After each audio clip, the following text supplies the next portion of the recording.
Good evening, everyone. My name is Cameron Sasai, and I serve as the mayor representing City of Pinole, and thank you for joining us. I now call the regular City Council meeting of May 6, 2025 to order. First item on the agenda is the Pledge of Allegiance. If you're willing and able, please stand for the pledge. I pledge allegiance to the flag of the United States of America and to the republic for which it stands, one nation, under God, indivisible, with liberty and justice for all.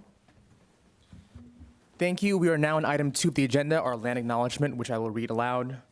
Before we begin, we would like to acknowledge the Ohlone people, who are the traditional custodians of this land. We pay our respects to the Ohlone elders, past, present, and future, who call this place Ohlone land, the land of Pinole sits upon their home.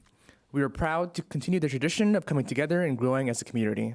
We thank the Ohlone community for their stewardship and support, and we look forward to strengthening our ties as we continue our relationship of mutual respect and understanding. With that, we are now on item 3 of the agenda, roll call and city clerk's report. City Clerk Bell, good evening. Good evening. Mayor Sasai. Here. Mayor Pro Tem Tave. Here. Councilmember Martinez Rubin. Hello. Councilmember Murphy. Here. Councilmember Toms. Here. City Manager Young. Here. City Attorney Kasher. Here. Deputy Clerk Stone. Here. Mayor and Council, the agenda was posted on Thursday, May 1st at 3:30 p.m. with all legally required notices.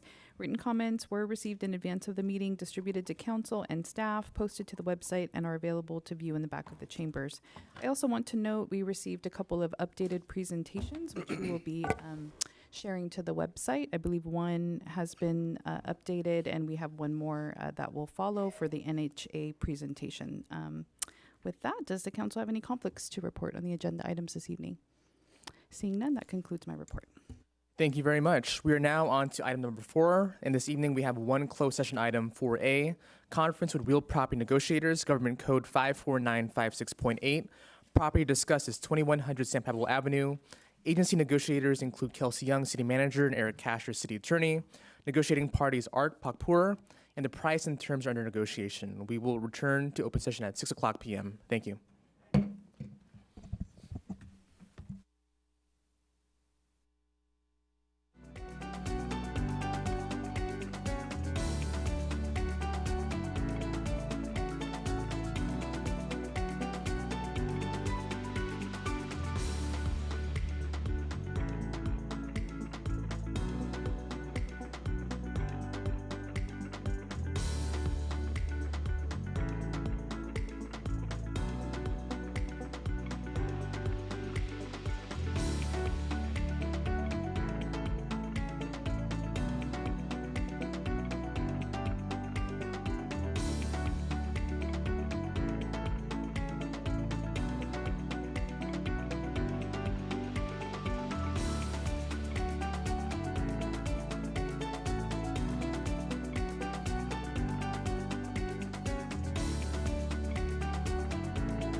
All right, good evening, everyone. We are now back from closed session, and there is no reportable action.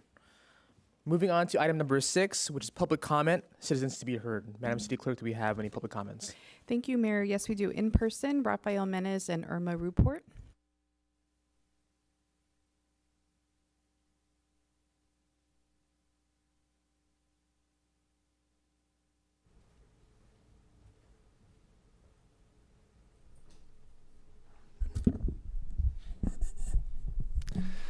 Good evening, Mayor, Council, staff, and members of the public. My name is Rafael Metz. I'm a resident of Pinole, and tonight I'd like to talk about 2 topics.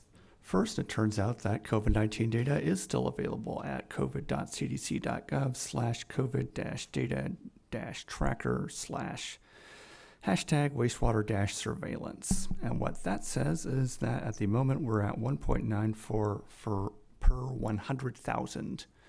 As compared to, say, 5 back in December. So, pretty substantial improvement. We're at about the baseline low level for the past, well, I guess about a year ago, really, was the last time it was lower than this number. So, progress, but, it still encouraged people to take appropriate precautions if they're in vulnerable groups or taking care of those that are, like making sure you've got your vaccination, booster shot, wearing masks in crowded indoor spaces, all the standards. The second thing I'd like to discuss today is why empathy is important. Because of late, I've been seeing increasingly often public figures saying that empathy is evil, or that perhaps empathy for people outside of a certain small group is a bad thing. And I want to take a moment to argue against that, because fundamentally, empathy is about putting yourself in the heart, in the mind, in the understanding of another person, trying to see the world from another person's point of view, not so you can manipulate them, not so you can overcome them in some sort of battle for power, but so you can understand them, so you can try and find common ground and work together or simply be part of a shared community. Without empathy,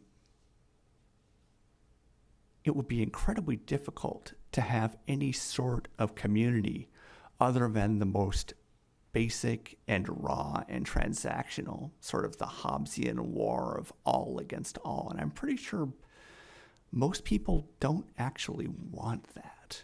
I think most people like being part of a community that knows the other members of its community, that cares about the other members of the community, that wants to understand and see the world through their eyes, to sort of share perspectives, to be part of, a larger group rather than just atomized and isolated and alone. So I think we should take care before we demonize empathy, and I think we should try to cultivate it where we can. Thank you. Thank you very much.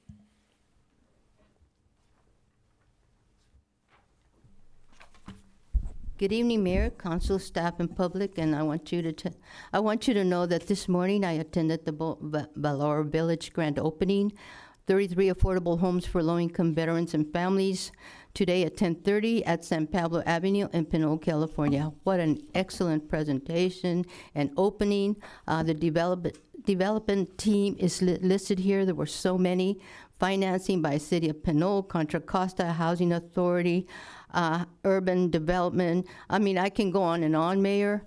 And the program, as you know, Mayor, you spoke, and so did Councilmember Devin Murphy.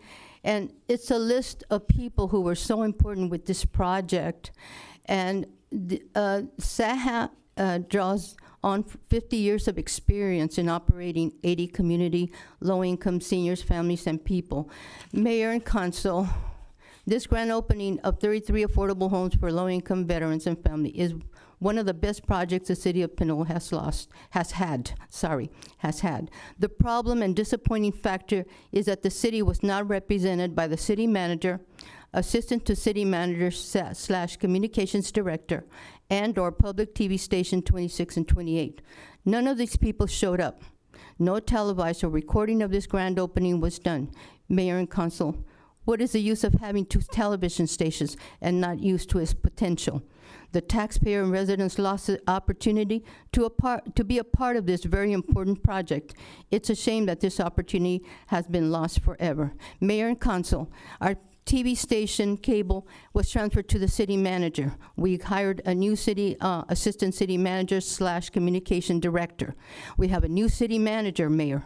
However, this was so important, in my opinion, that someone should have recorded it, should have been there. In my opinion, it's just absurd. I'm so disgusted with what's going on, and I want you guys to get to the bottom of who's in control of PCTV or assistants or the city manager, because it's disgusting. No one showed up. Thank you.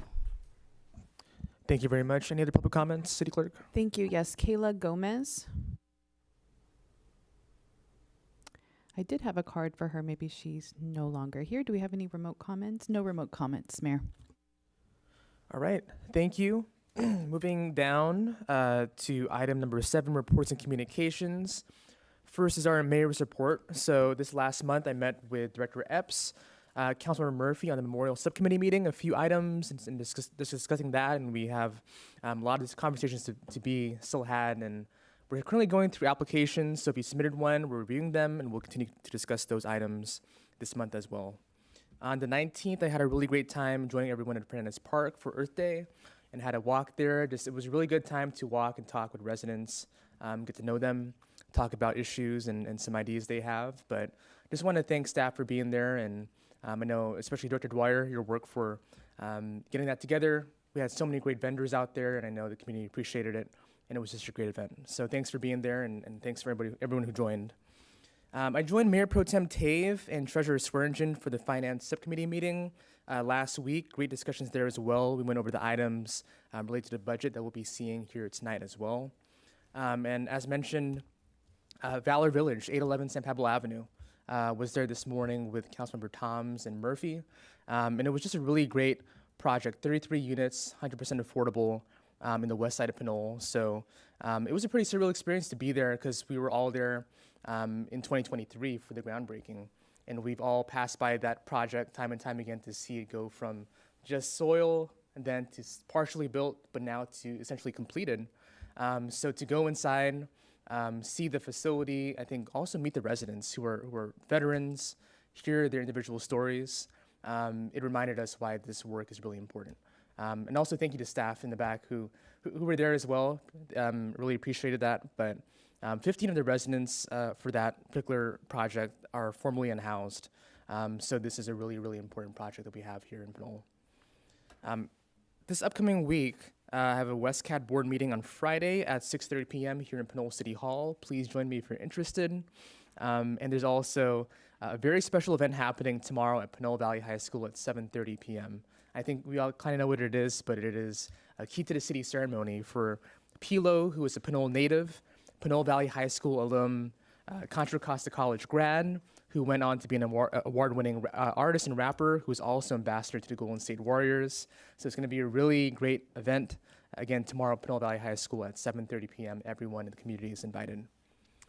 Lastly, some of us have heard about the news recently about the anti-Asian sentiments that happened at Pinole Valley High School game, and personally, that was incredibly disappointing to hear.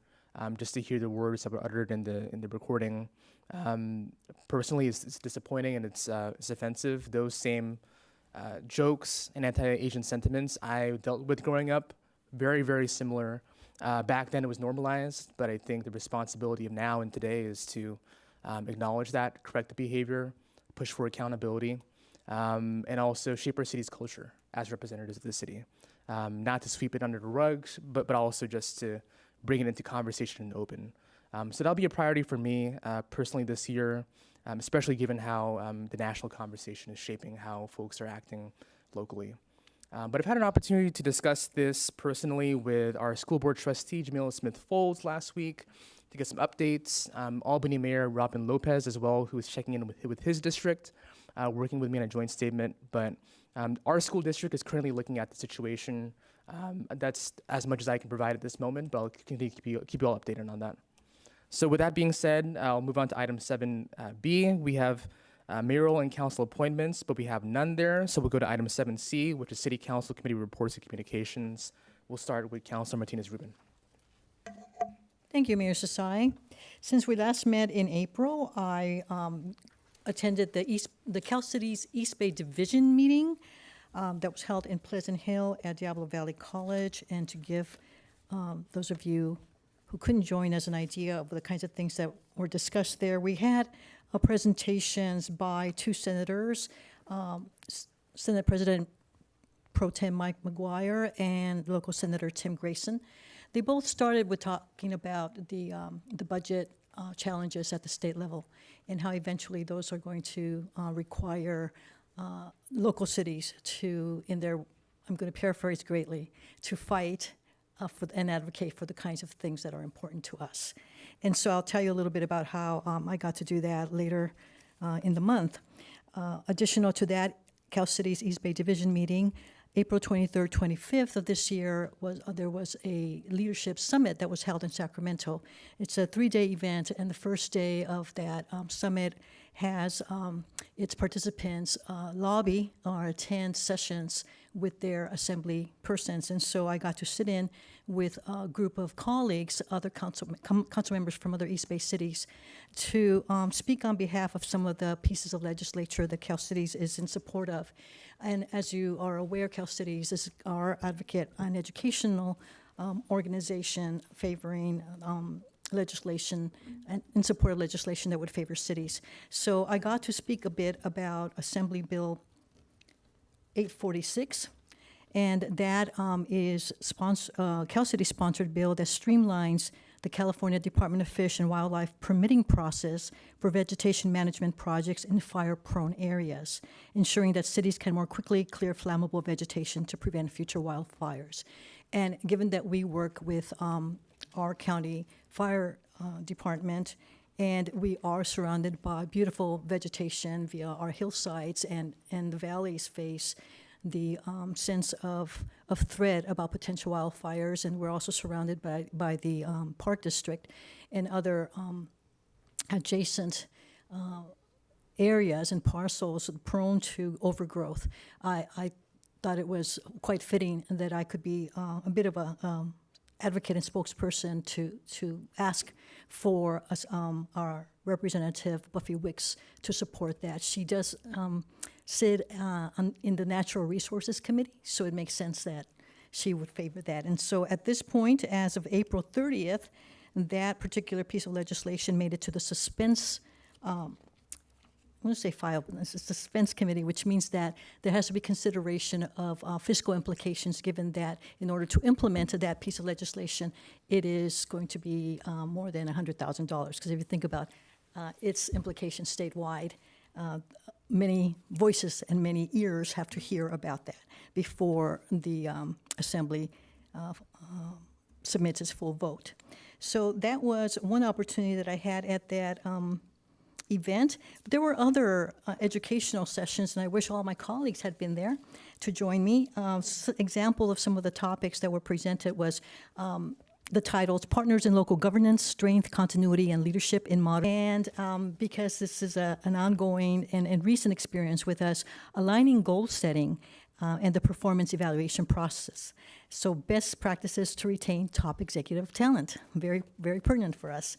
And also, we're not unique to the kinds of challenges that cities face and that those of us on the dais face. And so as an example, one of the sessions was titled, When Public Comments Cross the Line. And so we're always, I'm always eager to hear how it is that we can meet both the interests of the various members of the public as well as fulfill our role here as representatives of the entire community. And so that was an event that has been in the past years very instructive. I'm looking forward to next year's and hoping that our the rest of the council can attend as well. On the 30th, there was a different twist to my participation. I was invited, as all of us were, to our Pinole Rotary's event, fostering good citizenship and character among youth. The Rotary had a Good Character Youth Awards event at Pinole Valley High School, so I got to sit in on that. And then another segment of our community are those who have been our legacy residents and who represent multi-generational families. And on May 3rd, the Pinole Historical Society celebrated its 50th anniversary by having a lunch in appreciation for its lifelong members, and I got to attend that and actually co-host it. So thank you to the Mariotti family who allowed us to celebrate on the grounds of one of our historical landmarks. We have two in the city that are part of the National Registry of Historic Landmarks, and the Fernandez Mansion is one of those. So that is it for today. Thank you. Thank you. We'll go to Mayor Pro Tem. Okay, so May 1st, I was able to sit in on the mayor's conference where we had a presentation from East Bay Mud, and it was describing the 218 process that I believe is June 10th, 2025 is their meeting where they'll be voting on rate increases. The presentation that was given was a 6.5% for water in 2026, and then 2027 there was a 6.5% rate increase as well.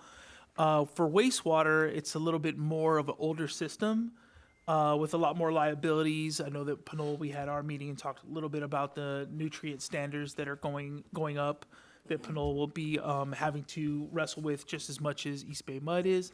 But the wastewater rate was 8.5% and 2026 and then 2027. So they're going through this process. It's a 218 process, which basically requires a public agency to be public about any of the rate increases that they're having.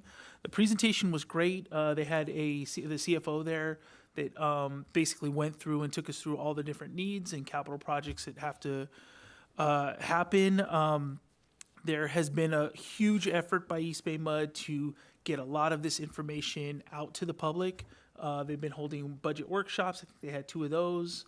They had one at the Cal Cities to introduce to all I'm sorry, not Cal Cities, at the mayor's conference to introduce what they're proposing.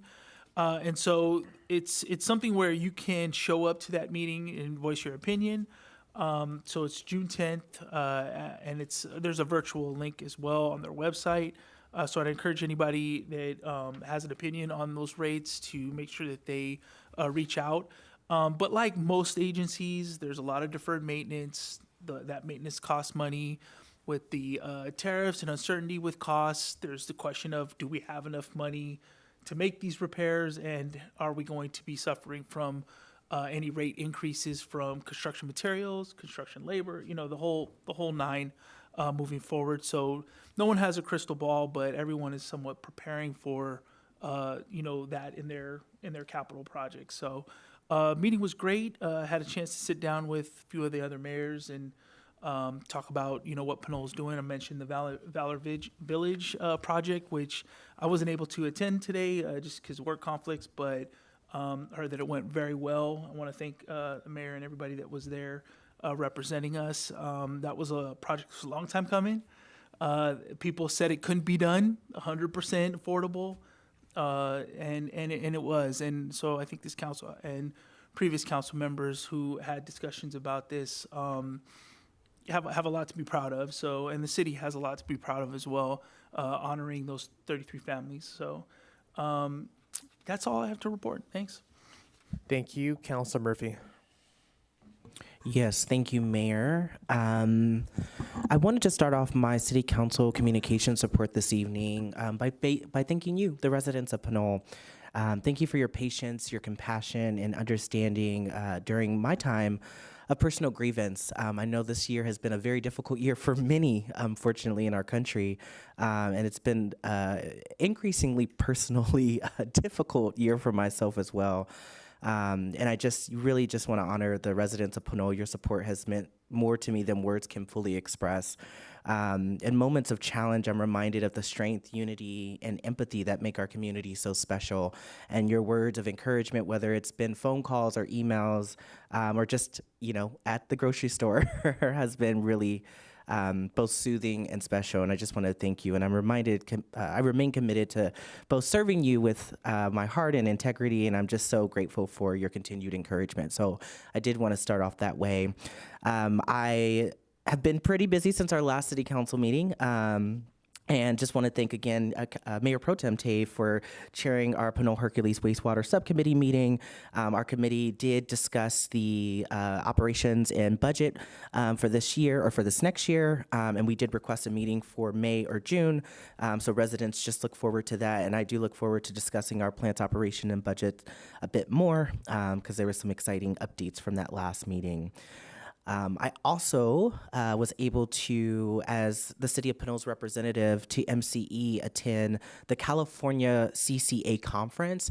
California CCA is essentially the trade association for MCE. So similar to how we have the California League of Cities, where all cities are represented, CalCCA is the conference in which all of the CCAs across the state of California come together.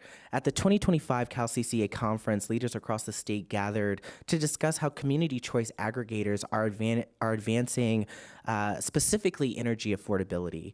CalCCA's mission is to create a legislative and regulatory environment that supports the development and long-term sustainability of local-run community choice aggregation electricity providers in California. As your council member, I'm committed to supporting initiatives that promote affordable, reliable, and clean energy for our community. And I recognize how challenging, or the challenges that we have in front of us today. So by collaborating with organizations like CalCCA, we work towards a future where energy is not only sustainable as we all want, but also affordable for all residents. One key issue that has come up that I want residents to know about is the issue of regionalization. There's a particular bill right now in the California State Senate called Senate Bill 540. Senate Bill 540 is about regionalization. I just want to share an update and an important development from Sacramento that can significantly impact your energy bills. The California Senate recently, through two of its committees, passed SB 540, which is known as the Pathways Bill, which essentially aims to integrate California into a broader Western energy market. The integration is projected to save California ratepayers up to $800 million annually by enabling more efficient use of renewable energy resources across the Western United States. SB 540 facilitates collaboration between California and neighboring states, and it allows for the sharing of clean energy resources like solar and wind power. If we were, our goal of participating in a regional energy market allows for California to better manage our energy supply and demand, and also reduces the risk, or possibly reduces the risk, of blackouts and lowering costs for our customers. Importantly, the bill includes safeguards to ensure that California remains control over its energy policies and environmental standards. So I just want to repeat myself there. SB 540 at this point in the legislative cycle does ensure that California is able to retain control over its energy policies and environmental standards. And so I just wanted to elevate that because as I am continuing to support initiatives that promote sustainability, we do know that, our clean energy future is near. We got to keep fighting, and we've done a lot of work in the city of Pinole to advance our climate action and adaptation plan and also build a more reliable and resilient infrastructure. We also are focused a lot on promoting affordability, and SB 540 does represent a significant step toward achieving those goals. I'll continue to both elevate this conversation here at the City Council meeting as well as our MCE board meetings, but also advocate for policies that benefit Pinole residents and Californians. I do want to encourage residents to attend the next MCE board meeting, which is on May 15th on Thursday night, to make public comment and also hear a little bit more about this issue. We'll also receive some important critical updates about customer programs, public affairs with MCE, strategic initiatives, and again, a policy update specifically about this regionalization bill and many other bills that MCE is supporting. To transition to the next item, I also wanted to invite the community to what is called Contra Costa Fish Migration Day on Saturday, May 31st. Contra Costa Fish Migration Day is going to be at the Pinole Fish Passage. It's a day where it's again family-friendly activities guided guided tours of the Fish Passage, and of course, an exciting speaker lineup. I want to encourage you to celebrate the cherished steelhead of Pinole Creek that travel upstream from the bay to spawn, along with the Fish Passage project that supports this incredible journey. This event is going to be held at 10 a.m. on Saturday, May 31st. If you don't know where the Pinole Fish Passage is, it's behind the bowling alley off of Pinole Valley Road. And so if you're interested, please attend on Saturday, May 31st. It's going to be a great family-friendly event for everyone to join in. And I know we have a number of resolutions tonight, but I do want to just speak to two particular things this month that I think are really important. The first is that if you don't know, May is Older Americans Month. This year's theme is Flip the Script on Aging, which encourages us all to challenge outdated stereotypes and embrace a more inclusive and empowering view of what it means to grow older. Like the rest of the nation, Contra Costa is seeing a significant increase in elder adults. Our aging population is growing rapidly, and by 2030, adults age 65 and older will make up a substantial portion of our community. So preparing now, individually and collectively, ensures that everyone has the opportunity to age with dignity and purpose. I invite all residents to explore the resources that we here in the city offer, including at the Pinole Senior Center, but also resources that are offered by our county, including Contra Costa County's Aging and Adult Services. These resources include food assistance, caregiver support, and protective services. They also are programs that help ensure our elder residents have access to the support they need to thrive. So I just want to shout out some critical partners, including the county's Employment and Human Services Department, and many other local advocacy organizations that are focused on their contributions for this important conversation.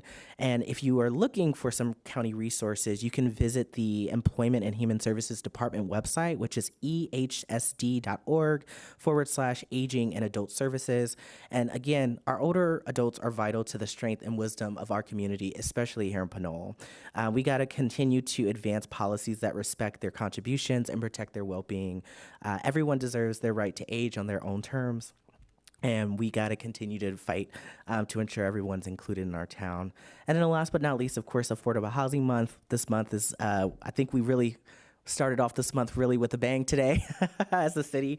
Shout out to the mayor. Thank you so much for your speech today. It was really moving. May is Affordable Housing Month, a time where communities across the Bay Area are coming together and affirming that housing is not just a basic need, but a human right.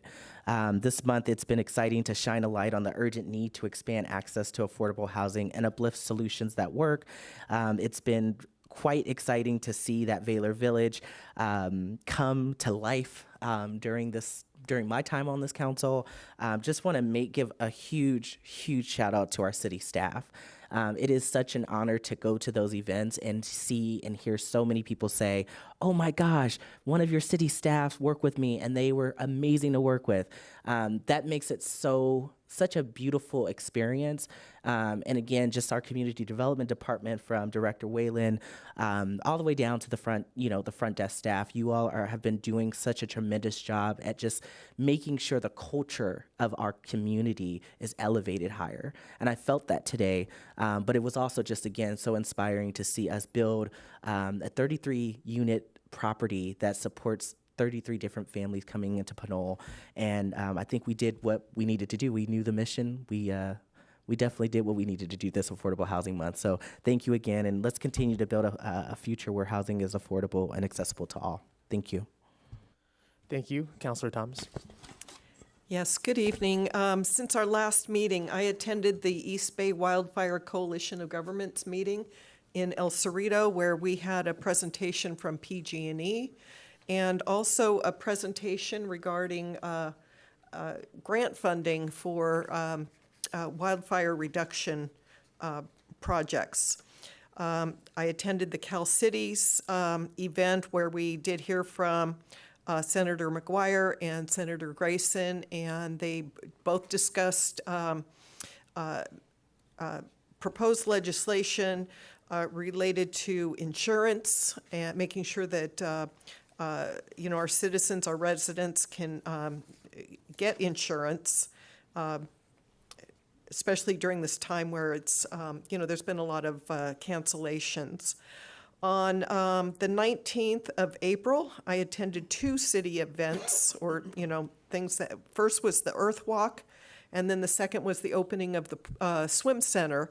And on both occasions, you know, this being a Saturday, I'm just overwhelmed by our staff. So I wanted to thank both Public Works maintenance staff that were at both events on a Saturday and our community services staff. So a big shout out to them for doing a great job and balancing, you know, two community events, you know, within hours of each other. 2 weeks ago, I attended an event at the Union Hall in Martinez where we learned about the apprentice program for a lot of, you know, people just getting into the industry, and that was very informative. On Arbor Day, I was able to celebrate with Ellerhorst School as they dedicated their orchard in the back of the campus. There's some great work going on at Ellerhorst with the orchard in the back and the garden in the front. So a big shout out to those involved parents and community members like, you know, Home Depot, Ace Hardware. There were just, there's a lot of generosity out there for good community programs. I also attended the Good Character Award where students from Stewart, Pinole Valley High School, Pinole Middle School, and St. Joseph's were recognized for their good character, and there were some teachers that did make those recommendations were in attendance as well. This morning I attended the Valor Village grand opening, had an opportunity to talk to you know, the architects involved, the funders involved, the nonprofit Satellite Housing Associates, and also met with one of the residents. Turned out he's a Pinole Valley High School graduate, and it was just really good to reconnect and know that, you know, this affordable housing project is serving you know, people that grew up in this area. So that was very satisfying. I also wanted to invite folks to attend 2 events back to back at Pinole Valley High School on the field, and that's the Unified Sports through Special Olympics. There are state funding that funds Special Olympics programs in the schools as part of their PE programs, and on this Thursday will be the elementary school competitions for teams within the district. And then on Friday is the high school and the transition grades competing. And I know they all look forward to our law enforcement torch run group for participating in that as well. So the community is welcome to get in the stands and cheer for these local athletes. And that's the end of my report. Thank you. Mayor Pro Tem, you have an announcement? Yeah, we have one more announcement. I just want to say Rafael Menace's birthday is on May 10th. And I just want to say happy birthday, Rafael. Oh, happy birthday. We appreciate you coming. I mean, this guy's attendance at the meeting is awesome. And we always enjoy having your input, but just wanted to say happy birthday. He also just concluded his chairman term on the Planning Commission, so congratulations. That's a great birthday present to Pinole, but to you, There of we course. go. Awesome. Thanks. Happy birthday. City Clerk, do we have any public comments for item 7C? Yes, Irma report. Wonderful. And then just to confirm, this is for item 7C specifically, correct? Announcements, communication. Yes. Thank you, Mayor, council, staff, and public. Really quick, as a community service commissioner, I'm here to invite everyone Saturday, May 17th, from 9 to 11 at the Pinole Youth Center. We have a lot of projects. We need more volunteers. As you know, the youth also get community credits for doing this volunteer work. So I would appreciate, Mayor, we could get a lot of people out there. And last year we added painting the park benches and the tables at Fernandez Park. So I don't know what the list looks like. I know directors here today, but I just want to make sure, a shout out to all of us. Let's just make it a good time, good evening, and clean up this place, because I think we all need to be out there and enjoy each other and the community. Thank you, Mayor and Council. Thank you. No other public comments for item 7C, City Clerk? No other comments. Great. We'll go on to item 7D, which is council requests for future agenda items. Do we have any requests of the board? Seeing that there's none, we'll move on to item 7E, city manager's report. City manager, please go ahead. Right, thank you. So just want to remind everybody that fire season is starting. So please try to clear your vegetation and weeds that could potentially be fuel for fires. Pinole does do proactive weed abatement starting in June, and a reminder postcard is going out this month. So please watch for that and let us know if you have any questions. I also wanted to remind everybody about Community Services Day on May 17th, and we are looking for quite a few more volunteers. I will be out there with my family and hope to see a lot of other people out there as well. And then finally, I wanted to report a big thank you to Public Works. They have been doing road patching over the past few weeks and have been doing road patching on over 15 roads and have installed 40 tons or 80,000 pounds of rock asphalt. And they've also been working on weed abatements on public property as well as along our open space as well. So thank you. Thank you, city manager. Next, we have city attorney's report, item 7F. Nothing to report at this time. Thank you, Mayor. Thank you. Moving on to item number 8, we'll start with our proclamations for this evening. We have quite a few, and we have some special guests in the audience, but also some of these will be awarded to recipients after this meeting as well. So the first one we have for this evening is 56th Annual Professional Municipal Clerks Week, May 4 through 10, 2025. So we'll go ahead and read this out. Whereas the office of the professional municipal clerk, a time-honored and vital part of local government, exists throughout the world, and whereas the office of professional municipal clerk is the oldest among public servants, and Whereas Dawn G. Abersom, a longtime Pinole resident, began her municipal career for the city of Pinole in 1984, where she served in a variety of capacities, including deputy city clerk, human resource analyst, and executive assistant to the mayor and council. She was officially appointed deputy city clerk for the city of Pinole in 1994. And Dawn G. Abramson has continued her career as a city clerk for over 35 years, and through professional organizations has served as a dedicated mentor and educator in the field. And whereas she has served on numerous committees of the City Clerks Association of California, received the President's Award of Distinction in 2002 in recognition of her contribution to both the City Clerks Association of California and her community, and in 2008 received the President's Award of Distinction, an honor and recognition of her professional achievements in the category of legislative procedures. And Whereas in April 2017, Dawn received the Pat Hammers Spirit Award in recognition of her devotion to promoting the advancement and professional growth in clerks and the profession. And whereas in May 2024, Dawn was installed as the International Institute of Municipal Clerks President-elect, and on May 21st, 2025, she will be installed as the president, a great achievement that the City Council wishes to recognize. now, therefore, I, Cameron Desai, Mayor of the City of Pinole, County of Contra Costa, State of California, on behalf of the City Council and the City of Pinole, proudly recognize the week of May 4th through 10th, 2025 as Professional Municipal Clerks Week, and further extend appreciation to our Municipal Clerk, Heather Bell, Municipal Deputy Clerk, Roxanne Stone, and Administrative Assistant, Olivia Tucker, and to all professional municipal clerks for their vital services they perform and their exemplary dedication to the communities they represent. Thank you. And we have this great proclamation here for Ms. Abrahamson to come up and take a photo with us.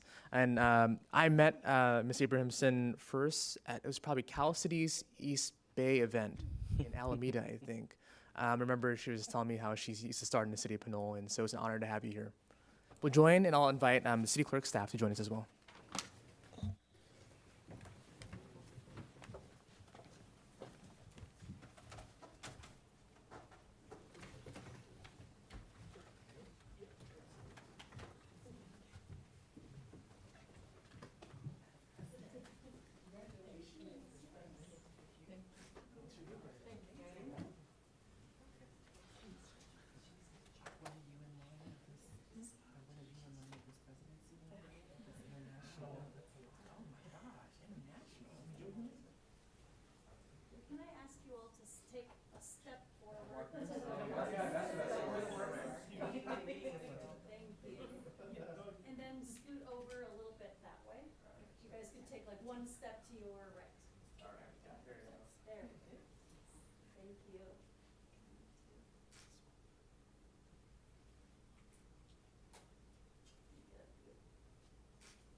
being here. Thank you. And still a Pinole resident. And still a Pinole resident as well. Yeah, oh, absolutely. Say a few words, please. Just a speech. Speech.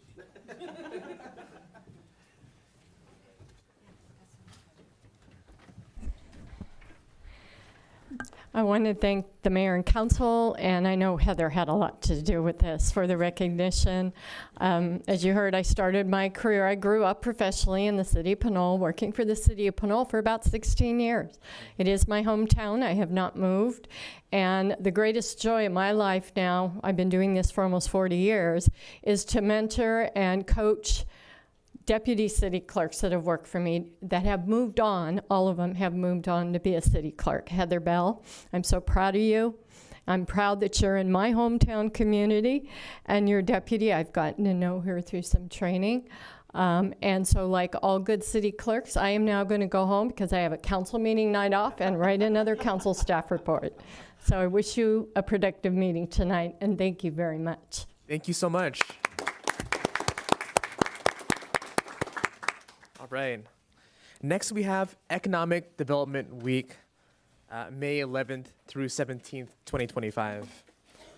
Whereas economic development is a critical component of a vibrant, resilient, and inclusive communities, with more than 100,000 economic development professionals worldwide working to create, retain, and expand high-quality job opportunities and to support long-term equitable growth.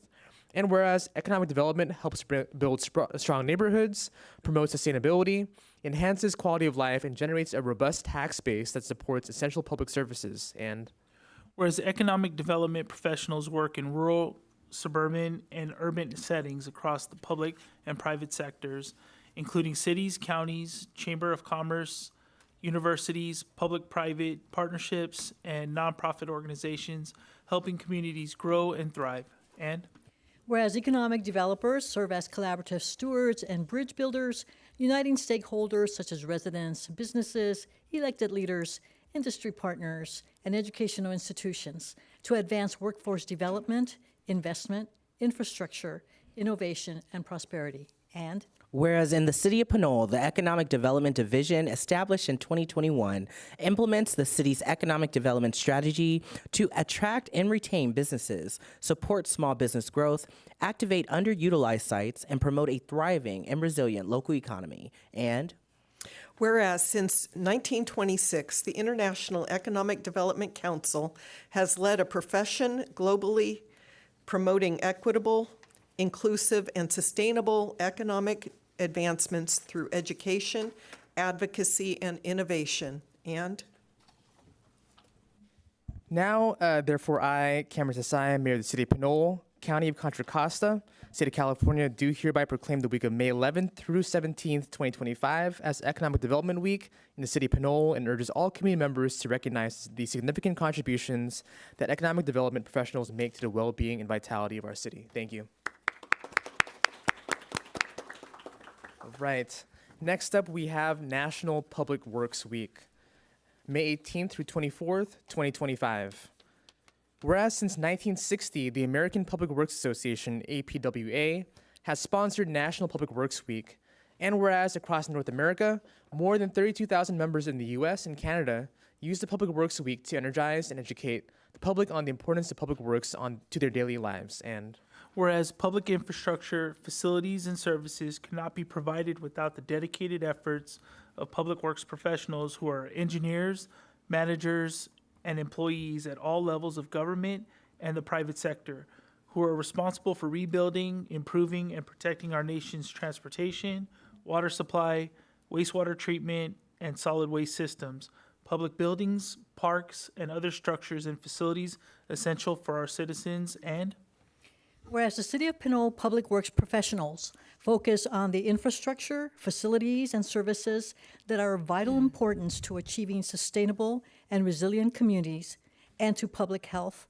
high quality of life, and well-being of the people of Pinole. And whereas it is in the public interest in the City of Pinole to gain knowledge of and to maintain a progressive interest and understanding of the importance of public works and public works programs in their respective communities. And Whereas Pinole Public Works carries out hundreds of public service requests on a monthly basis covering parks, roads, streetlights, traffic signals, fleet, facilities, stormwater, sewer, illegal dumping, and graffiti. And whereas Pinole Public Works operates the Pinole Hercules Water Pollution Control Plant and maintain and operate the wastewater collection system serving the Pinole communities. And whereas Pinole Public Works review development plans, perform inspections, and issue permits associated with work in the public right-of-way. And whereas Pinole Public Works plans, designs, construct capital improvement projects, including the regionally significant San Pablo Avenue Bridge project, and whereas Pinole Public Works will soon complete the active transportation plan, which will be used as a guide in implementing complete streets, including bicycle and pedestrian facilities. And whereas the Pinole Public Works will soon embark annual programs focused on upgrades to the road system in response to a community priority identified by the Measure I survey. And whereas the year 2025 marks the 65th annual National Public Works Week sponsored by APWA. Now, therefore, I, Cameron Sasai, Mayor of the City of Pinole, County of Contra Costa, State of California, do hereby proclaim the week of May 18th to 24th, 2025 as National Public Works Week in the City of Pinole, and call upon all citizens of the City of Pinole and civic organizations to acquaint themselves with the issues involving in providing our public works and to recognize the contributions which public works officials make every day to our health, safety, comfort, and quality of life. Thank you. And through the city manager, I wanted to request if Director El Guindy would be open to receiving this tonight's proclamation. And if you all don't know, Director El Guindy is our new Public Works Director here in the City of Pinole, and we're so honored to have her.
Thank you very much. I very much appreciate this recognition.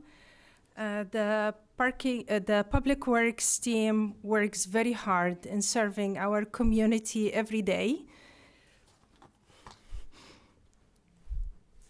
I'm proud to be part of this team. Thank you.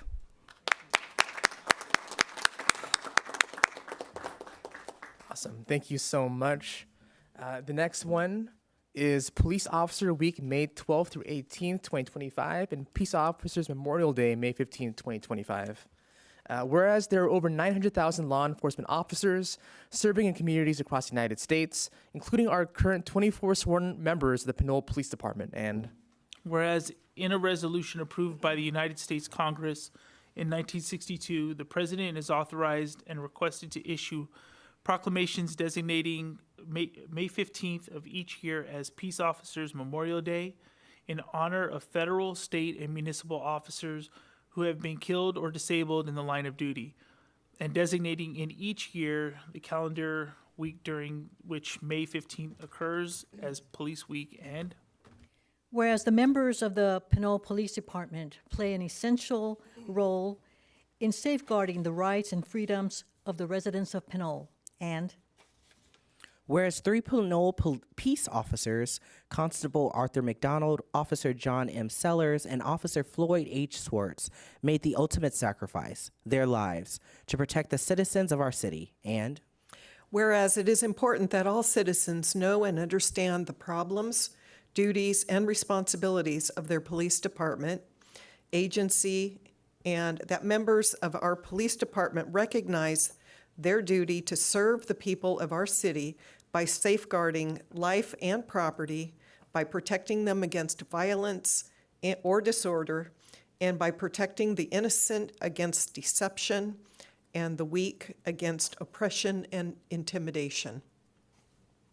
Now, therefore, I, Cameron Sasai, Mayor of the City of Pinole, County of Contra Costa, State of California, call upon all citizens of the City of Pinole and upon all patriotic, civic, and educational organizations to observe the week of May 12th through 18th as Police Officer Week, commemorating law enforcement officers in our community and across the nation, past and present, who, by their faithful and loyal devotion to their responsibilities, have rendered dedicated service to their communities. I further call upon all citizens of the City of Pinole to observe May 15th, 2025 as Peace Officers Memorial Day in honor of those law enforcement officers who, through their courageous deeds, have made the ultimate sacrifice to their community or have been disabled in the performance of duty. Let us also recognize and pay respect to the survivors of our fallen heroes. Thank you. We have yet another special guest in the audience who is, again, our also new Chief of Police here in the City of Pinole, Chief Clavoon. Would love to have you up to receive this proclamation. Say a few words if you feel comfortable as well. Also, go Aggies. Go Aggies. UC Davis, let's go.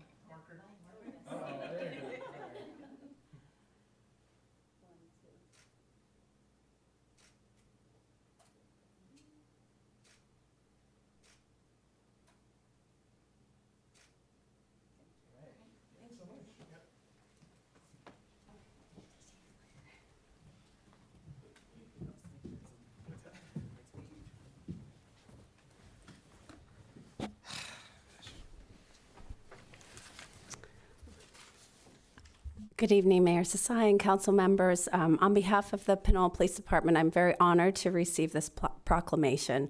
It's wonderful to have a week to recognize those who have made the ultimate sacrifice in law enforcement, and as part of the Pinole Police Department, we are very gracious and honored to serve the community and the residents of Pinole. So thank you very much. Thank you. Next up, we have Public Service Recognition Week, May 4th through 10th, 2025. Whereas Americans are served every single day by public servants at the federal, state, county, and city levels. These individuals do the work that keeps our nation working, and across our nation, public employees take not only positions, but oaths, and Whereas Public Service Recognition Week is a time set aside each year to honor all individuals who serve our nation as federal, state, county, and local government employees. And whereas many public servants risk their lives each day in service to the people of our communities, as well as operate our public facilities and provide the diverse services desired by the American people with integrity and efficiency. And Whereas public servants provide institutional knowledge, experience, and continuity that supports the long-term sustainability of our community assets and organizational history.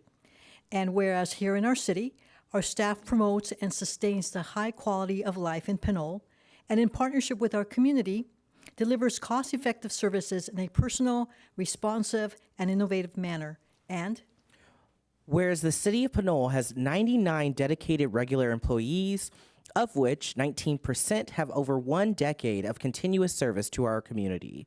And of those employees, 37% have over 2 decades of continuous service to our community. And whereas in 2024, the following City of Pinole employees celebrated milestone years of service.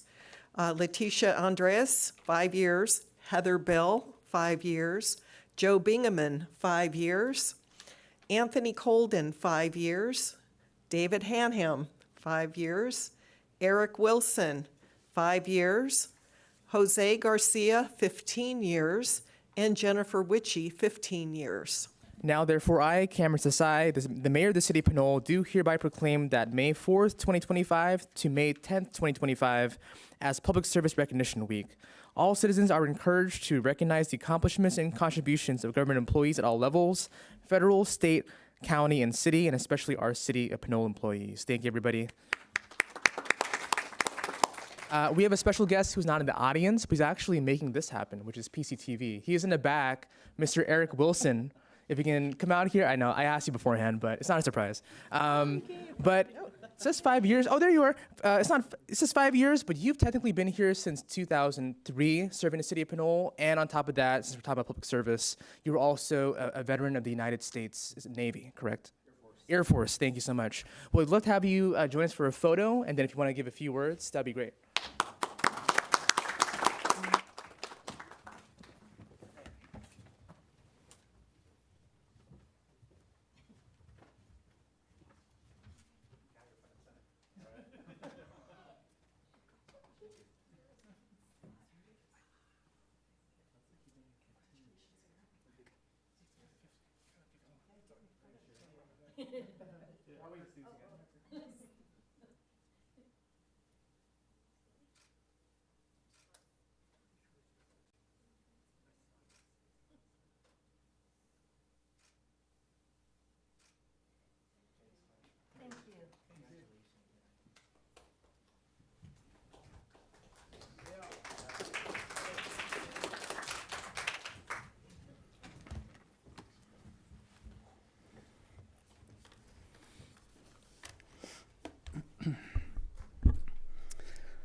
Thank you, Mayor and Council, for this recognition.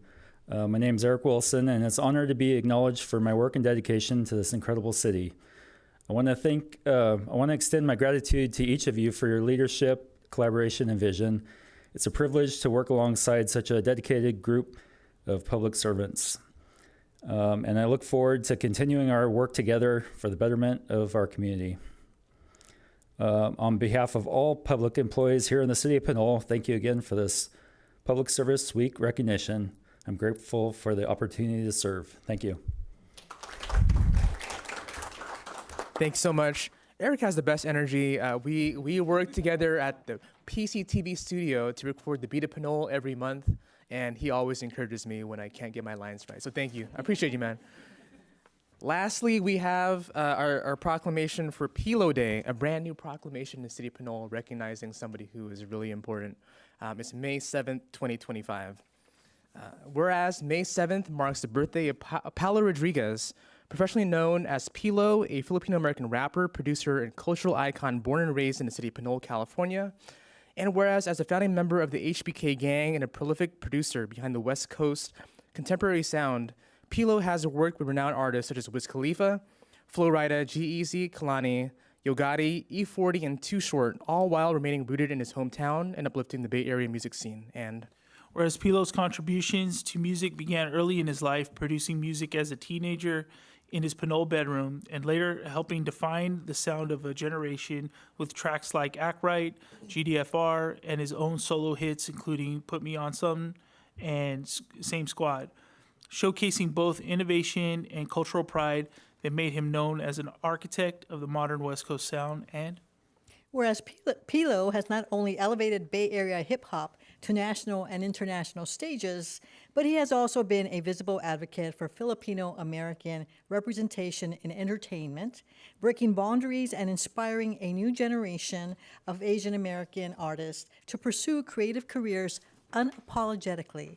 And whereas through his authenticity, humility, and pride in his roots, Pilo has served as a role model for youth in Pinole and beyond, using his platform to highlight the importance of community, identity, and perseverance. And whereas Pilo has consistently returned to his hometown of Pinole, supporting local causes, events, and youth programs, and proudly representing the city and his music and interviews, helping put Pinole on the map as a creative hub. And whereas beyond his service to the City of Pinole, Pilo has brought honor to his hometown, becoming an ambassador for the San Francisco 49ers, San Francisco Giants, Golden State Warriors, and San Jose Earthquakes. And the observance of Pilo Day in Pinole celebrates not only artistic achievement, but also the power of cultural expression, community engagement, and the enduring influence of hometown hero who never forgot where he came from. Now, therefore, I, Cameron Sasai, Mayor of the City of Pinole, County of Contra Costa, State of California, on behalf of the City Council and the entire City of Pinole, do hereby proclaim May 7th, 2025 as Pilo Day in the City of Pinole and encourage all residents to recognize, honor, and celebrate the achievements of Paulo Pilo Rodriguez through music, community services, and cultural pride. Thank you.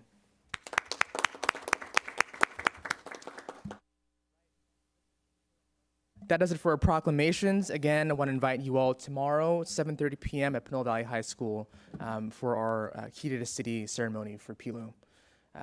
Now on to item 8B, presentations. The first one that we have is 8B1, which is Animal Control Services Update, and I'll pass it to Director Dwyer.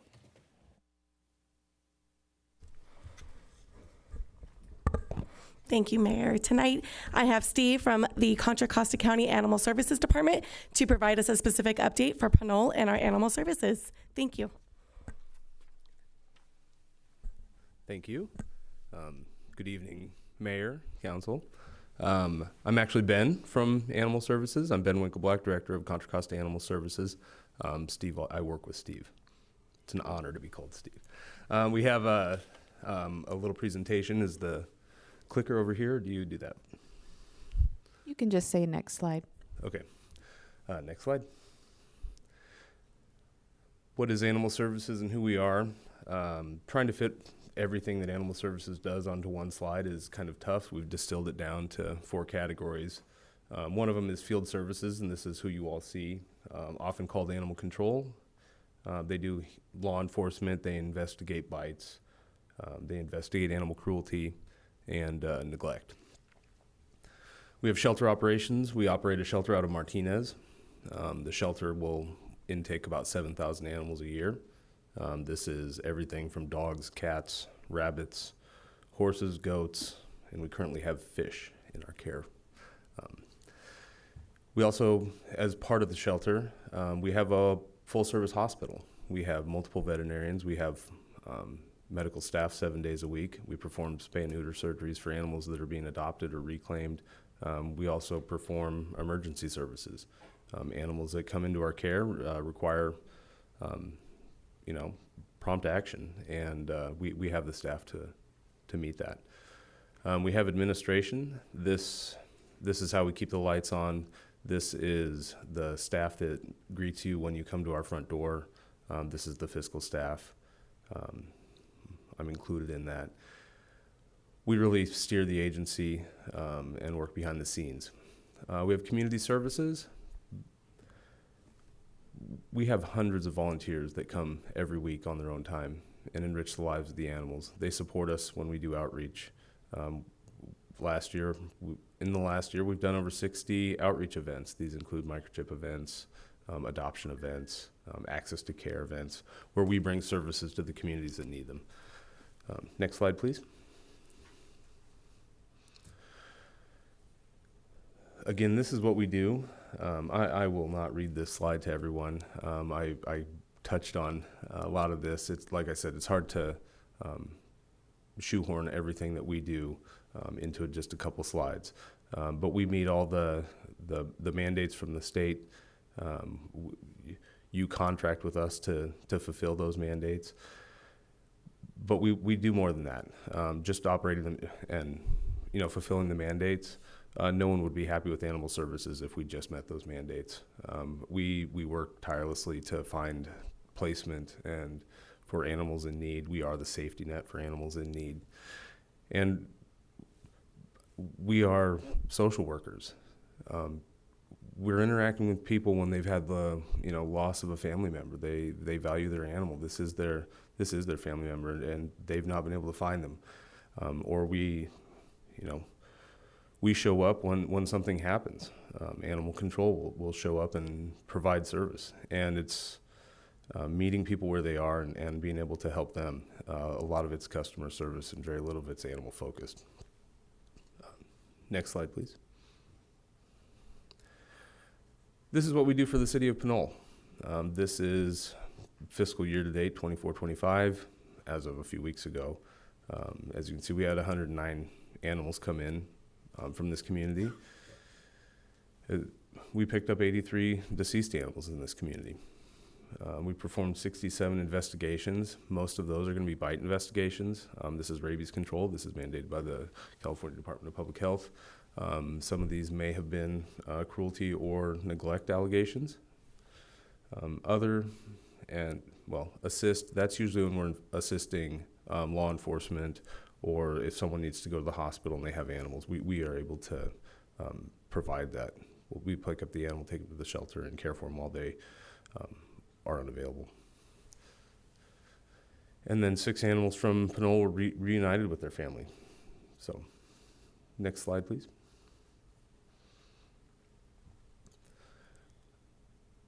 I couldn't help but include a picture of a zebra in a swimming pool. This wasn't from Pinole, but it was from one of your neighboring cities.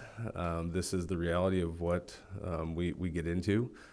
Someone called us, and you would think this is a prank phone call, but that's actually one of our lieutenants who's leaning down there to assess a zebra. It's never a dull moment. We've identified several challenges. What areas do we need to improve? Response time is something that we're all concerned with. It's what your community is concerned with. It's what we're concerned with. It's when you call, how quickly can we show up? Because that we've added new, or we've filled vacant field services positions. We're actually doing interviews in the next few weeks to hopefully fill the rest of the vacant positions. We have a new contract with San Ramon Valley Fire Protection District to provide our dispatch services. We previously contracted with the sheriff's office, and because of staffing, they were unable to continue that. So we've found a new vendor. Animal intake is increasing year over year. We're currently seeing a 7% increase in dog and 9% increase in cat intake. We have overcrowding that's happening at the shelter. We're not able to provide them the space and enrichment that they need. And these are the things that we'll talk about how we're addressing. And the cost for medical supplies. COVID surprised everyone, not just in the illness, but what it did to medical costs. And we use the same vendors that the human hospitals do. That drove the price of everything up, and that also drove the costs of our emergency medical care up. We use a third-party vendor in the middle of the night if something happens. They experience those same increase in costs. And that has created challenges. We've had to be very creative and nimble to continue to meet the needs and not just pass on those costs. And what we're also seeing is the community needs additional support. And that's why we've increased our outreach events. We've more than doubled them from the previous year. And a lot of this is providing vaccines, microchips, and access to medical services for underserved communities. Next slide, please. We discussed some of the challenges, overcrowding at the shelter. We're using a case management approach. We call it pathway planning. This is where we have all the outcome stakeholders that work in the facility. We meet 4 times a week. We discuss animals that have challenges that might need a different approach, might need to be considered, a different outcome. Do we need to contact a placement partner? Are they going to be an easy adoption candidate? And have we exhausted all opportunities for them? We've improved how we care for the animals. Every animal, every dog in our care now has a Kuranda bed, which is like a cot. It gets them off the concrete. It allows them, a more comfortable place to be. It helps decrease their stress, giving them options. Believe it or not, if you don't give them options, they're just like us. That does not do well for their mental well-being. So recently, with a very generous donor, and we worked with a nonprofit to help funnel those beds. Every single dog in our care now has a bed. We're doing the same thing for cats. We've changed how we house the cats to reduce their stress. We had veterinary behaviorists come out, walk through our facility, make 12 recommendations, and as of today, we've met 11 of those, and the 12th is just a training regimen that'll take us through the end of the year to complete, but we're really proud of that. The animals in our care are doing better. Field services, we have some new trainees that are now full service. They have completed their training, so they're out on their own, just to increase services to the communities. Again, we have a new dispatcher, and that's San Ramon Valley Fire. And we're doing ongoing training for the field staff. They are law enforcement. They require ongoing training. The training is also to protect the rights of the people as well as help them enforce the laws. Next slide, please. Outreach services, the 64 community outreach events that we've done, again, that's doubled. And this is, we are looking for gaps, and we look at animal intake and what are we seeing at the facility. We use our statistics as a gap identification tool, and this is how we're trying to meet them. Also, Measure X. Everybody knows what Measure X is. This is going to provide thousands of spay and neuter procedures to the members of the community or to their pets, and also provide access to care and shelter diversion programs. This keeps pets with their families.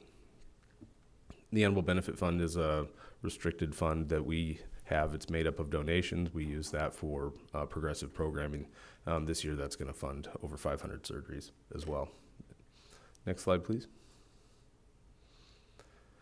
These are the trends that we're seeing. Animal intake.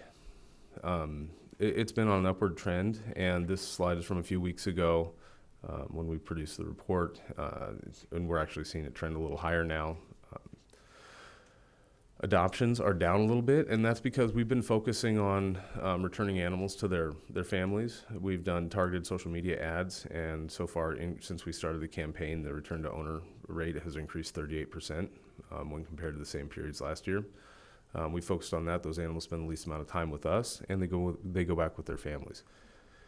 We've focused on building partnerships with 501c3 rescue groups, and the transfer rate to rescue groups is up 33%. Over last year.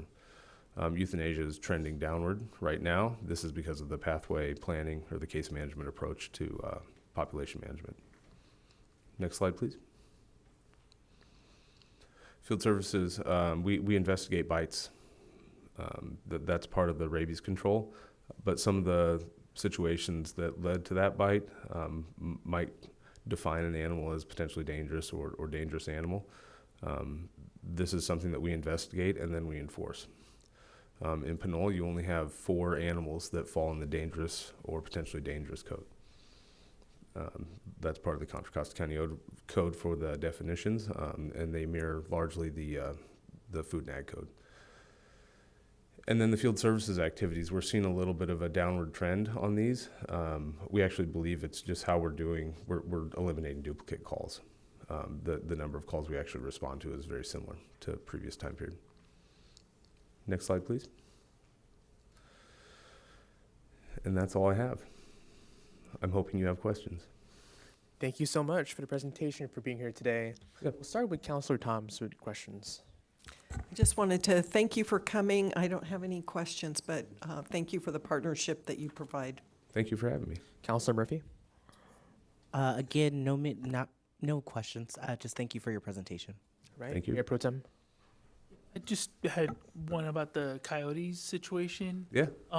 So there's been, some open space. We kind of abut a lot of open space, and there's some back near Hercules. I've been on trails where I've seen, 4 with 2 young ones. So I know that they're breeding. Mm-hmm. They come by the schools. I think we had a couple schools that shut down because there were coyotes, and young kids, not going to have around young kids. So I'm just wondering, what does the county do in that situation where you might see a growing population of a potentially dangerous animal? There's some resources on our website about wildlife. California Fish and Wildlife is really the agency with authority over wildlife. It's mainly about how we interact with them. And as we encroach into the space that is theirs, the urban and rural interface, we're going to see more of these interactions or where we can see them. Being respectful of their space is how you keep yourself safe. Removal is not something that's recommended for just coyotes that you're observing. I think if there is a real concern, it's really important to find out what the actual need is and track what are we seeing. Are we seeing sightings? If we're seeing sightings and we're not seeing them approach in an unhealthy way, it's something to be proud of that we've created the space for nature to thrive. And if there is something beyond that, having tangible data so you can tell what you're dealing with, is really impactful, because a lot of people get very excited when we see them, and excited for different reasons. Some, wildlife enthusiasts are really happy. Oh, coyotes are making a comeback in the area. That's a sign of a healthy and thriving, environment. So good for us for keeping it clean and safe for them. Some folks are concerned about, I have small children and we were out there and these animals can be predators, and figuring out what we're actually observing and making sure that we are taking steps to, steer clear of them. Oh, if we're seeing coyotes on a trail, that's, in my opinion, I'm an animal lover, obviously. I would be really happy about that, and maybe we avoid that trail while they have pups. Let them rear those pups and hopefully. But there are several resources again linked on our website, and a lot of them are going to refer back to the California Department of Fish and Wildlife, because they are the agency that helps. If there's a concern for rabies, if there are interactions with people from the coyotes, that's something that our department would get involved with. Because we work with the county health department and the state health department for rabies control. But Okay, so I guess when people obviously are like you said, excited for both reasons, we could just refer them to the website. Yeah, I would start there. We have a pretty robust, especially around coyotes, because this is not the first right. City that has brought this up, and it is springtime, so we're seeing more of them right now. Got it. We've beefed that up, and there's a lot of resources available on our website. Great. Thank you. Mm-hmm. Thank you. We'll go to Councilor Martinez-Rubin. Thank you for your presentation, for joining us. Yeah. A couple questions. The numbers that appeared on one of your slides, active DA, PDA permits, you had 4 next to Pinole. And what does that 4 represent? These are potentially animals who have bitten, this dogs, who have bitten, and the circumstance, they were either off their property, they were unrestrained, unprovoked, and bit someone. Depending on the severity and the situation, sometimes they're deemed potentially dangerous, and there are certain housing and control restrictions that they now have to comply with, and then dangerous. Those are for more serious bites, or a chronic offender of the potentially dangerous ordinance. If someone has a dog that is potentially dangerous and it offends again, and it was not under the type of restraint or did not have a muzzle as it was supposed to, it can get escalated. And the housing requirements and handling requirements are far greater for a dangerous animal. Thank you. Mm-hmm. So what's the standard time period to have, I'm going to say to house an animal that's been found out in the streets, to place them in a shelter, in a county shelter, the standard, and then what is the average length of stay that the Martinez shelter experiences? The average length of stay that we're seeing right now from July 1 until today, I happen to know because I looked earlier, I was meeting with the operations manager, is 14.2 days. That's down from 20. The case management approach that we've taken has really focused on, moving animals through the system. The Food and Ag Code prescribes a 72-hour hold for animals that come in, and that's before we can put them up for adoption.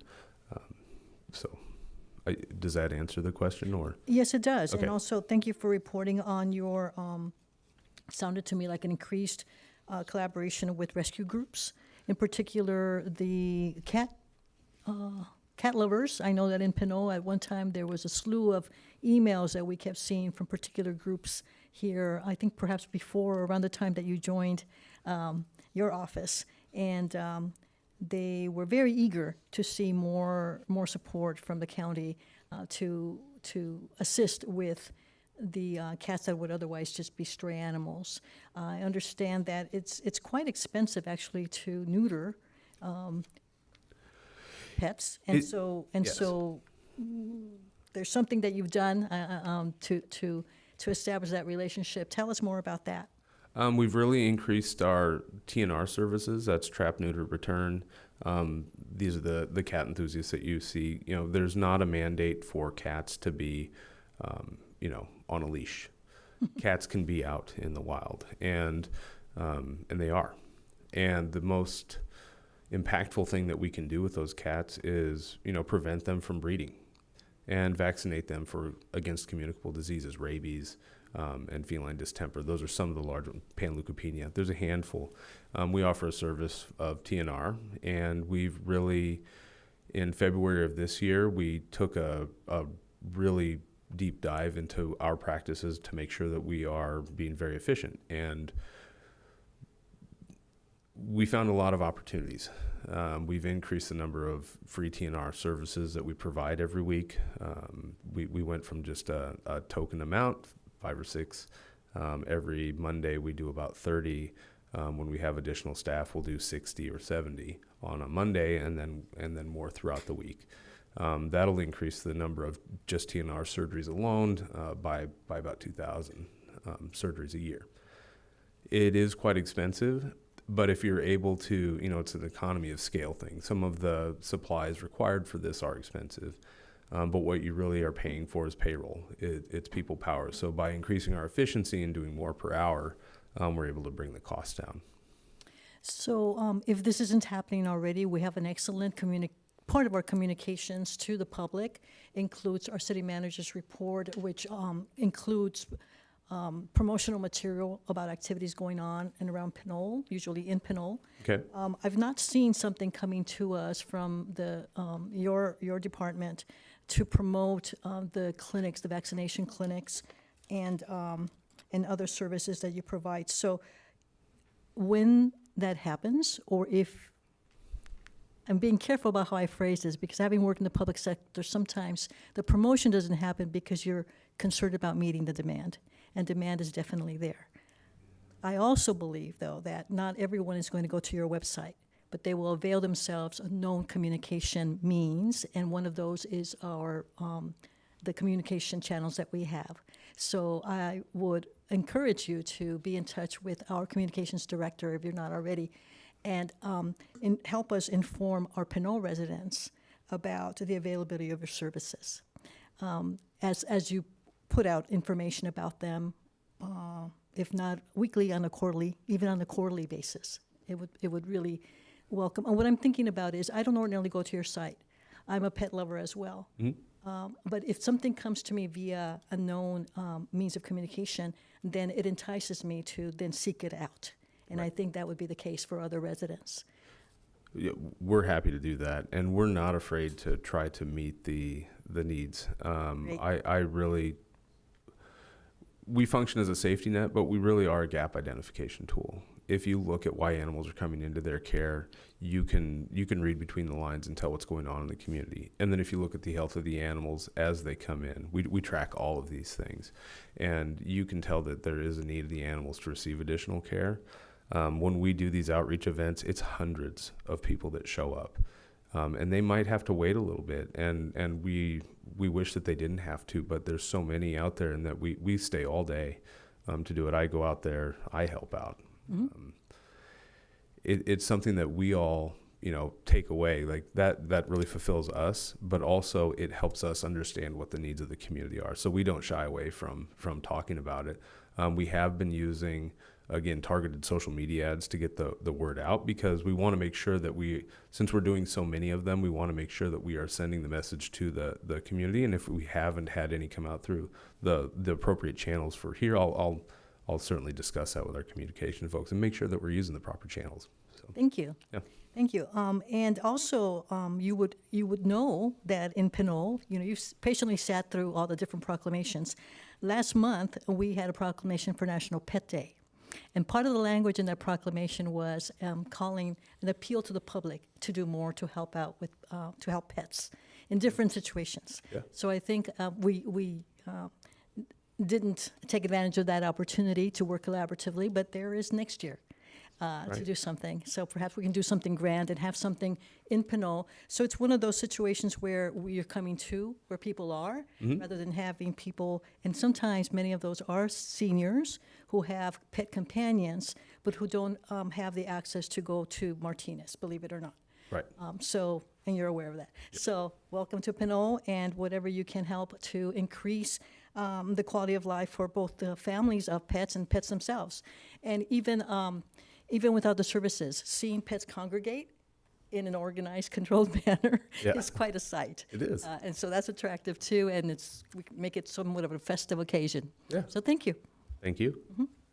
Thank you. And I only have one question. So, pet adoptions happen in the Martinez facility. Is that correct? Martinez facility, and then on our outreach adoption event. Yep. How many pets are waiting to be adopted at this point in time? Ooh, you did ask a good question. I would, in our care today, we have about 140 dogs, a large number of cats, but the cats have some medical issues that we're working through, and legal status. Some of these are from, a deceased owner. So we're working with next of kin on that. But with that number of dogs, I would say that 60 or 70 of those dogs are available for adoption. Some are waiting to go to rescue groups. We do use placement partners for animals with increased needs that can provide after adoption support that we can't. But at any one time, you can go to our website and look and see how many dogs are available for adoption. And I would assume it's about 60 or 70 as of right now. Thanks so much. With that being said, City Clerk Bell, do we have any public comments for this item? Looks like we have Irma Ruport.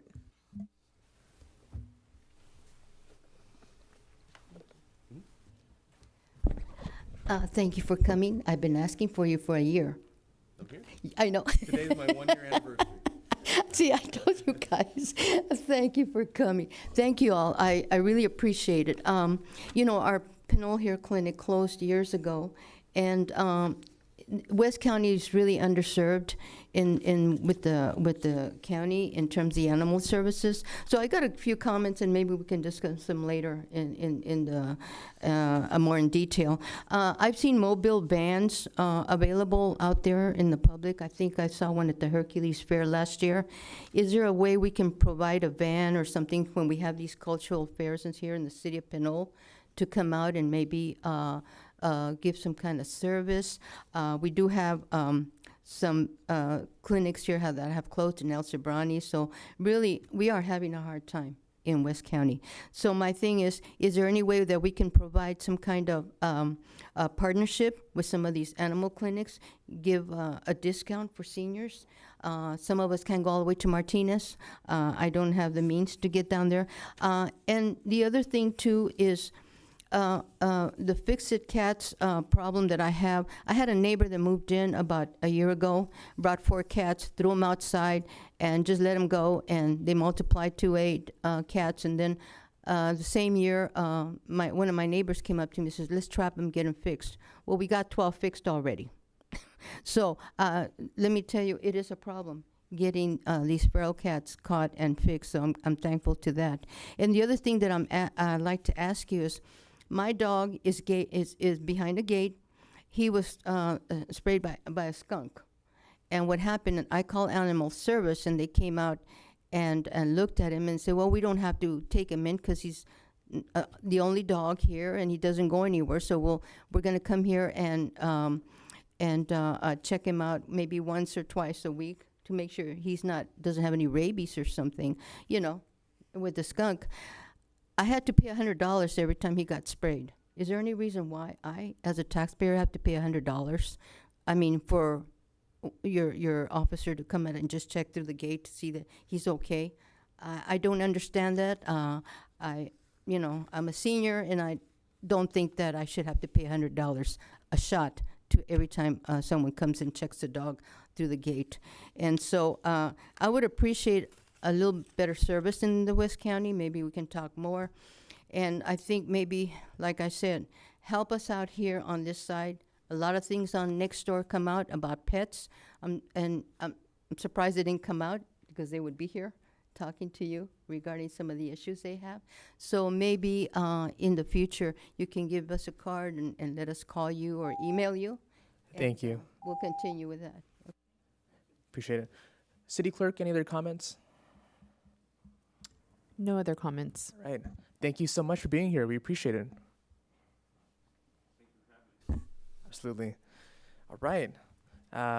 With that being said, the second presentation that we have is item 8B2, which is the pension program review and cost management strategy assessment. And we'll have staff to take it from here. Great, thank you. So We had NHA advisors help us with reviewing our pension liability, especially as our CalPERS liability has been increasing and our OPEB liability has also been increasing. Since we have been using the strategy of pulling out of our 115 trust in order to sort of control our deficits and so forth, we wanted to look at the sustainability of utilizing that method, as well as looking at some other options, and if council wanted to consider lowering the reserve policy, what that could look like as well. So this is to give you some additional information as we start going into our budget process. So I have been able to work with NHA advisors in the past. The city of Pinole has also worked with them in the past, and we're very thankful for their help with this particular piece as well. So I'll turn it over to them. Thank you. Thank you, Kelsey. Good evening, Mayor and members of the City Council. My name is Eric Scriven. I'm a partner with NHA and had the distinct pleasure of working with Pinole. Not in the recent past, actually. It's been a little while, but we wanted to just, I'll do a couple of slides, and then our objective is to be succinct. Mike Meyer will carry the bulk of this presentation for you, and we've got about 29 slides, but hopefully we can move through that in 15 minutes or so. Next slide. Next.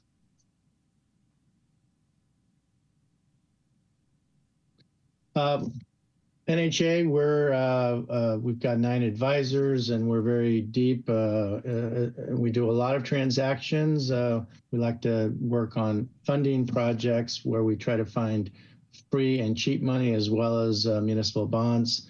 We've got a lot of experience doing that. And we also do a lot of consulting. One thing that we are very strong in is trying to advise on policies and practices and planning for things like pensions. Next slide.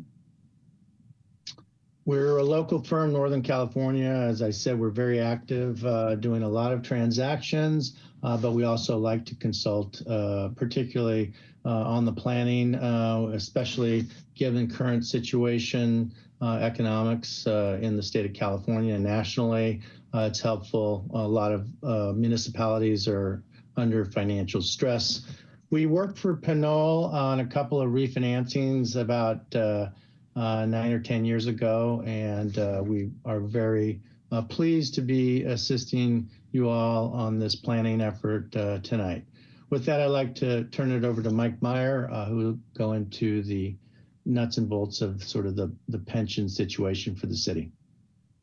Thanks, Eric, and good evening, honorable mayor and council members. Mike Meyer, I lead our pension and fiscal sustainability group. I'm just going to jump right in here. We're here tonight to talk about the city's debt with CalPERS. This debt is known as the unfunded accrued liability. It's close to $49 million as of the last reports that were released in the fall. We do expect that UAL to be going down to about $46 million once the new reports come out this year, because CalPERS did have a good year last year. They beat their investment return goals. The city also has some debt outstanding issued back in '06 related to pensions, so we'll kind of weave that into the entire picture here, because at the end of the day, main objective here is to look at how rising pension costs are projected to impact the city's budget over the next 5-10 years. As the city manager noted, the city does have a strong balance in the Section 115 trust. So we did some analysis to see how the city might want to consider leveraging that trust over the next 10 to 15 years to help mitigate volatility in pension costs. Next slide, please. So there's 2 types of payments that the city makes each year to CalPERS. The first is the normal cost, and this is the cost to keep up with current employees.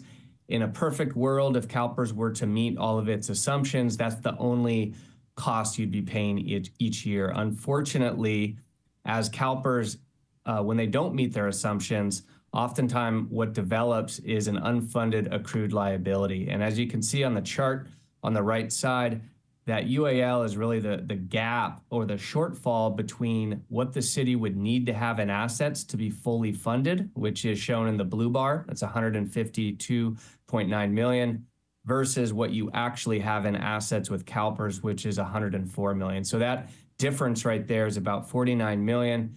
It's a big number. It's a big number for all CalPERS members across the state. So CalPERS doesn't require you to pay that back all at once.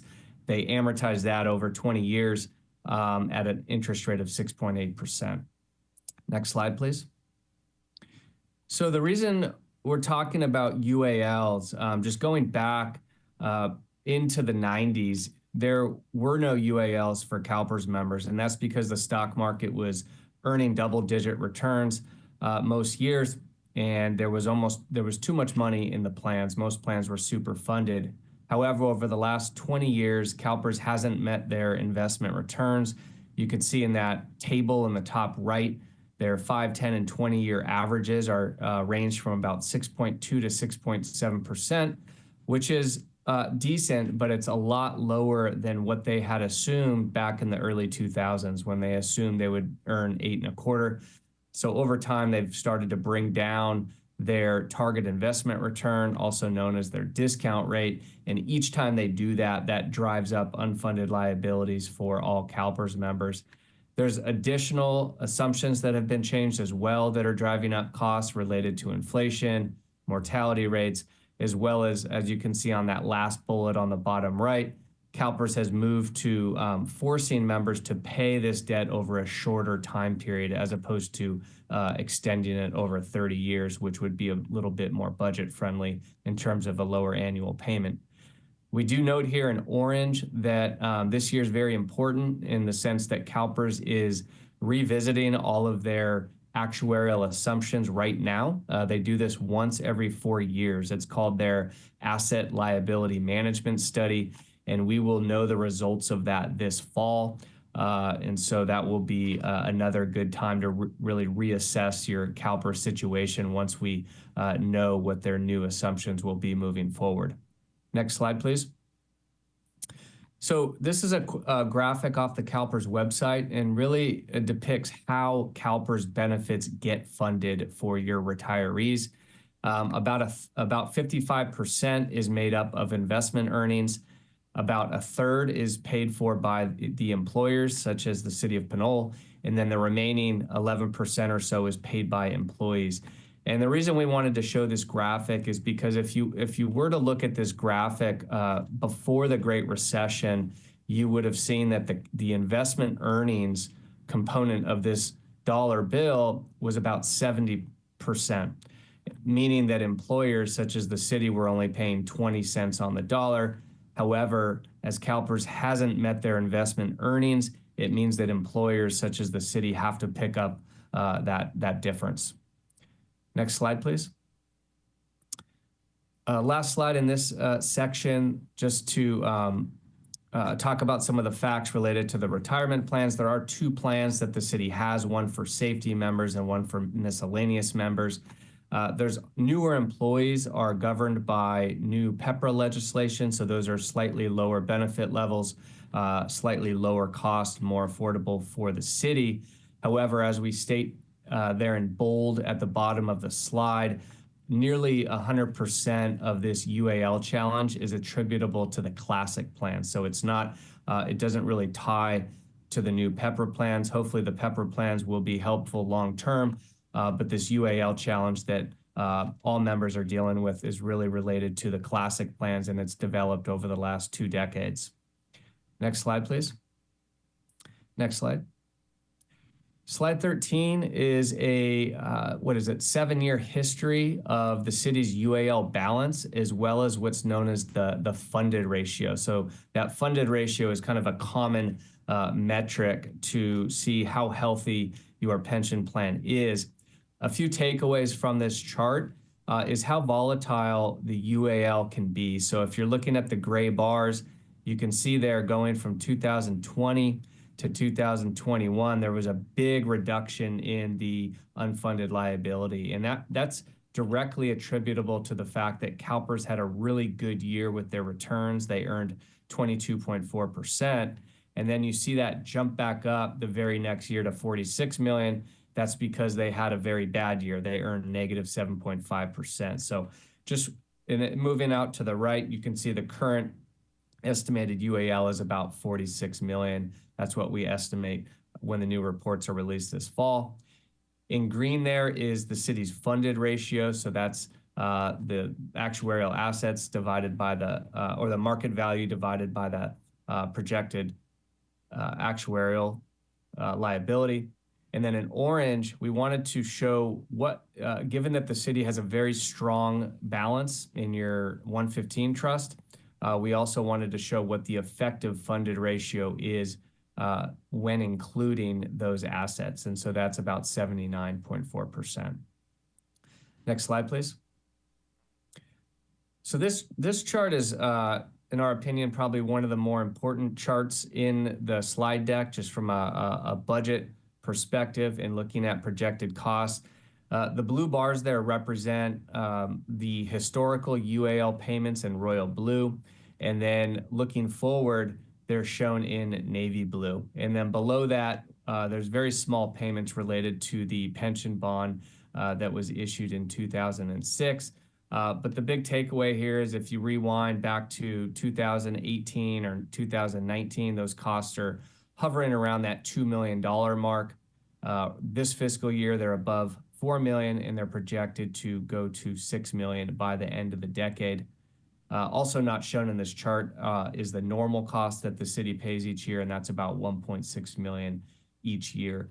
And one common question is why is this repayment shape look like this? Because it's not a linear level payment each year like your car loan or your mortgage would be.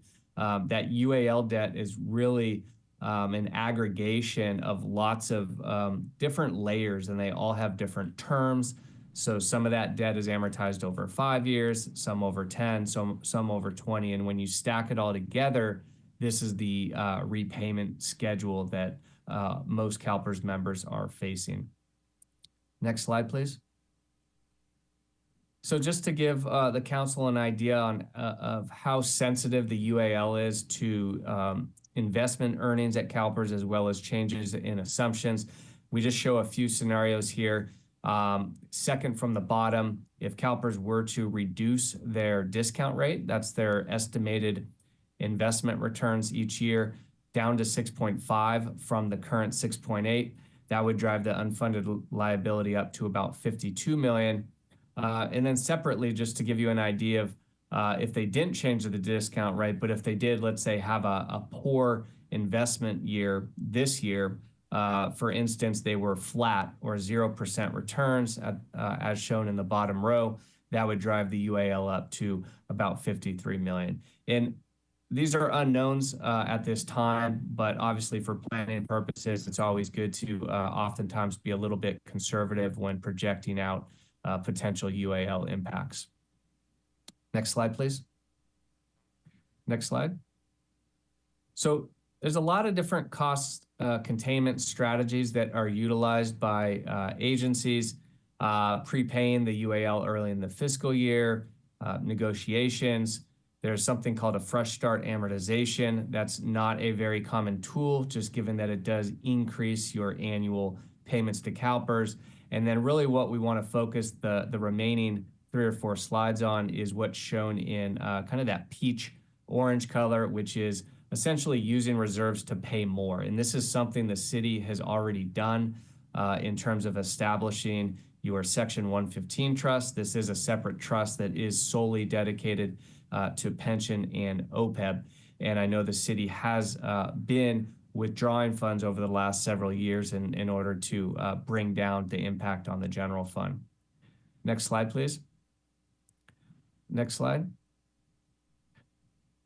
So this slide is a very quick overview of what a 115 trust is. If there are questions on that, we could come back to it, but we could maybe flip to the next slide, please, which is a little bit of a trend analysis of the 115 trust balance. So again, this is a separate trust.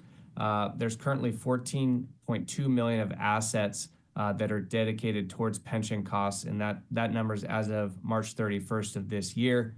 You can see going back to fiscal year 20, that number was 18 million, and then it started to come down each year. So while there has been investment earnings on those funds, the city has been withdrawing funds out of that trust to help meet its annual obligations to CalPERS. And so part of our analysis as part of this project was to kind of look at the current policy or the current strategy of withdrawing funds, and just to see, is that still prudent given the current UAL situation and that mountain peak of payments that the city is staring at.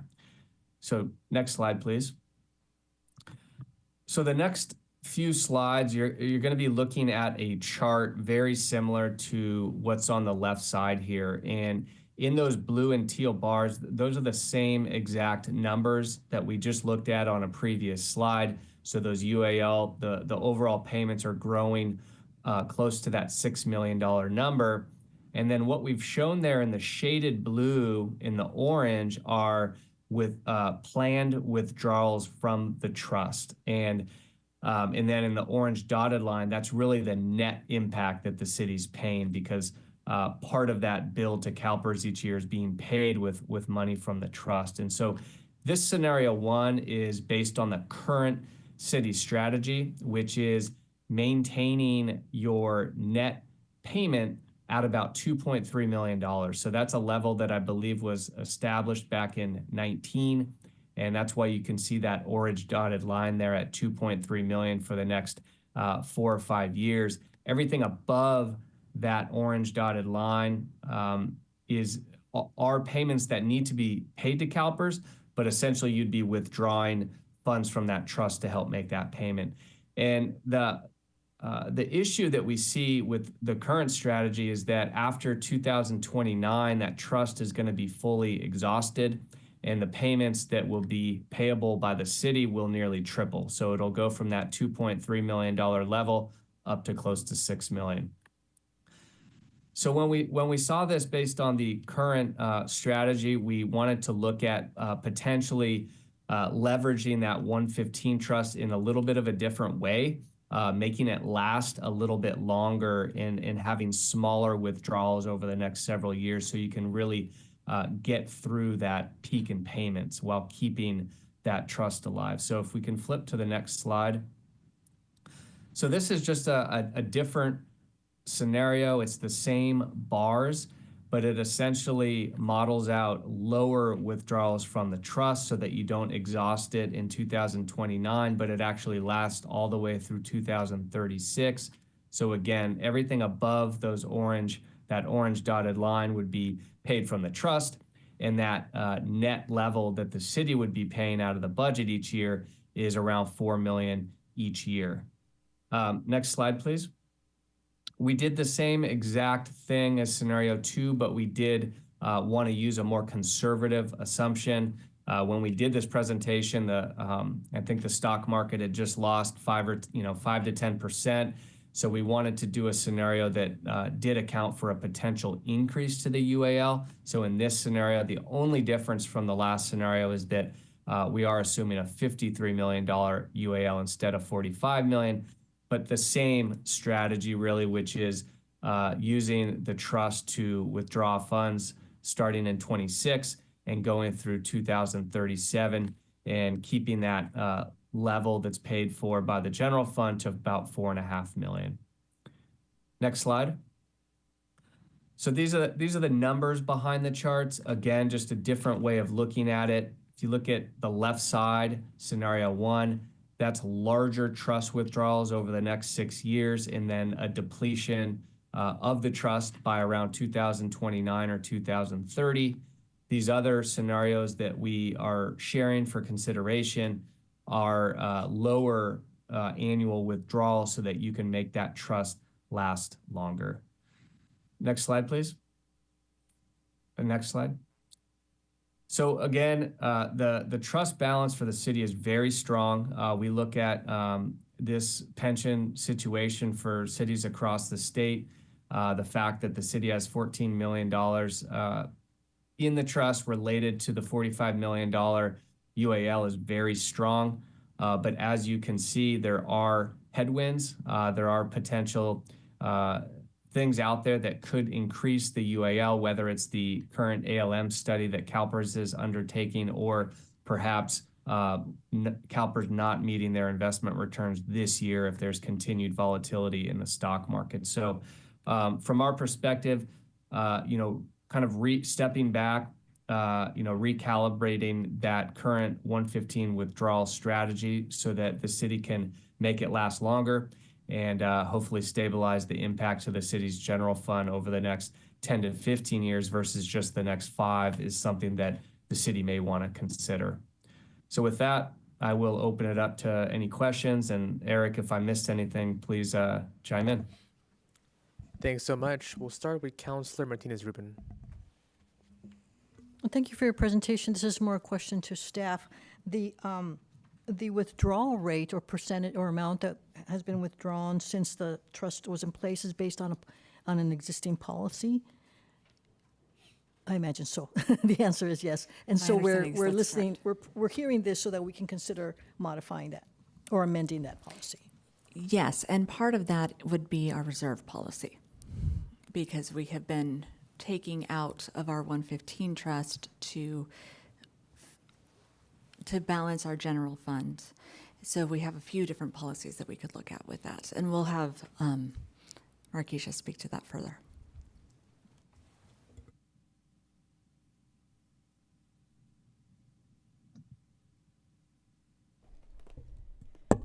And just to add, if I may, there was a formula established by the city when the trust was established. So it's not necessarily policy, but it is practice as far as the methodology that is used. So we take the total amount of the city's contribution in any given fiscal year. We subtract the actual amount of the base year, which was fiscal year 2018-19, and that the delta is basically the amount that we put into the budget from the trust. Thank you for that reminder. And that base year was used because simply... That's when the trust was established. Okay. Yes. Kind of somewhat available or convenient to have that. Right. Okay. Yes. Thank you. Mm-hmm. You're welcome. That's it for me for now. Thank you. Great. Mayor Pro Tem. So the question I have, and I mean, I usually have this every time we look at this, is, looking at this strategy, we can get out to 2036. What is the position of CalPERS when you have a 115 trust and they're making, I saw one number, it's like 12%. Why isn't our 115 trust, is that making 12% too? I'm just wondering if it's in better hands with CalPERS and reducing our liability that way. I guess what I'm saying is today's cash is more expensive. It's better with CalPERS if we were to make one lump sum payment to them and then let that go. Right? I mean, wouldn't that reduce the amount of money our payments? That is a potential option. Often, if we do make a payment to CalPERS, we can often save a great deal in the interest that CalPERS is generating. The challenge with that is that we no longer have that liquidity. We no longer have those reserves with us. So I think that would be a decision on how we want to move that forward. But I guess what I'm saying is it's not with us anyway. It's going to wind up going out the door. I guess what I'm saying is that right now that money's pretty much static with us, but it provides us liquidity. What I'm trying to understand is that shouldn't it be invested the same way CalPERS is investing and the risk is shared? Because right now it seems like we're bearing a lot of risk. Or not? Go ahead, I don't know. I'm asking the question. Yeah, Mike, go ahead. I've got thoughts too. I could chime into that if that's possible. The city's 115 trust is, I believe, invested a little bit more conservatively than the CalPERS portfolio. I think it earned about 6% last year in 24 versus the CalPERS 9. But the city does have options. The one benefit of the 115 portfolios is that there's different investment vehicles based on the different allocations between equities, fixed income, and all that. In fact, most 115 trusts that were invested with similar allocations to CalPERS did a lot better last year. So if, the city, I think the one consideration is that based on the city's kind of current plan of taking money out very quickly, we weren't around for, and we're not investment advisors, but that's probably one reason that it's invested fairly conservatively right now because of the near-term horizon. But if you were to say, let's kind of leverage this over 10 to 15 years, it's probably worth looking into some of the other 115 vehicles that have a little bit more weighting towards stocks. As I mentioned before, most 115 trust providers did beat CalPERS the last couple of years. But you do, the ADP is another option where you would take money and you would just... Define ADP. Yeah, sorry, Eric. The ADP is an additional discretionary payment. So if you were to take that money, you could send it to CalPERS and you would strategically decide which pieces of that UAL to pay down, and you would get credit at that 6.8% interest rate. So there's not a wrong or a right answer. Both are prudent. I think the one caution, and I think this was noted by the city manager, is that once you send that money, it's out the door. Whereas with the 115 trust, you can't dip into that when you need it. So if you were doing better than you thought, you could always take money out of there to do the ADP. You might hit economic challenges. 115 gives you a lot of flexibility. You could pull money out to reimburse yourself. You can help make the annual payment if you don't have enough resources in the budget. So typically what we hear is that there's the flexibility of the 115 is a nice benefit, but exactly right. There is another option as well, which is to take some of that money and just to pay down UAL directly.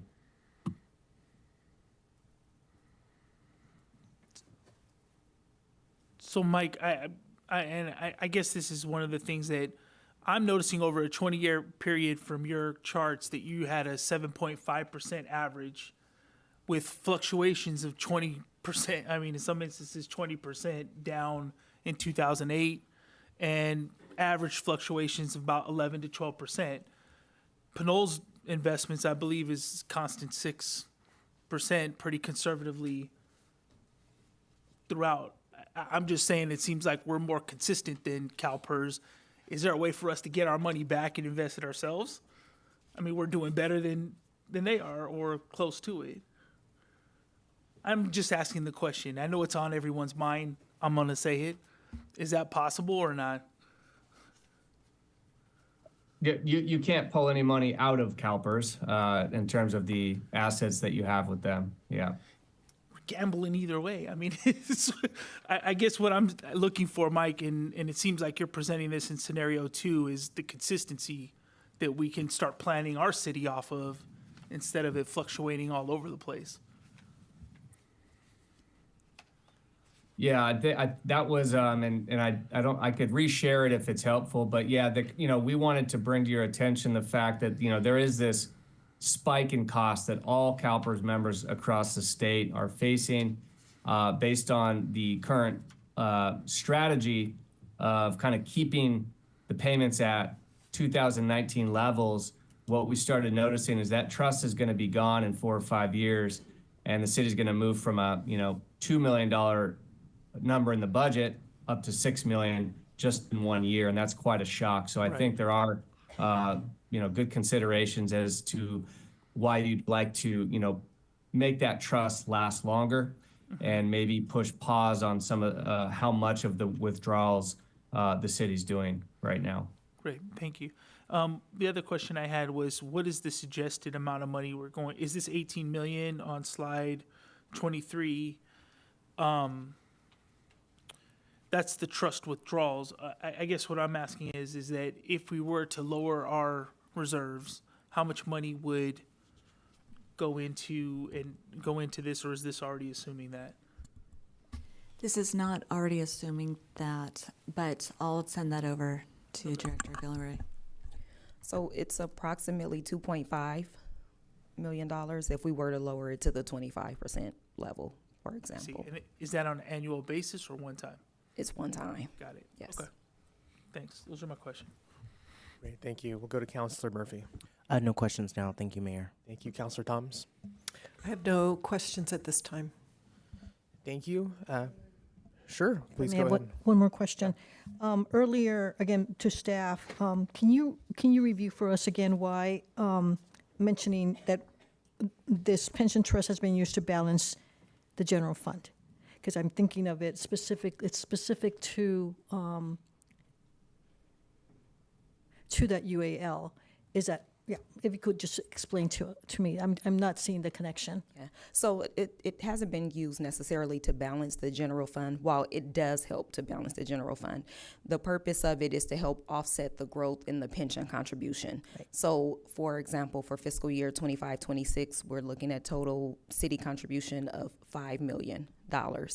And we have a withdrawal in the budget for about $2.4 million, which is that difference between the upcoming fiscal year and the 2018-19 baseline. So it hasn't been used to balance the budget, but it helps to offset a significant portion of the costs from the pension. So the growth in the pension costs. Okay. So we haven't pulled from the trust to balance the budget. No. Okay. No, So it only goes strictly towards the growth in the pension costs. Okay, thank you. So I misheard something there. All right, thank you. You're welcome. That's what I understood. Okay, the intent of this fund to be at all. Yes. Okay, thank you. Great. City Clerk, any comment or any public comments on this item? Yes, thank you. Rafael Menes.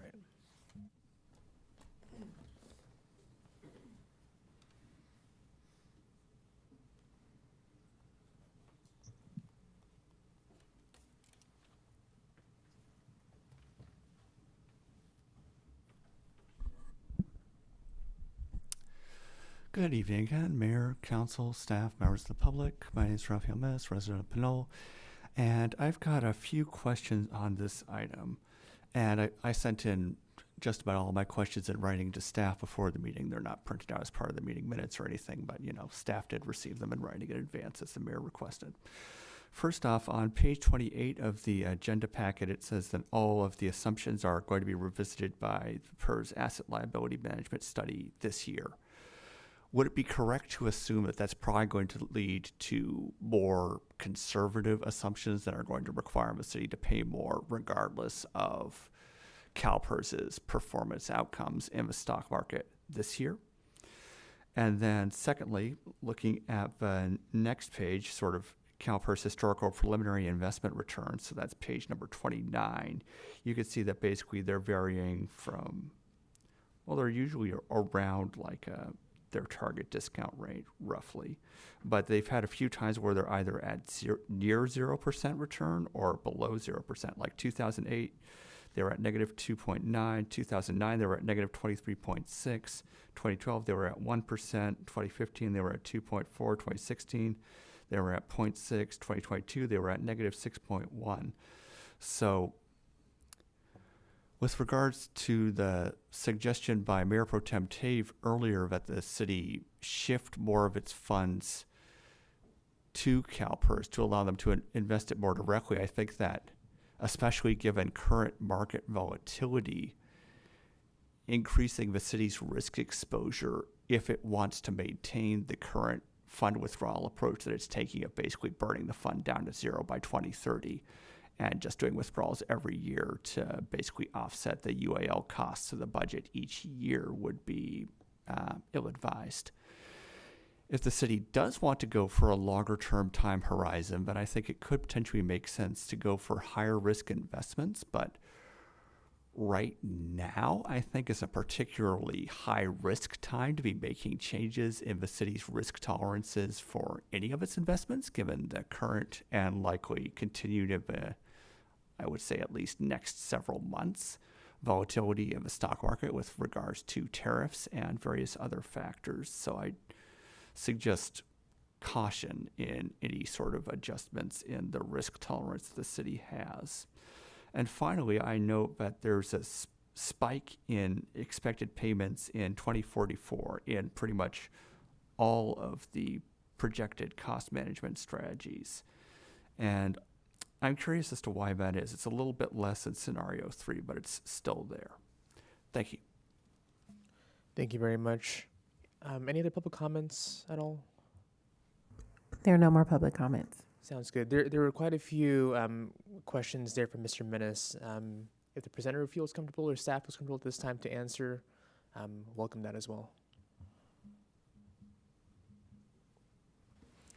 So we did receive Mr. Menace's questions in writing. We haven't gotten a chance to really review them, but we will be getting back to him. Great. Thank you, Mr. Menace, for providing that in writing. Appreciate it. With that being said, just want to thank you for presenting tonight on this really important topic, and looking forward to our ongoing work. With that being said, we'll move on to item 9, which is our consent calendar. City Clerk, do we have any public comments? Yes, thank you. Rafael Menace would like to speak on item 9B, C, D, and F.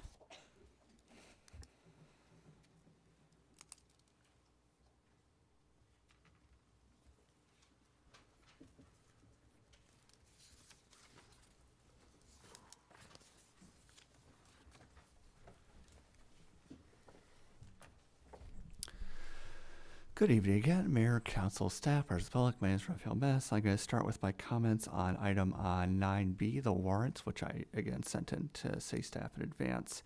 I just have a couple questions there. First off, on page number 71, there's a couple of credits under dental and vision benefits for $16.10 and $75.60. And I was curious as to the cause for those credits, whether it was just due to a refund from the provider or overcharging or what exactly was going on there. And let's see, on page number 80, I also noted there was a charge of $2,045.96 for a Surface Pro keyboard slim pen. And I'm guessing that's for the entire Surface Pro and not just for a keyboard. Just wanted to double check and confirm that. So those are my questions with regards to item 9B. With regards to item 9C, I noted that there was basically going to be suggested imposition of a new condition of approval attached to recordation of the final map. And I was wondering whether the Planning Commission needed to be involved with that at all, or is that just something this council has the power to do by itself? It's like, okay, this is a problem, we need to deal with it, we can just impose this condition. Just as a point of curiosity. Let's see. For item 9D, I just want to know it's great. Note, this is more of a comment than a question. Note that it's great the city is going to be reducing its costs for copier maintenance and copying. Like as the staff report notes on page 176, the cost over a 5-year period is $86,700, and the cost for this current fiscal year that we're now ending is $45,131. So it's basically saying over 5 years we're going to pay the cost we would have paid for 2 years under the current contract. So that's great. I applaud the city for finding cost savings there. And I'm somewhat curious as to how that all worked. But, you know, I'm sure city staff can go into more detail on that if they'd like. With regards to item 9F, the financial and investment policies, I'd like to reiterate my comments with regards to the Finance Subcommission that the city needs to reconsider its pension and investment policies in particular. I noted that that was raised as part of the presentation earlier tonight, but I feel like it's worth explicitly calling out and following up on here, because if the city doesn't want to change how it's withdrawing funds from the 115 trust, then I think the city should be taking a more conservative approach to how it allocates funds in that trust, because as the presentation noted, it's going to be burning through the funds of that trust in the next 5 years. And that usually calls for a more conservative investment strategy and basically shifting entirely out of equities, because you're expecting to use all the funds in a 5-year period, and the equities market is simply really volatile for that sort of the time frame. If the city does want to change its financial policies to go for a longer time frame of withdrawals from the Section 115 trust, then it might want to consider more exposure to higher risk products, as the presenters noted and as Mayor Pro Tem Taves suggested. But I would also suggest in that case the city use care in making adjustments right now due to the current volatility in the equities market. There might be opportunity for gains in buying low when things are down.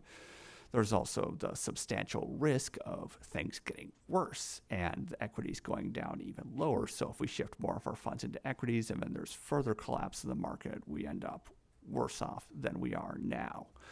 So I would suggest that if the city does want to go for a longer time horizon and concomitantly also increased risk, that the city still take care in how exactly it undertakes that risk and what particular sorts of investments it invests in, given the current markedly higher rates of volatility of the equities market and more generally in the bond market too with tariffs. So just encouraging caution, whichever way the city wants to go with it, and encouraging that regardless of which way the city goes with it, that it formally reconsider its investment and pension investment policies to declare how exactly it wants to go about the use of the Section 115 trust, either formally declaring that, yes, we want to continue things as they are, we want to go through the entirety of the Section 115 trust by 2030, or saying, no, we want to change that, we want to spread that out over a longer time frame, and therefore we're going to have some risk. And either way, making adjustments to the modeled values in the policies to account for those factors. Thank you. Thank you very much. Any other public comments? Right, There are no more public comments. Thank you. There were a few questions among the comments. The staff feel comfortable addressing those now, or should we wait? All right, with that being said, we'll move on. Council, do we have any items to be pulled on the consent calendar tonight?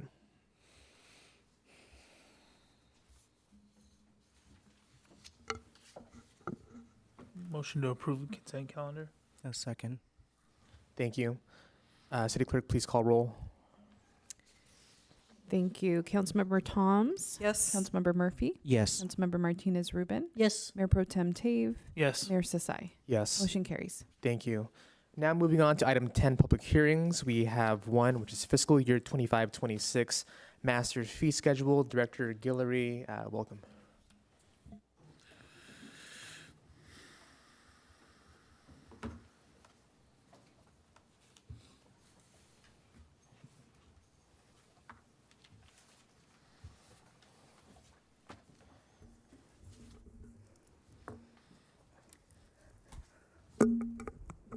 Good evening. So for this item, I don't have a presentation. It's more of a verbal report. This is the public hearing, and staff recommends that the City Council holds a public hearing to adopt the proposed user fee and regulatory fees and the proposed master fee schedule, which would go into effect July 6, 2025. On April 15th, staff presented the proposed master fee schedule to the City Council. And at that time, staff was not directed to make any changes. And with that, we are bringing that proposed fee schedule back for adoption. A couple of highlights before I conclude is that we are proposing to add a number of new fees, and those are spelled out in the staff report. They're mostly in the building and planning areas. For the fees that are existing, the majority of them have been increased by 2.7%, and that's consistent with the change in the consumer price index for the San Francisco Bay Area for the period of February 2024 through February 2025. So we applied that to most fees. There are some fees that have limitations and are governed by state code, and those are mostly in the planning and building areas. And so we did not include those in the increases, but for the most part, everything else was increased by 2.7%. Another exception is recreation fees. So we are currently reviewing all recreation fees, and we'll bring those back later for your review and potential adoption.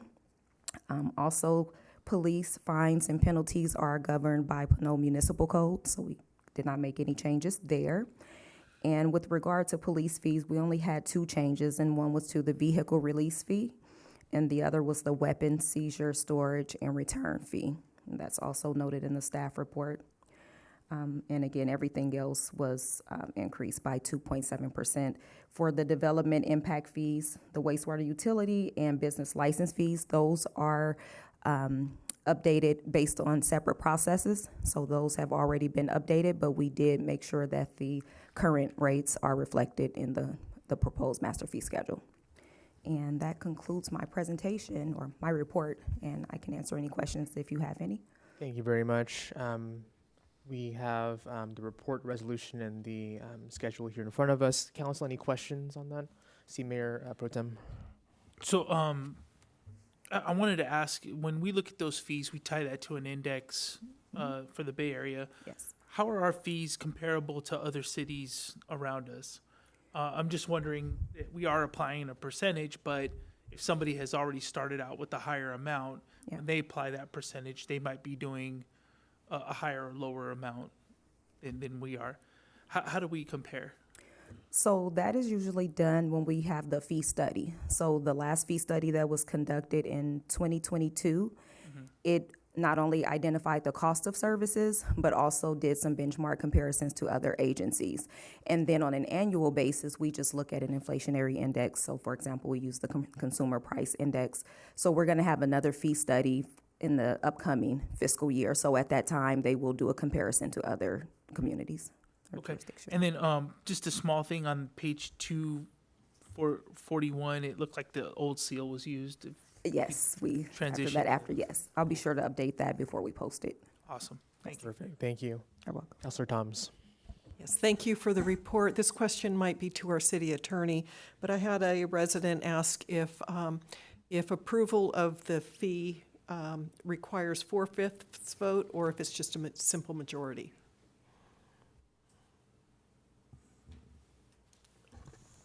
Of this item, it's a simple majority. Thank you. Yeah. Great. Any other questions from council? Yes, go ahead, please. Actually, our city clerk probably, but I don't see any correspondence from the public, and these fees include the development fees and development impact fees as well. And every now and then I'll hear about cities being business friendly or not. So I was just curious whether we've gotten any input or feedback or correspondence about the increases. I don't recall seeing anything coming to our attention since we first heard about this last month, and I don't see anything in our inboxes for this hearing. So I'm thinking, do we have another hearing, or is this it for today? Is this it? This is it. This is it. Okay. All right. So once these fees go into effect, they would go into effect July 1st. Is that correct? July 6th, only because for some of the development fees, it requires 60 days before it can go into effect. So we just aligned all of the fees with that timeline. So July 6th. July. Okay. Yes. Into the new fiscal year. All right. So we'll find out how they're received when people come to the counters. Yeah. Thank you. You're welcome. Thank you. Any other comments or questions from council? All right, with that being said, I'll open the public hearing. Do we have any public comments, City Clerk?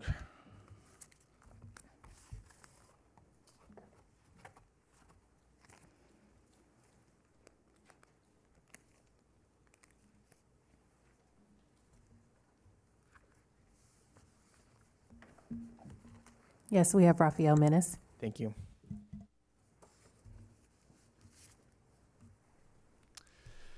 Good evening again, Mayor, Council, staff, members of the public. My name is Rafael Menace. I'm a resident of Pinole, and I have a few comments/questions about this item, some of which I sent in advance. On page number 236 of the agenda packet, it outlines several new building and planning fees, and I've got questions about some of those. So the rental program exemption for $291, is that implying that some rented buildings will not be subject to the city's rental inspections? And if so, how is the city deciding which buildings fall within that subcategory?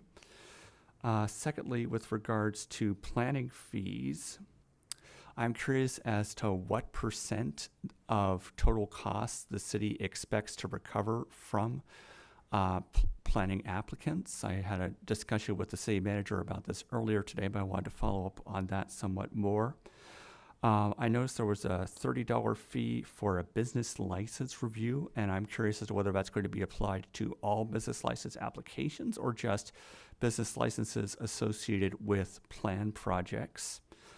I noticed there was a $673 fee linked to a pre-approved ADU plan submittal, and I'm curious as to whether that runs into any of sort of the streamlining provisions the state has tried to implement to make doing those pre-approved ADU plans as simple and painless as possible. I don't know what the rules are on whether or not we're allowed to charge fees associated with pre-approved ADU plans, so I figured I'd double check about that. And then finally, with regards to comments, I think it's great that we're getting a dedicated source of funding for the climate action adaptation plan of 3% of the base building permit fee. I just wanted to flag that for everybody to be aware of because, you know, I think it's a good thing and I think people should be aware of it so they're not surprised when it shows up on their building requirements and so on. And let's see, other things I had on this item. That's all for this item. Thank you. Thank you. There are no more public comments. All right, we'll close public hearing. Now we'll go back to council comments on the item or motions. I move to approve the master fee schedule. I'll second. All right, motion and second. Any discussion of the council? City Clerk Bill, please call roll. Councilmember Toms. Yes. Councilmember Murphy. Yes. Councilmember Martinez Rubin. Yes. Mayor Pro Tem Tate. Yes. Mayor Sasai. Yes. Motion carries. Thank you. Now we have item 12A, which is the fiscal year 25-26 preliminary proposed operating capital budget. And we'll pass along again to Director Guillory. Okay, so this will be the introduction to the full city council, the preliminary proposed fiscal year 2025-26 operating and capital budget. Next slide. City staff recommends that the city council review the budget, the preliminary proposed budget, and provide direction for staff to incorporate changes into the next draft of the budget, which will be titled the revised proposed version. Next slide. So before I get into the overview of the budget, just wanted to take a moment to reflect on the City Council strategic priorities that was set during the February 1st City Council retreat. There were a number of discussions and activities that the City Council engaged in to come up with this list of priorities for staff to address not only through the annual budget, but also in the long-term capital improvement plan. And also, some of them will have to be pushed out to future years. But this, I won't go through all of the 24 items here, but goes from everything from developing a sustainable, balanced budget, not only in the upcoming year, but in future years, to a number of road projects and initiatives, other special initiatives such as the Climate Action and Adaptation Plan dashboard, public facility repairs, senior and public safety, caretaker house, and so on. So a number of items that are actually currently being addressed, will be addressed in the upcoming budget, or is prioritized to be addressed in future budgets, and then also the 5-year capital improvement plan. Next slide. So the budget development process is an iterative process that we go through each fiscal year. It goes from draft to adoption. This just kind of maps out at a very high level the steps that we take to get to the point where we are tonight. So the first thing we do is we start with the current budget, which in this case will be the fiscal year 2024-25 mid-year budget, and that is our baseline budget. That tells us where we are. From there, we incrementally add in our assumptions for revenues in the upcoming fiscal year and also assumptions for expenditures for in this case, fiscal year 2025-26. We have a number of internal meetings with the finance department, the city manager, and individual departments. Departments submit their requests for any changes to the baseline budget for either special projects or ongoing changes to the service levels and or staffing. From there, the finance department and the city manager considers departments' requests for changes based on the amount of available funds. And from there, we prepare the preliminary proposed budget for the city council's consideration. And then we go through and we continue to refine the budget until adoption. It should be expected that there'll be some variation between each version of the budget, just because we have new developments that are occurring as we go through this process. For instance, we recently had a meeting with our sales tax consultant, HDL, which advised us that our projections will be a little bit different. So the sales tax projections from the last version of the budget that was presented to the finance subcommittee is a little different from what you have before you tonight. So we continue to make those refinements until the budget is adopted. So just in case the questions come up around why did some of the numbers shift, that's typically the case as we go through this process. Next slide. As we go through the development process, we're working within the framework of the city's structurally balanced budget policy. And the goal of this policy is for our staff to create a proposed general fund operating budget that is structurally balanced. And what that means is that the ongoing revenues are sufficient to cover our ongoing expenditures. Next slide. So looking at the baseline budget components, our recurring revenues are those that the city can reasonably expect to continue to receive on an ongoing basis, or sometimes called our permanent revenues. So our tax revenues, our fines, investment income, licenses and permits, charges for services are some examples of our recurring revenues. Our recurring expenditures, or permanent expenditures, are ongoing costs that relates to ongoing city services and activities. And some examples are salaries and benefits, our utilities, maintenance of our facilities, and mandated agreements, for example, for services that are provided by Contra Costa County. Next slide. On the flip side, we have our non-recurring budget items. These items are separate from the baseline budget, so they're not included in the numbers there. Some examples of non-recurring revenues are one-time sale of property and also grant awards. These are typically one-time receipts. Our non-recurring expenditures are costs that are related to activities that are not ongoing. So some examples would be council-directed initiatives, staff-recommended budget additions for special projects, and also capital improvement projects are considered non-recurring and typically funded by one-time funding sources. Next slide. So going into the general fund baseline budget, I have several highlights here that I'd like to draw your attention to. One is the baseline budget. Revenues and expenditures are considered with or are consistent with the prior year's forecast, meaning that it's a status quo baseline budget. We are not assuming any major changes to staffing levels or service levels. We do have a additional source of revenue starting or effective April 1st of this year. That is the Measure I for the new sales tax measure that Pinole voters passed during the November 2024 election. And it's expected to generate $2.6 million in the upcoming fiscal year. And that's consistent with the amounts to be generated by the Measure S tax and sales tax measures as well. The city's baseline budget at this point in time does indicate a positive balance as ongoing revenues exceed ongoing expenditures. However, several other operating funds that depend on the general fund for support are not balanced at this point in the process. We're seeing some substantial growth in some of our expenditure categories. Specifically, our CalPERS contribution is increasing approximately $650,000 from the prior fiscal year.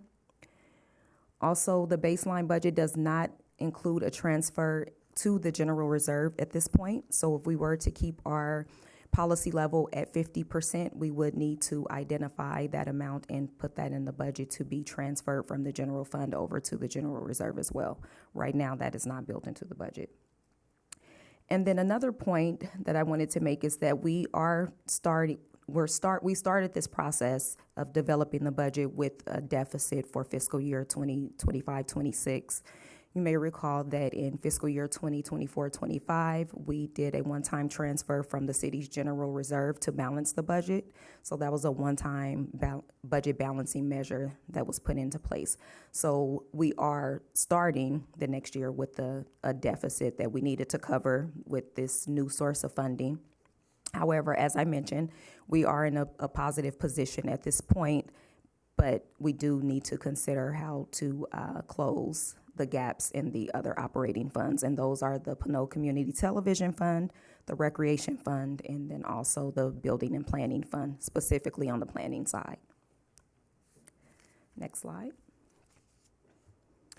So as we go through the process, we have a couple of high-level financial goals in mind, and this is also a part of the City Council's strategic priorities.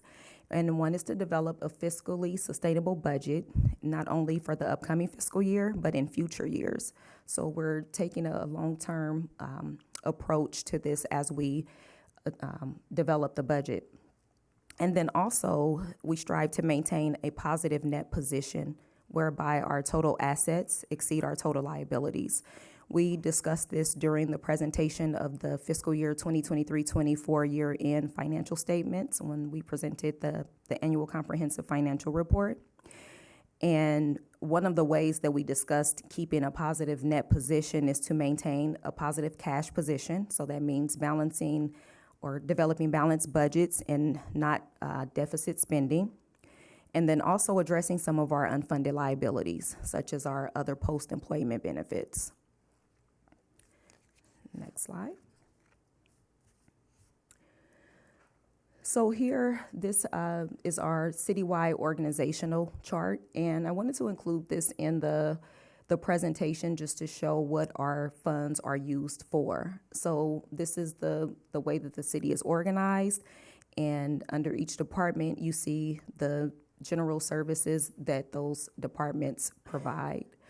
Pinole is a full-service city. We provide public safety, recreation, public works, community services, and a number of administrative services as well.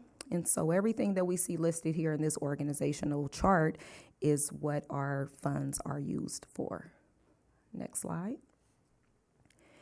Then looking at staffing, so this is a 5-year history of authorized positions. We see that we have maintained pretty stable staffing levels over the years. In the fiscal year 2022-23 and 2023-24, we do see a dip there, and that's just because the fire department transitioned to the Contra Costa County Fire Protection District. But from there, the city staffing has remained fairly stable. Next slide. So now looking at the full preliminary proposed general fund budget, and just to clarify what we mean by some of the terminology. So the full budget, looking at our baseline budget and our one-time items, makes up the preliminary proposed budget. The components are the baseline budget, and right now the budget stands at about $32.1 million. And then we have our two components that make up our one-time items. So one-time operating budget items are about $444,000, and capital improvement projects at approximately $967,000. So we are proposing to use about $1.4 million of unassigned fund balance. So one way to look at this, if we compare it to personal finance, our ongoing baseline budget would be like our checking account. You receive a paycheck, you pay your recurring expenditures such as your mortgage, utilities, and so forth. And then on the other side, you have your savings that you may use for one-time items. And the one-time budget items that we see here in the capital improvement projects, those are separate from our baseline. So that would come from unreserved, undesignated fund balance that we have in the general fund. Next slide. So here's a summary of the general fund preliminary proposed budget, and this is baseline just because there are not any one-time revenue items included in this budget. And I'll go into more detail in the each category in the next few slides. Next slide, please. So the next is a summary of the general fund expenditures. And as I mentioned, at this point in time, for the baseline budget, we are in a positive position. So if we look at the last row there, the surplus at this point is $1.4 million. Next slide. So this depicts where our general fund money comes from. And as we can see, about 82% of our revenue budget comes from tax revenue. So our property tax, sales tax, utility users, and so forth. Next slide. And then going into each of the categories just to give a bit more information. So for each one, it just gives a summary of what the category is, how the funds are generated, and then also a comparison to the current year's budget. So for our property tax, Pinole receives 19% of the 1% of assessed valuation. The assessed valuation is determined by the county assessor annually. For the fiscal year 2025-26, the baseline budget assumes a 9% increase. This is consistent with our projections provided by HDO, our property tax consultant, and most of the increase is due to the formal dissolution of the redevelopment agency. The property tax revenue category also includes several other components, so unsecured, supplemental, and property transfer tax. We're not assuming any growth there just because over the last 3 years, we're seeing that there hasn't been much growth, and this has been the average amount that we've received in those subcategories. So we are not proposing or assuming any growth in those. Next slide. And then here's a breakdown of the property tax. So Pinole receives 19 cents on the dollar for each dollar received in property tax revenue, and the remaining goes to a number of other public entities, as you can see here in the chart. Next slide. So currently, for our sales tax on purchases made in Pinole, it's now 10.25%, and the city receives the standard 1%, or the Bradley Burns. In addition to that, we receive another 1.5%, and that's the combination of the Measure S funds and the new Measure I fund, or revenue. The baseline budget is assuming a 1% increase to the existing sales tax revenue, and that's consistent with our updated projections from HDL. So a couple of things to point out here. The projections do not factor in the potential impacts of tariffs or a potential recession at this point. However, the consultants are watching consistently and providing us with updates as they come in. There's lots of uncertainty around it at this point, so they're not built into the projection. But what is considered in the projection is the recent consumer spending habits and how that has slowed. Just reluctance on consumer spending outside of necessities. We are continuing to see some growth, though, in the areas of consumer goods, online shopping, and restaurant categories, specifically here in Pinole. And then also the statewide sales tax forecast has weakened in the short term, and it's showing limited growth in fiscal year 2025-26. And so that our projections are consistent with that growth as well. Next slide. So the next is the sales tax breakdown, and from the 10.25% that we receive on taxable sales, about 2.5% stays in the city. Next slide. So the next category is the utility users tax, and this is an 8% tax levied on the consumption of telecommunications, gas, and electricity. We continue to see higher growth in the electricity segment, and that's mostly due to the rates increasing substantially over the years. For the fiscal year 2025-26, we're assuming a 3% increase, and this is based on past trends, so over the last 3 years. Next slide. The franchise tax is levied on public utilities and corporations that supply gas, electricity, cable television, and refuse services. The fees paid by the various entities are delineated in separate franchise agreements with each corporation. And for the fiscal year 2025-26, we're assuming no growth, a net zero growth, and this is mostly due to the downward trend in the cable segment. So we are expecting growth in some of the other areas, but because the growth is so much larger in the cable segment, we're assuming no growth for the category as a whole. And that's mostly due to consumers moving away from traditional cable service. Next slide. The next is the intergovernmental tax, and this is the motor vehicle in lieu fee. It's a tax on the ownership of registered vehicles in the state of California. And for the fiscal year 2025-26, we are assuming a 5% increase, and that's consistent with our projections from HDL. And it's also tied to the property tax. Next slide. The business license tax is assessed on all businesses doing business within city limits, and for 25-26, we're assuming a 2% increase, and this is based on trends.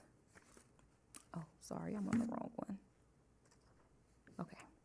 Transient occupancy tax is the 10% tax that is levied on short-term lodging. And we're assuming a 13% decrease based on past trends. This is continuing to show a downward trend. We're also seeing this at the state level as well, with travel down and short-term lodging at hotels and motels being down across the state. Next slide. Okay, there's a business license tax. And so, as I mentioned, we're assuming 2% increase based on trends. Next slide. Charges for services include public safety charges, which are received for dispatch services provided to Hercules and San Pablo through a cost-sharing agreement. The current agreement is for 5 years, and it was effective July 2023. And we're assuming a 5% increase, and that's based on the inflation factor that is included in the agreement. Next slide. So permit fees are imposed on various types of permits, including sidewalks, grading, and encroachments. For fiscal year 2025-26, we're assuming a 20% growth. This is not only based on trends, but also based on the increase in the fees overall, which is consistent with CPI. And we're seeing substantial growth over the years in encroachment permits, for example, or specifically. Next slide, please. So fees are also imposed on rental inspections, technology, admin fees, abatement fees, and code enforcement fees. For fiscal year 2025-26, we're assuming a net reduction of 4%. Due to projected decrease in code enforcement fees, and that's consistent with trends over the past 3 years. Next slide. Other revenues capture all of our other miscellaneous revenue sources. So fines and forfeitures, investment income, grants, and other miscellaneous revenue is captured in this category. And for fiscal year 2025-26, we're assuming a 21% decrease, and that's mostly in the increase or decrease in investment income that we're expecting for a couple of reasons. One is for due to market conditions, and then also the city has less idle cash to invest. Next slide. And the last category in the revenues is the transfers in, and our transfers in come from the Section 115 trust that we just discussed, and it's used to offset the increase in pension costs in the general fund. Next slide. So going over to the expenditures and how the city uses its limited resources, this depicts where the money goes by category. And about 53% of the budget is allocated to personnel costs, so salaries and benefits. And then professional services is our next largest category. However, the majority of that is for the fire services agreement that we have with Contra Costa County Fire Protection District. Next slide. And this chart also depicts where the funds go, but just looking at it from the functional standpoint. So about 58% of the budget goes toward public safety for police and fire services. And then other services and departments receive a share of the general fund dollars as well, including our Public Works Department and all of our administrative departments. Next slide. So going into each of the categories, starting with the salaries and wages, currently the budget is based on 116 full-time equivalents, and that's across all funds, not just the general fund, that's the total. We are not assuming any additional positions at this point. The fiscal year 2025-26 baseline budget includes a 2% growth rate, but it does not account for any cost of living adjustments at this point. So the 2% is just the natural growth in salaries, mostly for staff who are not yet at the top step of their salary range. So it builds in that growth.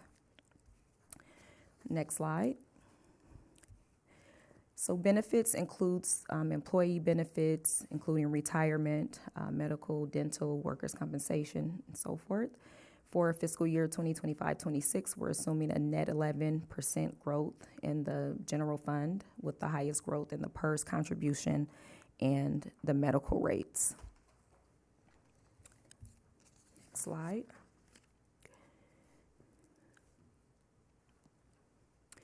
So our professional services category includes consulting and administrative services, building and equipment maintenance, office expenses, and others. It also includes the contracts that we have with other agencies, as I mentioned, with ConFire, and then it also includes our contracts with the county for animal and library services, in addition to some operating consulting contracts. For fiscal year 2025-26, we're assuming 7% growth, and that's mostly based on cost escalation in the contracts that we have. Next slide.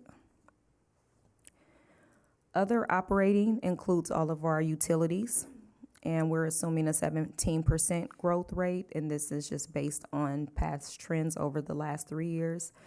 In addition to rate increases for electricity specifically. Next slide. Our materials and supplies includes fuel, maintenance supplies, and safety equipment in various departments. And we're assuming no growth based on past trends and what departments are expecting to spend for the upcoming fiscal year. Next slide.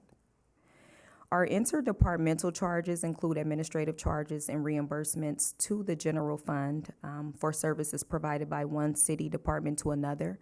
So for example, the HR department and finance department provides internal services to other city departments, and those departments are reimbursed in the form of interdepartmental charges for services provided. For fiscal year 2025-26, excuse me, we're assuming a net 8% decrease due to expected lower reimbursements to the general fund, and then also higher general liability insurance premiums. Next slide. Next is capital outlay. This includes the non-major asset acquisition and improvements. It includes just our smaller capital costs for smaller items such as computer equipment and furniture, just the things needed to support day-to-day operations. And we're assuming a 29% increase based on cost estimates and department needs for the upcoming fiscal year. This is separate from the capital improvement projects, which are mapped out in the capital improvement plan. This is more of the smaller ticket items for day-to-day operations. Next slide. So the debt service that is budgeted in the general fund is for the 2006 pension obligation bonds, which goes through fiscal year 2035-36, and the amount budgeted is based on the debt obligation schedule. Next slide.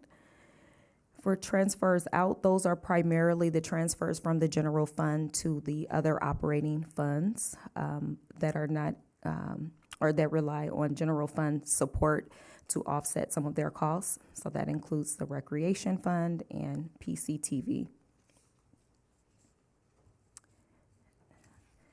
Next slide. So going into the other operating funds, the first is the the recreation fund. And just a couple of things to point out here. So if we're looking at grants under the revenue category, we see that there's a net change of negative 100%. This is because the recreation department no longer qualifies for the tobacco grant. So we were made aware of that this fiscal year, so that was taken out of the budget. However, staff continues to actively pursue grants in the for recreation services, so we're continuing to work with Townsend. We also have staff that are working, our internal staff that are working toward actively pursuing a number of grant opportunities.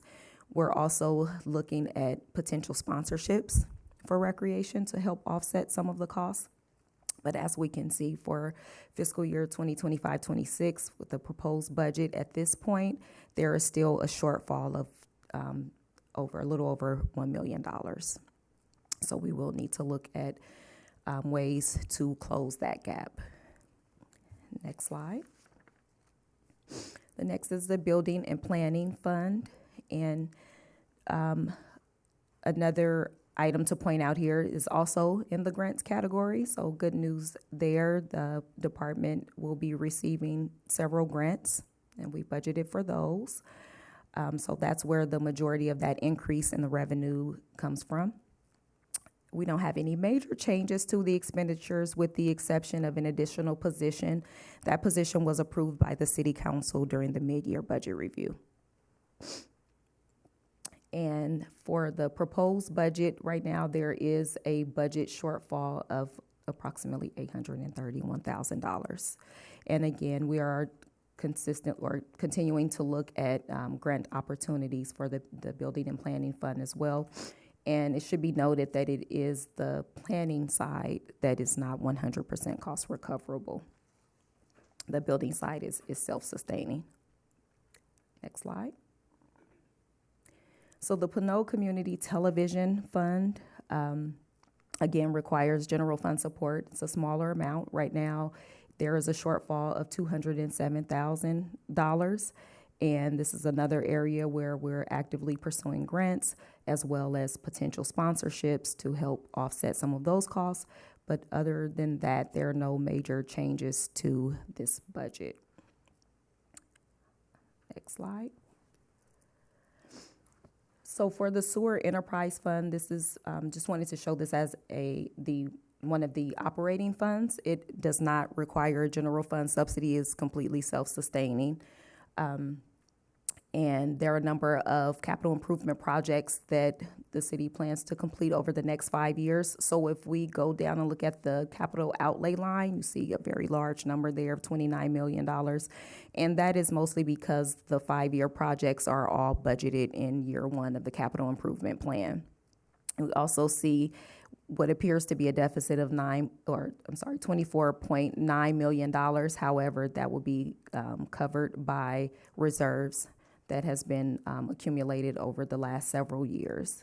So this fund, again, is completely separate from the general fund and self-sustaining.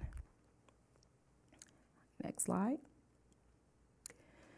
So some considerations for the City Council as we go through this process. The reserve policy at this point it states that the city should maintain a general reserve equal to 50% of total ongoing general fund expenditures or 6 months of coverage.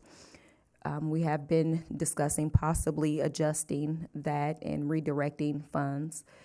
During the Finance Subcommittee meeting, the subcommittee members did direct staff to provide some information on comparison to other jurisdictions in their reserve policies, and they are listed here. As we can see, several of them have 25% of annual operating expenses as their reserve policy level. And then we see some that are as low as 10%. Emeryville is the highest at 50%, and that it's consistent with Pinole's reserve policy. Hercules is a minimum of 8.33%. That equates to about 1 month of general fund expenses. And then Martinez doesn't have a percentage set, but it has a dollar amount, which is $5 million, and that's equal to about 2 months or 16% of the annual operating expenses. So this is more informational for you all to see how we measure up to some of our neighboring jurisdictions. Next slide. And another consideration is staff is requesting a new position, an associate engineer. This will be fully funded by the Sewer Enterprise Fund. And this position will be critical for advancing some of the wastewater capital improvement projects and some environmental compliance requirements and reporting. And the cost is approximately $175,000. And again, no general fund impact there. It will be fully funded by the Sewer Enterprise. Next slide. So in conclusion, just to wrap up and repeat my opener, the general fund, general fund baseline budget currently indicates a positive balance of about $1.4 million. However, we do have some shortfalls in our other operating funds in recreation, PCTV, and building and planning for a total shortfall of approximately $2 million. So we will need to look at some measures to close those shortfalls, and the idea is try to reduce the amount of general fund support that is needed. However, we do to make sure that we maintain service levels in those areas. Staff is continuing to explore a number of options to offset those expenditures. Again, we are really working hard to actively pursue grants and actually applying for grants and looking at other opportunities for sponsorships and also looking at ways to generate additional revenue as well. Next slide. So potential recommendations for staff is for City Council to consider reducing the reserve policy and transferring the proceeds into the Section 115 trust. There is also potential revenue from the vehicle impact fee, which could help offset some costs of road maintenance and repairs. We'll also continue to explore, we recommend exploring debt financing for major road and infrastructure projects, and that's more longer term, but just want to keep that at the top of your minds. And then lastly, consider the cost of living adjustments. And I, just to put it into perspective, provided the amount for 1% for all labor groups, which comes out to $173,000. Next slide. So the next steps will be for the City Council to hold a special budget meeting next week on May 13th. And staff will incorporate any changes as directed and present the revised proposed budget on June 3rd. Next. And that concludes my presentation. Thank you. Thank you, Director Guillory. Mayor Pro Tem, do you have any questions? I know we went over this in the Finance Subcommittee meeting. No questions. I'm seeing potential recommendations. I guess the only question is, do we feel that these recommendations will cover the shortfall? And then how long do we have? So I would say that conservatively, we would need to still find some potential additional ways of having revenue in the near future.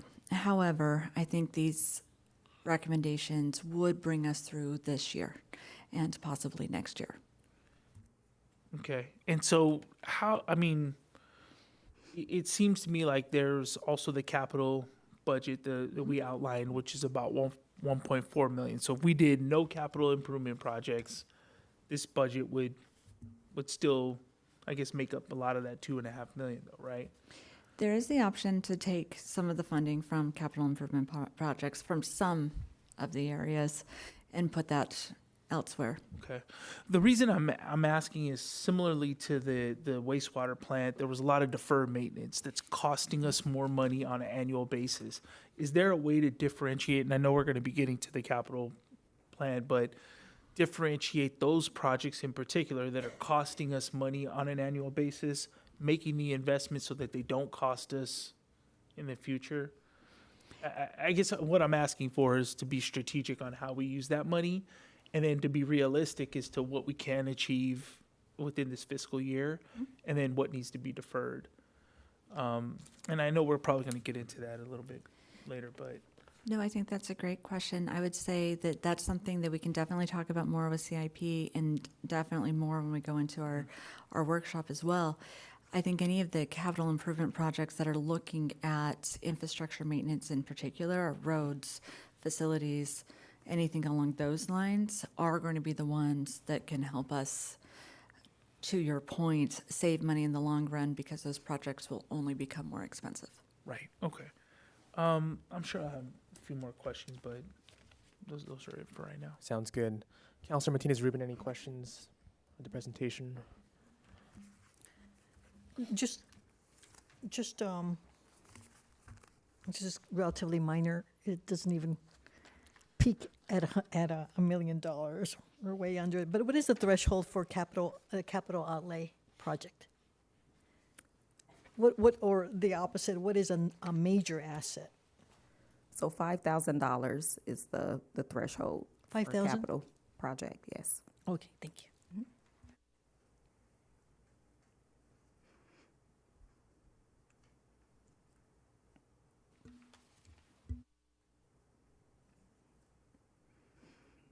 Any other questions? Okay.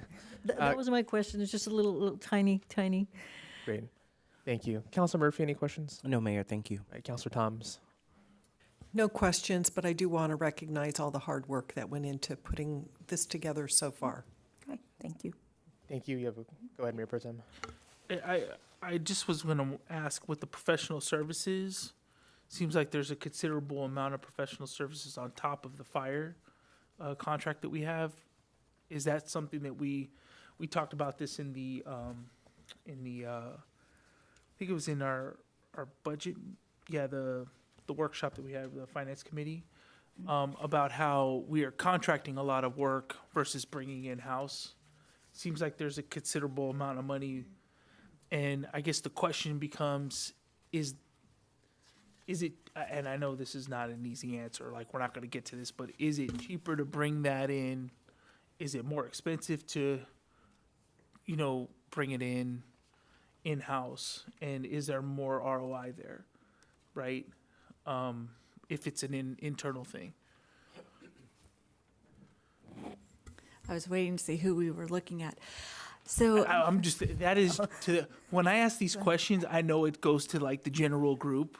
So it's kind of like the whole squad, but really, city manager, it's looking to you to kind of give us an idea of who might be is that in general? Because I'm just trying for the council and the public really understand, when we spend this money, we're spending on a contractor that may cost $100 an hour. Well, we know 30% of that is going to profit, and another 10% is going to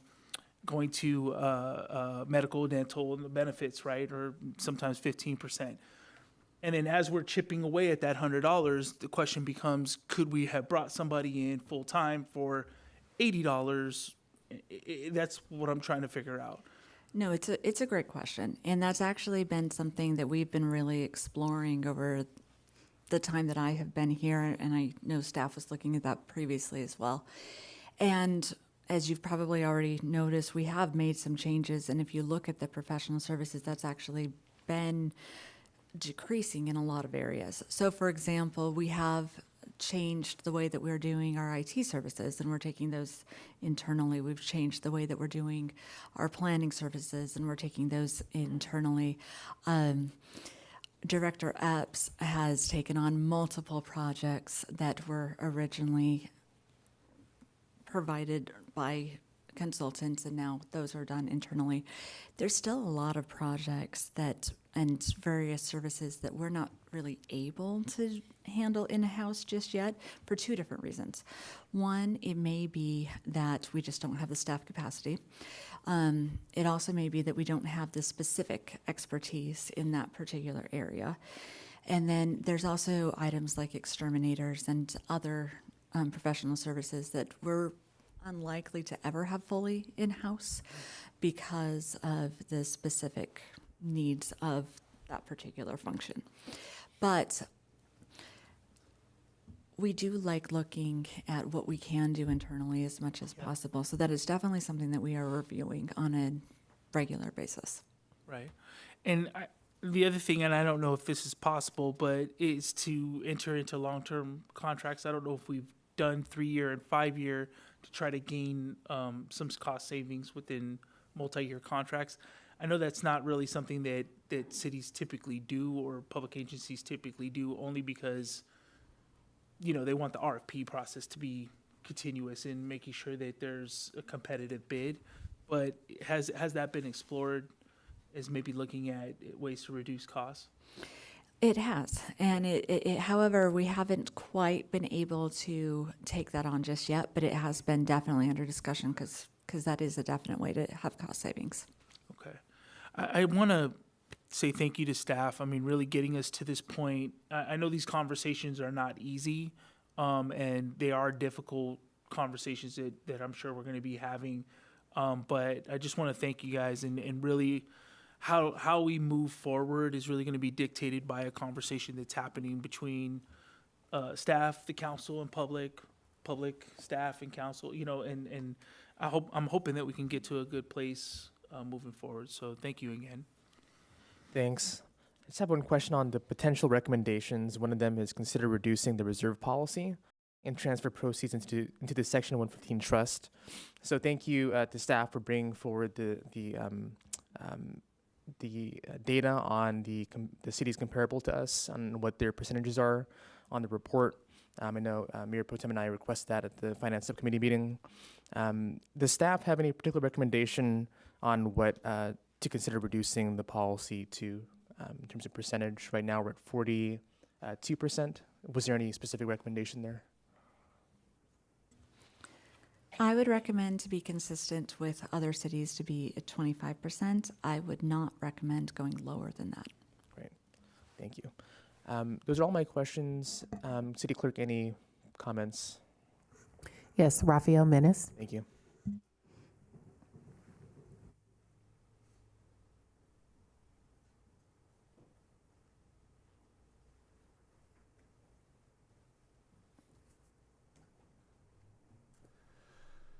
Good evening again, Mayor, Council, staff, members of the public. My name is Raphael Mess, a resident of Pinole, and I already sent a bunch of my questions in to staff before the meeting, so they have them in writing for their reference.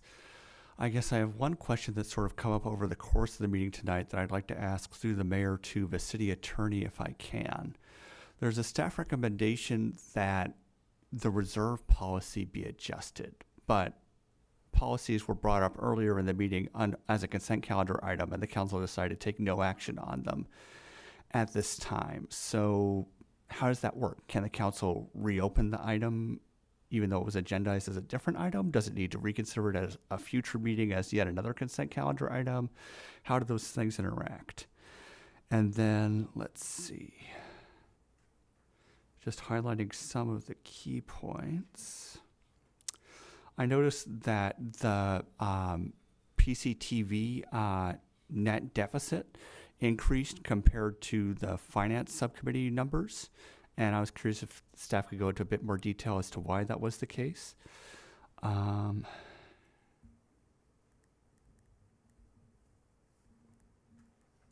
were also one or two points that I wanted to highlight.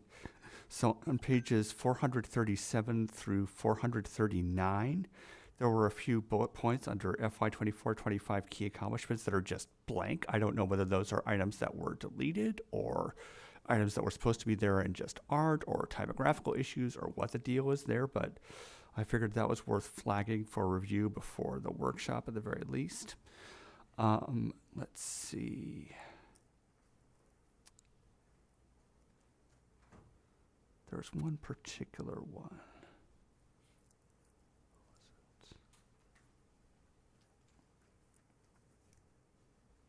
So on page number 383, non-personnel expenses for the city council, I noticed there was a significant increase in office expense from 500 to 1,200. I'm assuming that's across all 5 council members. And that's in comparison to office expenses basically being flat over most of the other budget categories. So I was curious as to why that was increasing. And then finally, there was one item, I think I tagged it.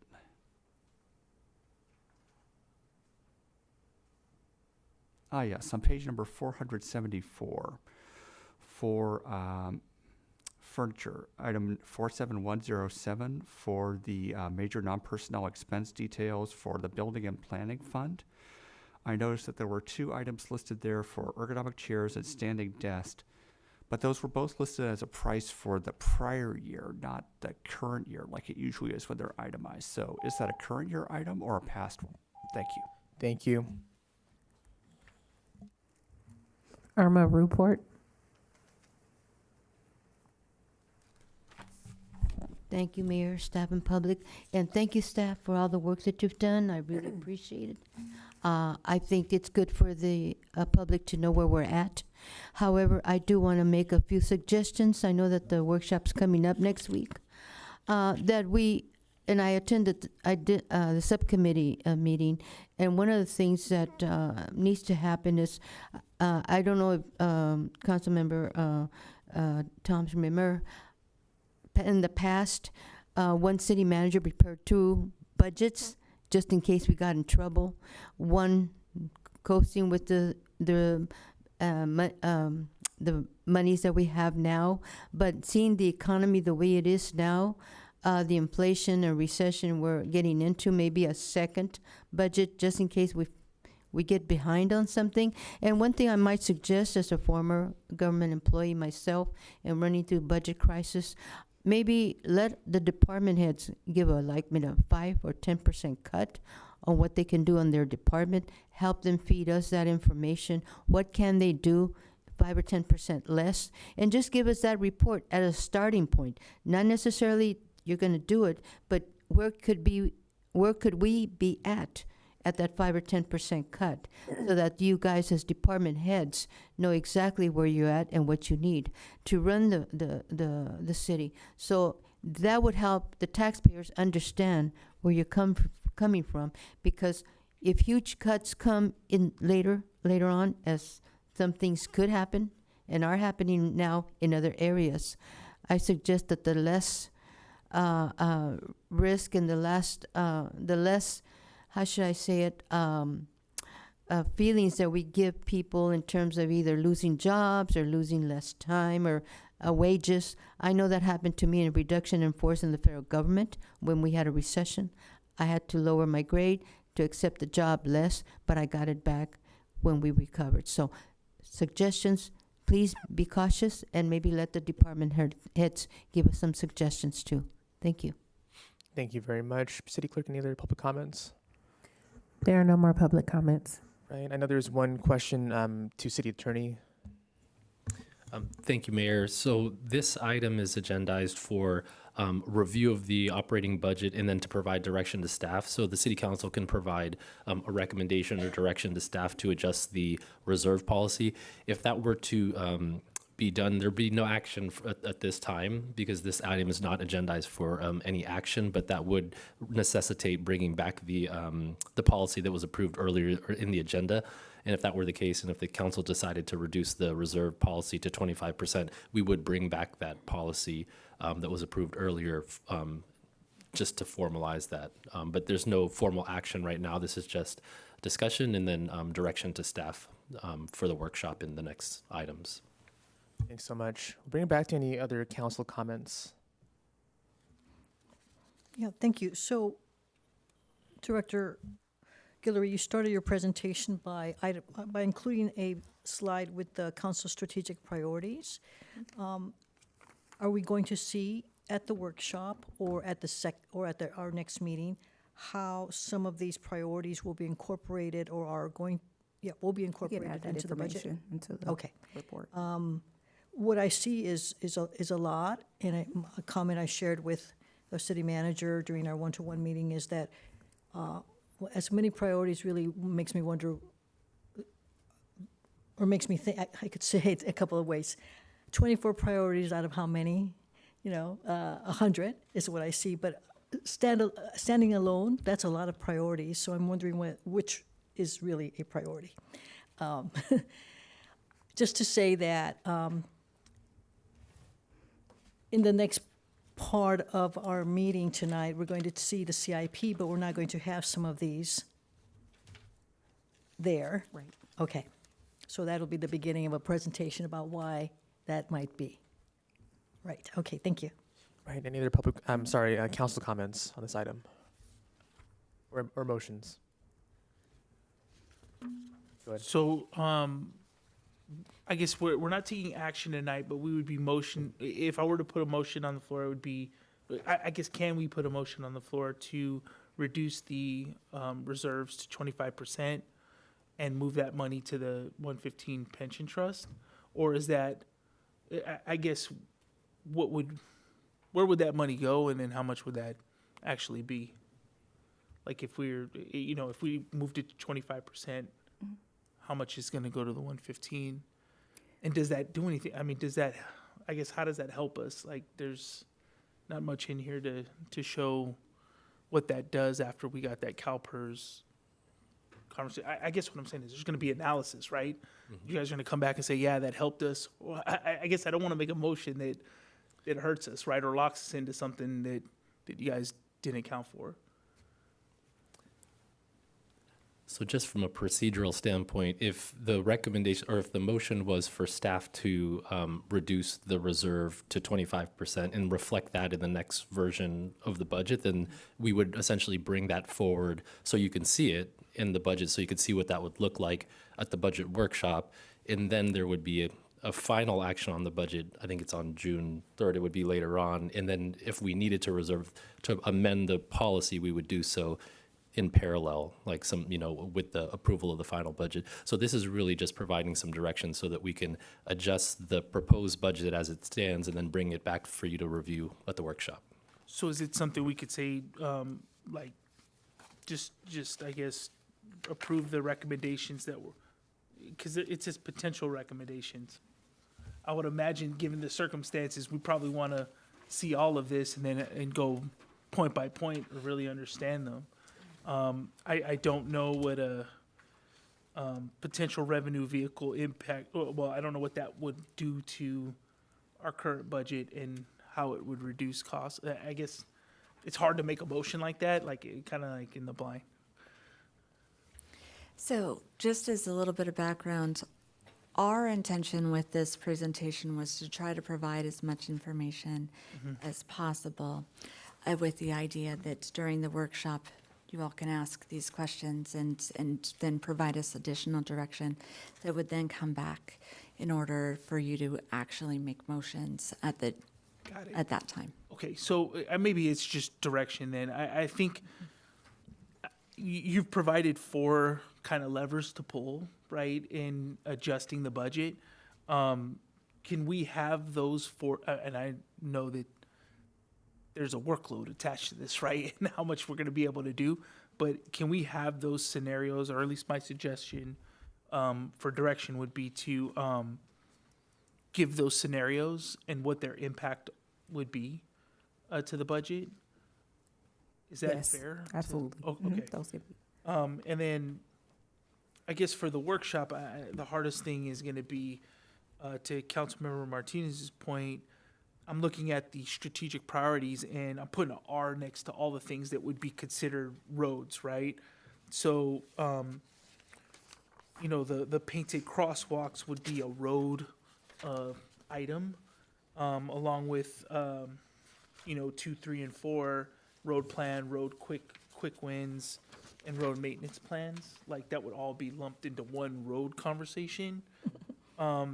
So if you, to Councilmember Martinez's point, can we group some of those together so that we could see if the roofs plan, you have the different, kind of like what we do in the capital plan, but how those priorities would be tackled and with what amount of money they would be tackled with. That would be the suggestions I have. If I may add to that, Sure.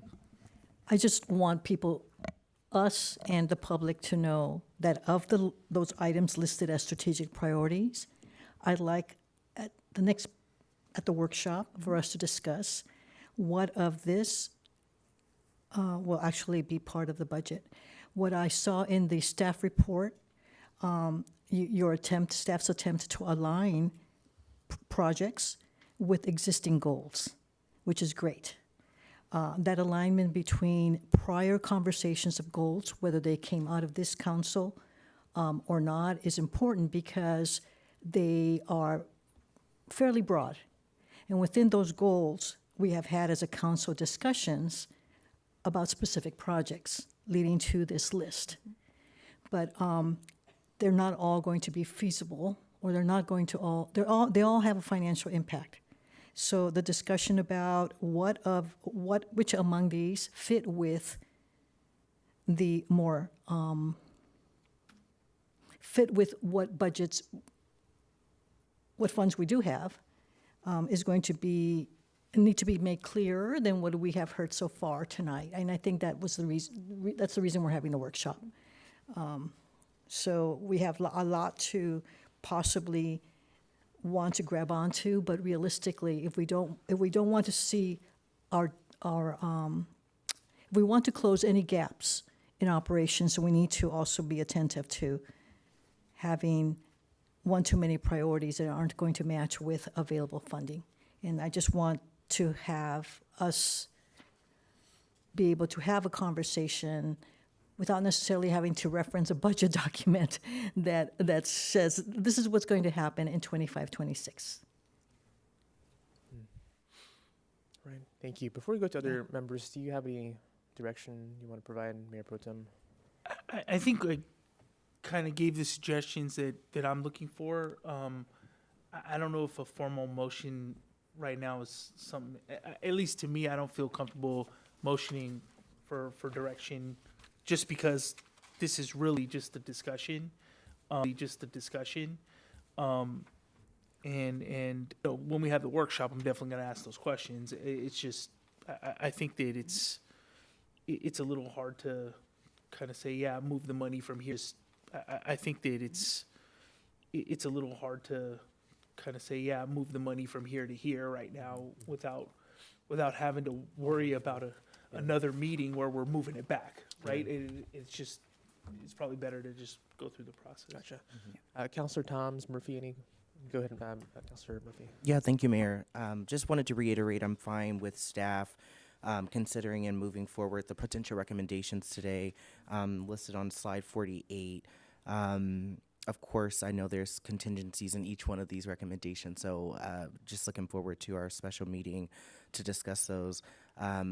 Question for staff: the exploration of debt financing seems like a larger conversation than 1 week takes. Exploration of debt financing seems like a larger conversation than 1 week takes. I mean, you all have been probably working on many of these recommendations, so I'm just assuming we're not going to get those by next week. Is that correct? That's correct. Okay, perfect. But that being said, the rest of the three, those are considerable options that we can see by next week? Yes. Okay, wonderful. My last question is, I'm not seeing in the baseline budget for the city council department, we had mid-year adjustments that should be continued through next year and moving forward. I didn't see those reflected in the city council budget. Okay, I'll take a look at those. Okay, Yeah. so can we make sure, I just want to make sure we have a alignment in the adjustments that we made in the mid-year budget this year, that those are parallel and basically mirror next year's budget and the following budget, assuming they would be baseline. Does that make sense? Yeah, it would be baseline. And I would like actually to have a discussion about whether they ought to be baseline. My expectation was not that they would continue, it was specifically for this fiscal We're year. going to go to Councilor Thomas first. Councilor Oh, pardon me. Yeah. Thank you. And I just have one more point before No, go ahead. going. Thank you for interrupting me. What I would say, too, is that in terms of the TOT, I'm just surprised about that a little bit. I know that was a big statement you made about the state of California. It seems like there's trends. Are we Are we tracking those? Who's tracking those? How should we keep track of those? I mean, I've noticed in the last 3 budget cycles that the TOT has decreased, but it also appears when maybe I just do a lot of work remotely, that when I'm traveling, there's a very, there's packed airports, yeah. So can you express a little bit more about that data that you have, and why you see that decreasing? The reason I ask is I'm wondering also, are we, are we really collecting, right? Are we collecting the money that's owed to us? I mean, quite frankly, are Airbnbs paying what they should be paying to the city? Are hotels paying what they should be paying to the city? Are we doing our due diligence to really collect all of what's owed to us? Yeah, so we do collect. They're remitting payments to the city. However, we have no way to check that they're remitting. We're assuming, it's kind of like an honor system, right? Sure, they're remitting the tax that they collect from the stays, the short-term stays at those properties. So we make sure that we're receiving them. Sure. In some cases, it's monthly. In some cases, it's quarterly. So we are receiving it. We can't validate. We have no way to validate their numbers. Gotcha. Right. Okay. Yeah. That makes sense. Yeah. Thank And you. then just overall trends, as I mentioned, HDL provides us with a lot of data, just not only at the local level, but even state and nationwide in some cases. And throughout the state, it's down significantly. And just it's tied to travel as well. And again, just consumer spending habits just changing in a lot of ways, just based on what's happening economically and politically. So. Sure. And can you remind me, do we get any funding from electric vehicle charging in the city of Pinole? So we do from the chargers that we have over in the police lot, the one that's I think it's 2. Yeah, the 2 that we have, we do get a share of that. But that zeroes us out, right? That's the zero out. That's the zero sum. I'm wondering if we get, really. or right, Yeah, it's not really, perceivably. right. But I'm wondering, do we get charging? Are there any fees that go to cities for electric vehicle charging, or in No. this case, in Pinole? Okay. Thank you for letting us know. That. Thank you, Mayor. Thank you. And yeah, go ahead, City Manager first. City Manager again. No, if I just may make one point of clarification, Airbnbs, as I'm sure you know, are not actually allowed in the city of Pinole. So there's really no revenue that is coming from there. Even if they are here illegally, we are still supposed to get any type of revenue, TOTs, from them. But that makes it even harder for us to track that. Thank you. And then I know, Councilor Toms, you and I worked on the ordinance for the electric vehicle charging fees. So we're not allowed to make any sort of revenue on that because of the way it's funded. The way the initial I'm not sure the about charging. that. It's just cost recovery for the charging stations that are in the city lot. Gotcha. Yeah. Okay. And then we'll do Councilor Toms and then go to Councilor Yeah, Fraser then after. I was going to say, I'm also supportive of giving staff direction related to these potential recommendations, for our next meeting, except for the debt financing, that's going to take some time. As far as the city council line items for increased travel, if that's not reflected here, but it gets reflected by next Tuesday, that's going to increase our deficit. So we should have that discussion as to whether or not that should continue at that level. Great, perfect. Go ahead. Thank you. Pardon the interruption earlier, Councilmember Murphy, but I do believe that we need to have a discussion related to the budget specifically for the council. I did not consider that the revised budget was this year to augment the travel fund was to mean that it would continue. I think any item is subject to discussion. Thank you. Thanks. Can I jump in? So I've heard 2 council members mention that the debt financing and staff say that that's not going to be fully kind of vetted out, or what. So what can we expect from this recommendation on the workshop? Because honestly, if we're going to kind of tighten our belt and make sure that certain things may get deferred, I kind of want to have an understanding of what does that mean for us in the future. And what is that plan? Is that something that can be produced, or I guess to what degree can we have that conversation? I don't want to speculate, and I really don't want the public to speculate about what that means. Is there any indication of this is the amount of money that we can set aside? This is at current rates, what we can anticipate getting? I mean, is that something that can be presented, or is that just speculative? Because it's very hard to, predict the future. Obviously, we can't. But I guess for major roads and infrastructure projects, that's kind of like the silver bullet for us. That's what we've been all asking for. I know I've been asking for 7 years now. Like, I just want to see what that model looks like, and then have the expectation that future councils stay disciplined on that, and we get the stuff we need to get done. One of the positives going into an economy that is rocky, shaky, even considering a recession, is that costs start to drop, and people are looking for, and government has to step in with that money to get things done. And there's a lot of work that can be done. How do we put together some type of plan during this budget cycle, if possible? I know that's a big question. City manager, I think that's you. If this is something that council would like us to explore, which is part of the reason why we're trying to bring this forward, we could provide estimates. And I would call it an estimate. I wouldn't call it speculation, because I think we have a lot more data than we would really just be speculating. So what we could discuss is the size of project and what that would potentially cost, and what funds we could potentially use in order to do so, and how we could space it out over the next few years. And that would be something that I think would be very worth us exploring if the council is so inclined at our budget workshop. And we could give a couple scenarios. Please recognize that they are estimates, but we do have the opportunity that, should we want to go ahead and move forward, that is something that we could start moving forward with fairly quickly. And then we could bring that back to council, see with a risk assessment for you to look at further.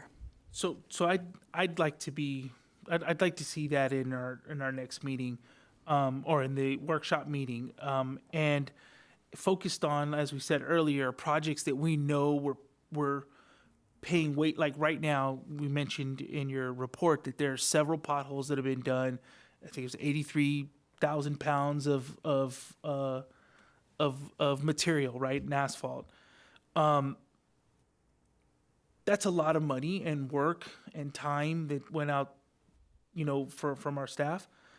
I'm wondering, if we debt finance, could we have the road done, and then we don't have to do that much work on those roads and focus on other things too? I mean, I guess what I'm saying is there's a synergy here that I think we're missing, with our deferred maintenance costing us more than if we were to just fix it. And opening up the door for more things to be done, training that could help our staff with the workload that has dropped. We can train for future work. It just seems like it feeds into more possibilities for us.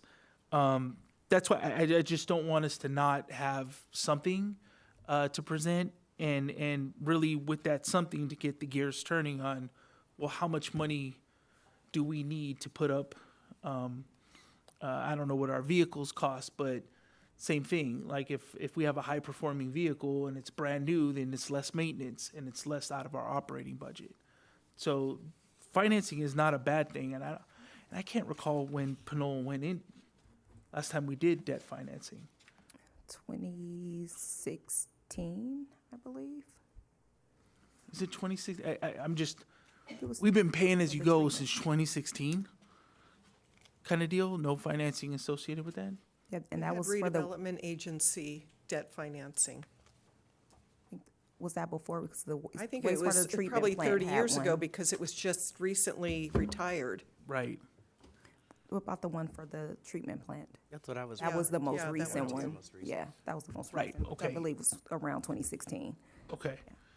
I'm wondering if we do that for some of the more forward facing. I know that one was kind of a have to do right now. The beauty about this financing is we have the ability to plan and really be strategic with it. So I guess if you can come up with some scenarios that we can have a discussion about and pursue further, that's some of the Yeah, things. I'd love to see that info come back as well in the budget workshop. Okay. Go ahead. What I'm reminded of is the way the capital improvement plan is laid out with each of the project pages. I think there, and as well the summary pages of it, they outline the funding sources. So one additional category would be debt financing. That's where I could see how staff has considered the funds that exist now, even though they're staggered over time, the sources of funding as you know them, given large state grants, et cetera, that are going to reach us, and then that other category, which we don't have right now, which would be debt financing. So that's how I see, maybe that's what you were describing to us earlier, that what could be done, that we would see the project staggered and the payment of those identified, the payment source. I think it's shown in there. I know that when the workshop it was shown. I guess what I'm saying is getting from here with the 1 point, or was it 1.4 million or 2 point?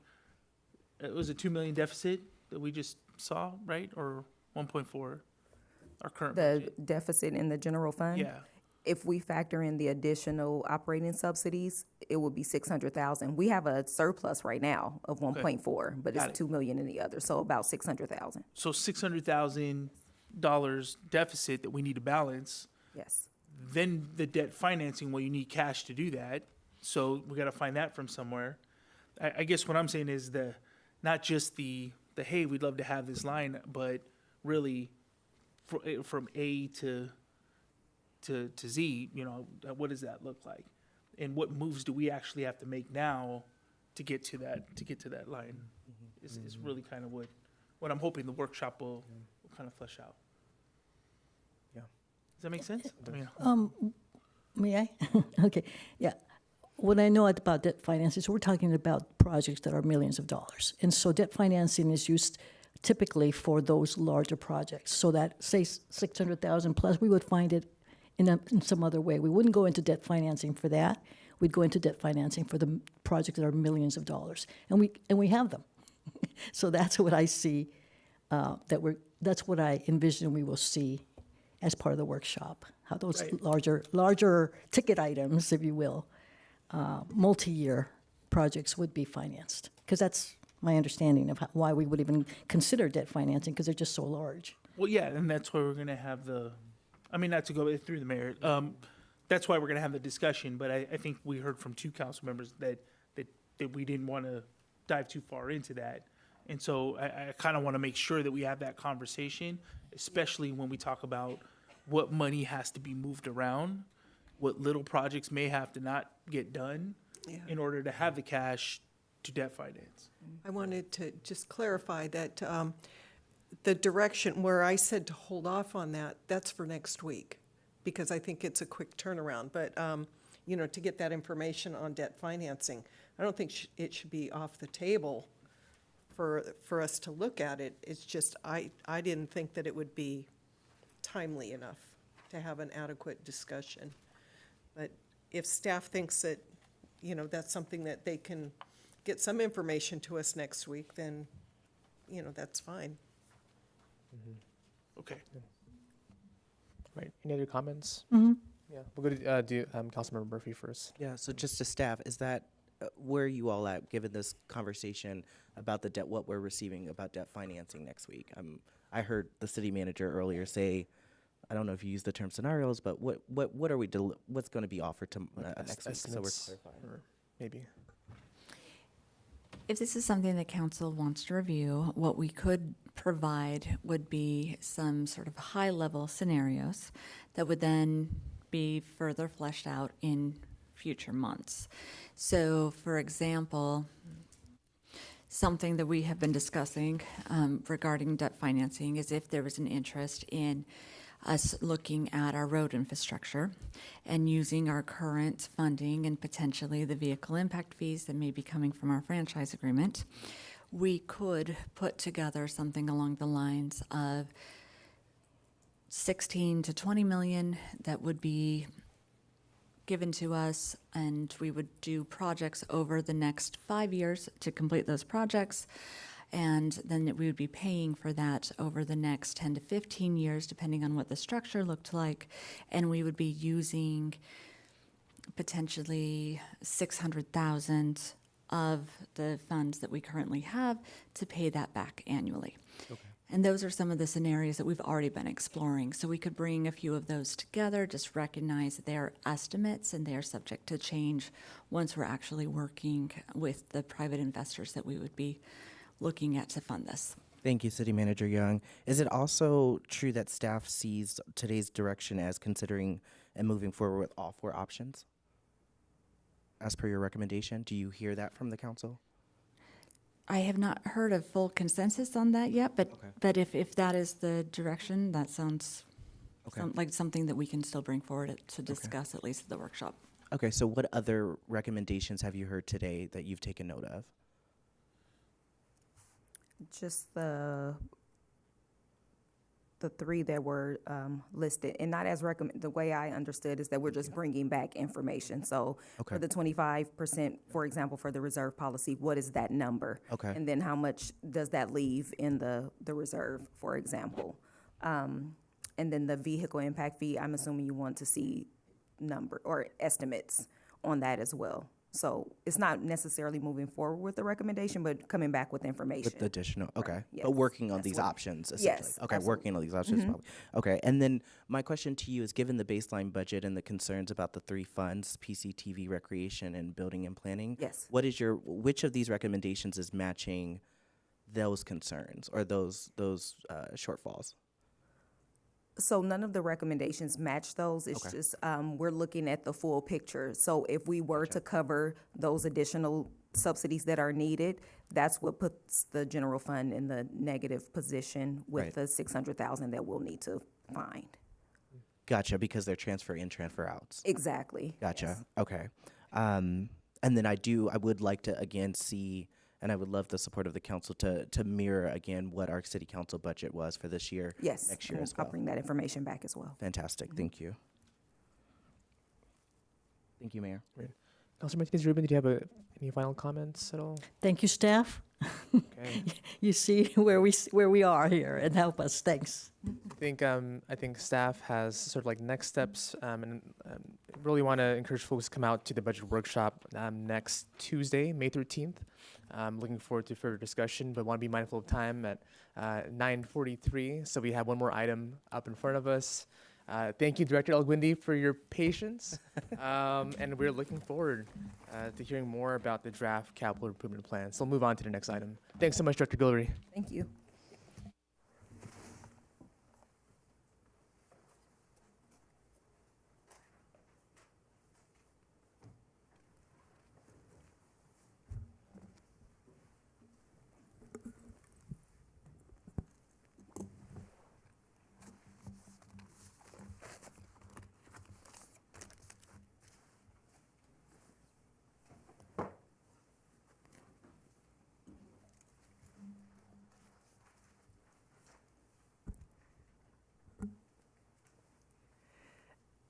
Honorable Mayor and Council members, good evening.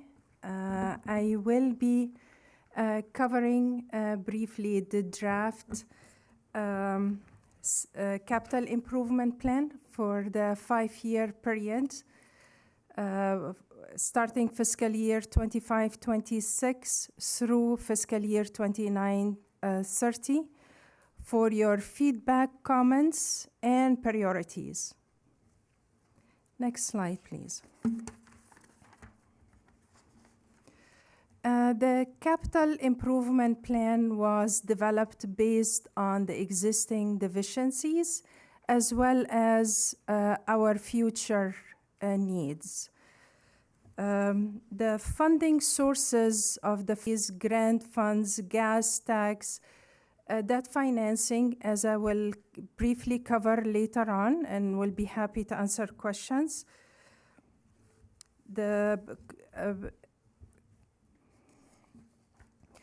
Along with the operational budget that Council will to adopt in June, there will be the the capital budget for fiscal year 25-26 to be adopted as well. The remaining 4 years are for planning purposes, fiscal year 26-27 onward.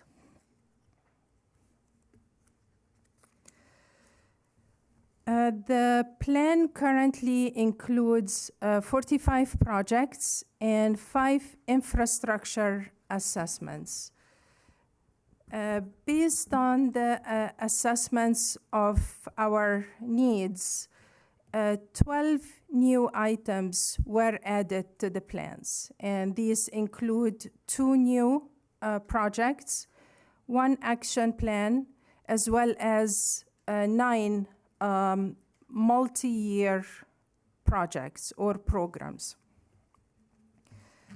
The CIP covers all improvements under the Public Works Department, including facilities, parks, sewer, stormwater, streets and roads, and the infrastructure assessments.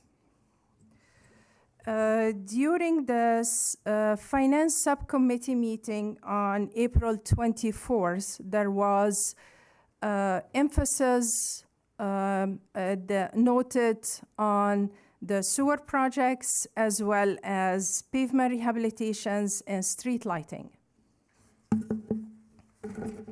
Next slide, please.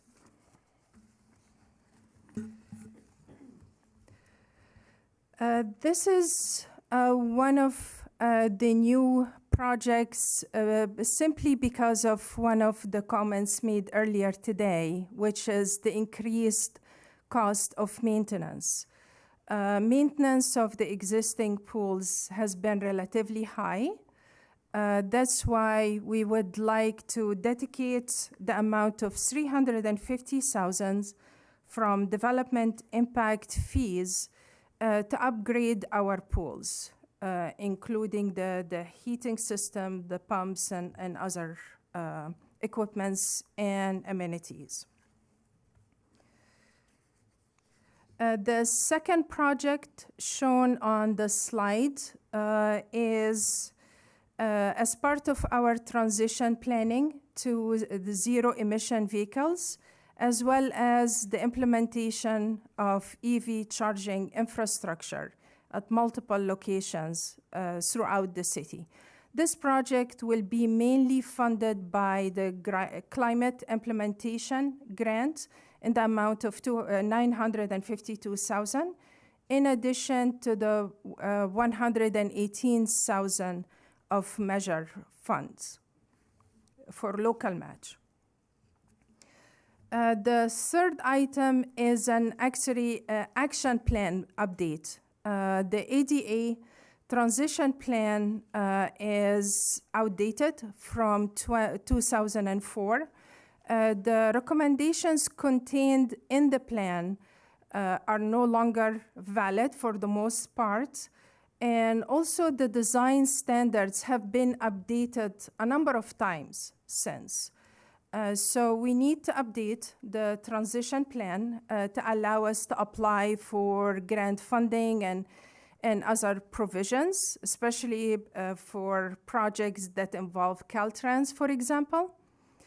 And the amount that's proposed for updating the plan is $250,000 from the city streets improvements. With that being said, we are planning to apply for SS4A, Safe Streets for All, federal grant, to develop a comprehensive safety plan that would not only cover the ADA transition plan, but also the development of complete street design guidelines. If such grant is awarded, then we would utilize the funds for the local match, which is 20%. Next slide, please. Now I will be covering the annual projects that are being proposed to address our needs in various aspects.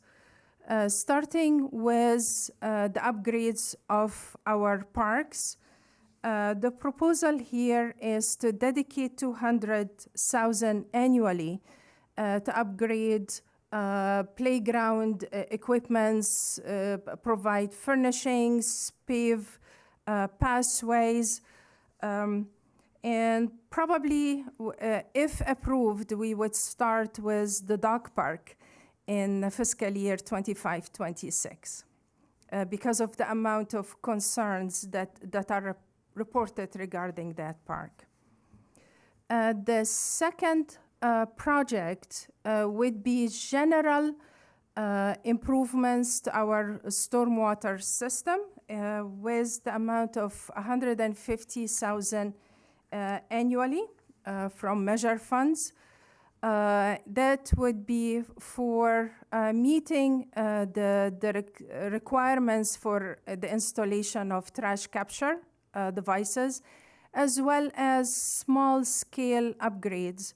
I previously mentioned the pipe connection between Dolores Court and the creek that floods a number of times per year during the rainy season. This is the type of small projects that we would cover with this funding.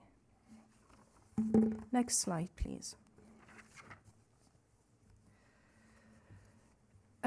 This annual program would be intended to improve safety conditions in residential neighborhoods and reflect people's needs in the design of the roadways by establishing traffic calming, mainly physical devices in addition to signing and pavement markings. Physical devices like traffic circles, bulb outs, and other traffic calming measures. The proposal here is for $200,000 annually, and I should mention whether this project would be prioritized by City Council or delayed for a future consideration. Staff is planning to bring forward an update to our traffic calming policy and toolkit in the near future. The following project would be, again, safety projects, starting with the elementary schools by establishing safe routes to schools, modifications to signals, signing, pavement markings, and there are specific schools that we've been receiving a significant amount of concerns about, requesting enhancements to marking, installation of RRFB.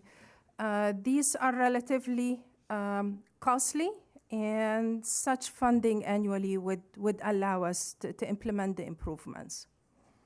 And these types of improvements, there are standards, so they are easily carried out in-house, except for the construction piece. Next slide, please. This is actually based on a state requirement since 2007 to meet a minimum level of retroreflectivity for signing and pavement marking, and we're quite behind in addressing this safety matter. And the proposal here is to dedicate $100,000 annually to speed our improvements citywide in addition to the regular maintenance. The following annual project, which was highlighted during the Finance Subcommittee, is intended to upgrade street lighting throughout the city, starting with key locations. The amount of funding proposed is only $250,000 annually, which, let's say, would bring us to designing and installing up to 20 new street lights where it's deficient spacing-wise or in terms of level of illumination. We could implement more if it's a matter of upgrade. The city currently owns 523 street lights, with PG&E owning 902 street lights, mostly installed on utility poles, but they're not necessarily installed to standard. And I should also mention that there are other ways for installing and upgrading lights through development projects. For example, one of the items that was on the agenda today is the Appian projects, and they are required to install street lights along the frontage, along the border streets. Next slide, please. This next project is needed for upgrading our traffic control signals, whether upgrading the controllers, battery backups, eventually upgrading the softwares and allowing for remote monitoring and control as a future step down the line. And the proposed funding for this project is $200,000 annually. And some of the upgrades are related to ADA compliance as well. Hence, there are more essential needs associated with specific improvements. The next project is not new. It's basically was split up from the sidewalk projects because these are two different types of improvements. The accessibility improvements and installation of curb ramps is proposed at $150,000 annually, funded by the city streets account. Next slide, please. This is one of the key priorities, and I should mention that it was the top priority resulting from the survey that was carried out for the Measure I, which is pavement rehabilitation. The first year, it's proposed at $2,250,000, mainly funded by gas tax funds, which was described under a different agenda item related to SB1 and HUTA. The following years, year 2, 3, and 4, would be through debt financing. And the reason it was planned for future years to accommodate the accumulation of whether it would be funded by vehicle impact fees or Measure I, funding that's not available currently, but will build up over time. The second year and third year is currently planned for $5 million per year, with the third year at $3 million per year.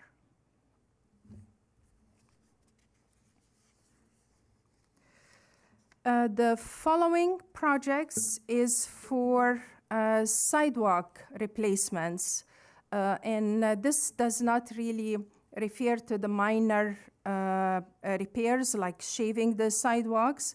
These are mainly heavily damaged sidewalks that could potentially cause liability.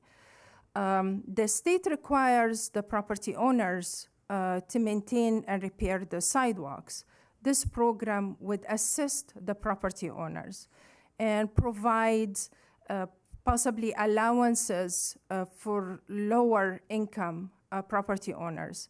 And we're also planning to develop guidelines for such projects that will be brought forward for City Council consideration in the near future. The proposed funding for the sidewalk replacements and repairs would be $200,000 per year. Next slide, please.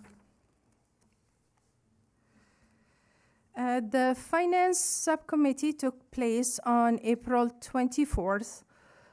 Following today's City Council meeting, the workshop is planned for the 13th, and we will make the adjustments necessary to better lay out the CIP for the City Council and the public. Followed by the Planning Commission presentation on May 19th. The revised CIP will be brought forward to City Council on June 3rd with the plan to adopt the final CIP on June 17th. Next slide, please. The overall cost estimates for the CIP in fiscal year 25-26 is $13,760,000 approximately. The revenue for fiscal year 25-26 is $13,035,000, excluding close to $2 million in grant funds, depending on how many reimbursements would be processed throughout this fiscal year. So there is no shortfall currently in fiscal year 25-26. The overall cost estimate for the 5-year plan is $59,161,000.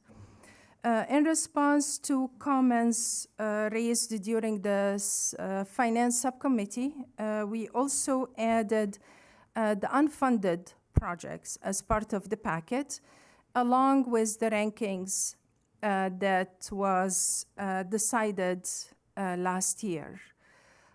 So I would also appreciate your input, whether you would like to include any of these projects as part of the plan, or if you would like us to some of them don't have cost estimates, but we will be happy to come up with such estimates.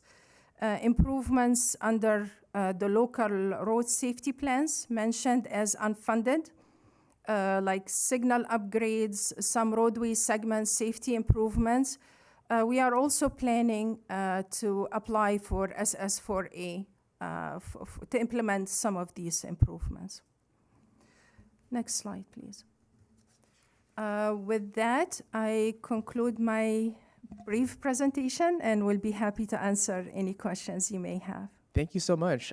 While we're here, actually, can we go back 2 slides?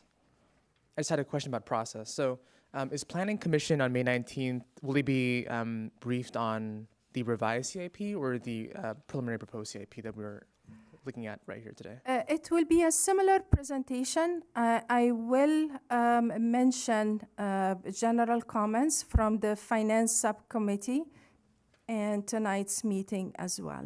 Okay, perfect. And then just before we launch into questions and then later public comment discussion, can you just give us a brief overview of the major takeaways from the Finance Subcommittee discussion? I know Treasurer Swearingen, Mayor Pro Tem, and I sort of went in depth in some different projects there. The main highlights of, or main emphasis during the Finance Subcommittee was focused on street lighting, as well as pavement rehabilitation and sewer projects, and having the sufficient staffing to focus on the planning, design, and construction of the sewer projects.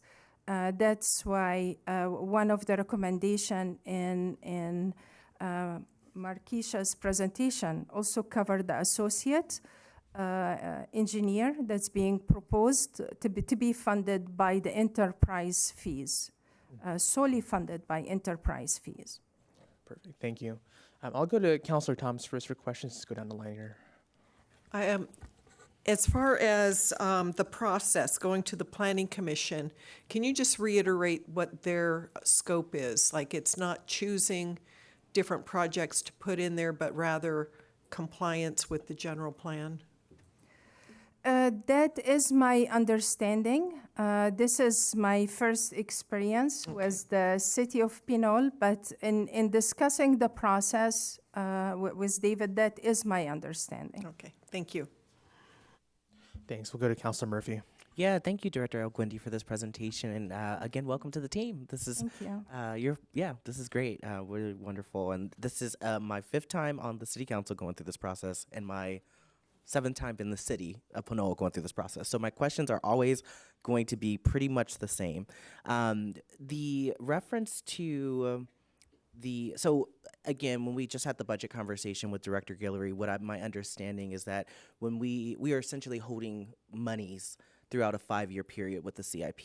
So when we add a project to the CIP, what happens is we are holding, for example, to pinpoint the project around Parks 2501, improvement to city parks. What I'm seeing here is that throughout the 2025-2026 year, and perhaps ongoing, we would be, if we move forward with this draft proposal, we would be allocating $200,000 at this point indefinitely to the improvement of city parks. Is that correct?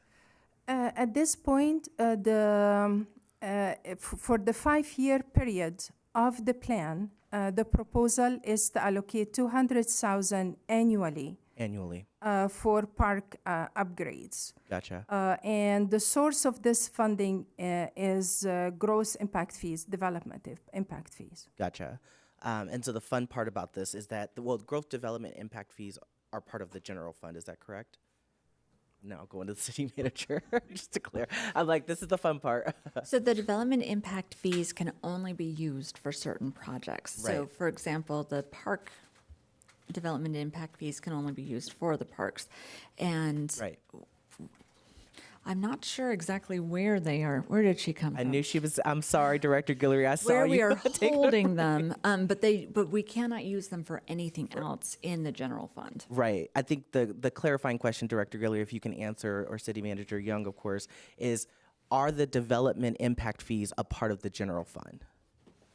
It's going to be my next question is going to inform why I'm asking this question, because I need to figure out. No, they're separate. They're separate. So when we say we are giving $200,000 or $1 million, for example, over a 5-year period to the improvement of city parks, how does that impact our baseline budget, or how does that impact our CIP? It doesn't. It doesn't. It doesn't. Okay, good to know. Okay, wonderful. And that's, again, that's always my question every year: is how many of these how much of this budget will impact the overall budget of our unassigned fund balance? So there are several projects that we're proposing to fund with the general fund. So we go back to the general fund presentation. Yep. There were those 2 components. We had the one-time items that were 400 and something thousand. Yep. And then we had about $993,000 that were capital improvement projects. Okay. So those are the only ones that are allocated to the general fund that we're proposing to be funded with general fund unassigned fund balance. Okay. And what projects are those in the CIP? I don't have those in front of me. Because I know we have a little bit of a different system now, so which is good. I really actually love I'm looking at different. Just a moment.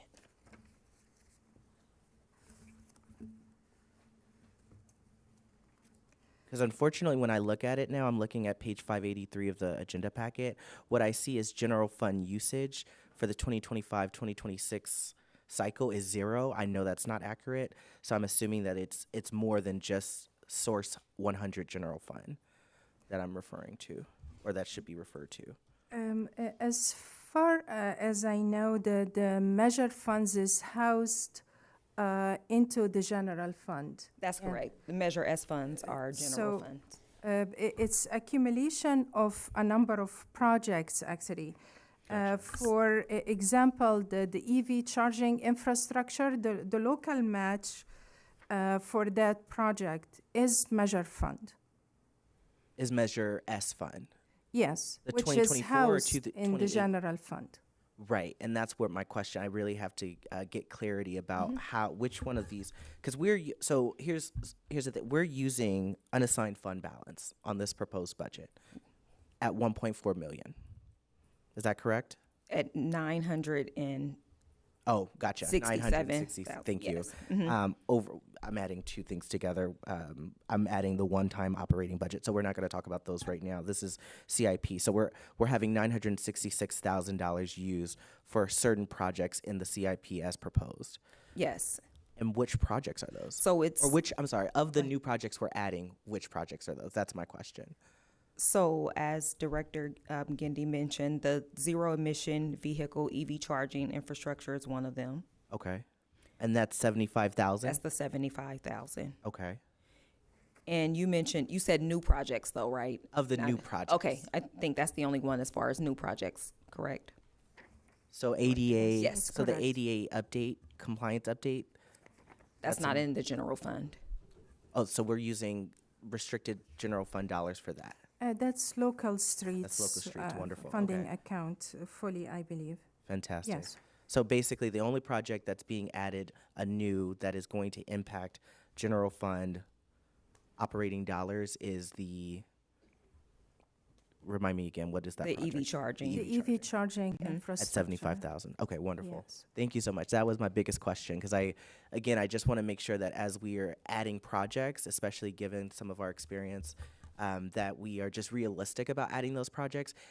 My understanding is every time, most of the time when we add projects, we've added from the general fund. So they've essentially impacted that capital improvement project's use of unassigned fund balance.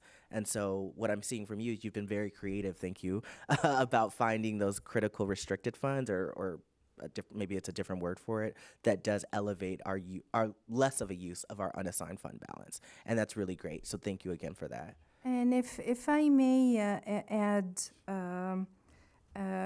for the overall CIP for the first fiscal year, as I mentioned, accounting for the grants as well, it will be about surplus of 1.5 million. So there is no shortfall per se. Right. Yeah. Okay. And so just a general question, and I'm sure you've done the work on this, so it probably is an easy answer, is does staff feel confident about the execution of the CIP? Oh, okay. So it's an easy answer, but not the answer I was looking for. Does staff feel confident about the execution of these projects as you've proposed in the CIP? And I'm seeing City Manager Young shake her head no. I thought it was going to be a yes, but that's okay. Can you speak to that? Absolutely. So I will say that if we had more staffing, we could absolutely execute under Director Elgundi's leadership. Right now, because of our financial constrictions, we do not feel comfortable recommending additional staffing. And so one of the things that we wanted to do, especially since we are both new, is we wanted to make sure that we brought all of the projects to the council and that we worked collaboratively on determining the priorities and ended up coming up with a consensus all the way around on what we felt confident that could be completed over the next year. Thank you, City Manager Young. And the reason I asked that, of course, is because, again, these are all impacting the use of our unassigned fund balance, or many of these are. And so, just, again, given the 7 years I have of experience with the CIP process, I would love to see those strategic priorities that we've identified as a council earlier this year mixed with staff's clarity on what's actually possible to do within this 1 to 5 year time frame match each other. So one example, and I know it's hard because again, a lot of these things we want to do in the community, we've been fighting, again, serving 5 years here and 2 years on the Planning Commission, we've been fighting for a lot of these projects, but the clarity that I've seen and the reality of the moment that we're in is that some of these great projects just have not gotten done yet. And it's impacting the use of our unassigned fund balance that could be used for, again, things that are really a very clear vision that can be done within a year. And I just wanted to name that so that we, as a council, have that discourse, obviously, but also just really, given the opportunity to our staff to be a little bit more realistic about what's possible and fair to you all and fair to really our community about what's possible. So, for example, I see many of these are projects also that are aligning with some of our other plans. So the improvement to city parks is aligning with our Parks and Recreation Master Plan. But I also see within that master plan that we've said we were going to identify a strategy to improve city parks, meaning we're going to identify what type of improvements to what type of parks. And we haven't done that yet. So if we're putting $200,000, though it's restricted, it's not as big of a deal. But if we were using that money, for example, and it impacted the unassigned fund balance, I would actually want us to remove that and think about the strategy to improve the city parks first before adding it to the CIP. That would seem like a more clear process for the public, for us as council, and probably for staff. But again, it's 10 p.m., so I don't know if this work is going to get done now. But I would love, and City Manager Young, you mentioned it, this is a great start to a collaborative process to figure out what's real, what are we going to do, and then how can we maybe keep that unassigned fund balance more real in real time every year, if that makes sense. So. Yes, if I may clarify, and we will be happy to set the priorities based on your directions. The reason it's relatively small amount and annually, because the intention is to take care of the problem that we cannot perform as part of the regular maintenance. Right. There are equipments that need to be replaced. Those are not general upgrades of the parks per se. There are identified issues that we would like to tackle. And it may be that you would direct us to do it within the first or second year. Beyond that, it would be based on a strategy. Whatever you would choose to, yeah. Yeah, and I'm open to it. I was just mentioning it as we start collaborating in this new process we're building together. And again, it's not something that's going to be done tonight, and I completely understand. You've done great work on this report. It's more thinking about what's going to really come next to make this more real for me, because this is, again, 7 times going through it. It just seems like we're doing it for formality's sake. Not your fault at all, not City Manager Young's fault, not the council's fault. It's a collaborative effort that we've just got to really just start assessing. What I love that you've done in this report is you've really assessed a lot of the things that we've been talking about, and it seems like you've also integrated other plans into this report, and I think that's absolutely exceptional and something I as a council member on this council have been asking for years now. And so I just want to commend you on that because that helps us. That helps one step in the process. We got a few more steps. So just thank you again. Thank you. And if I may add one more point for clarification purposes. The plan currently has about 50 overall projects.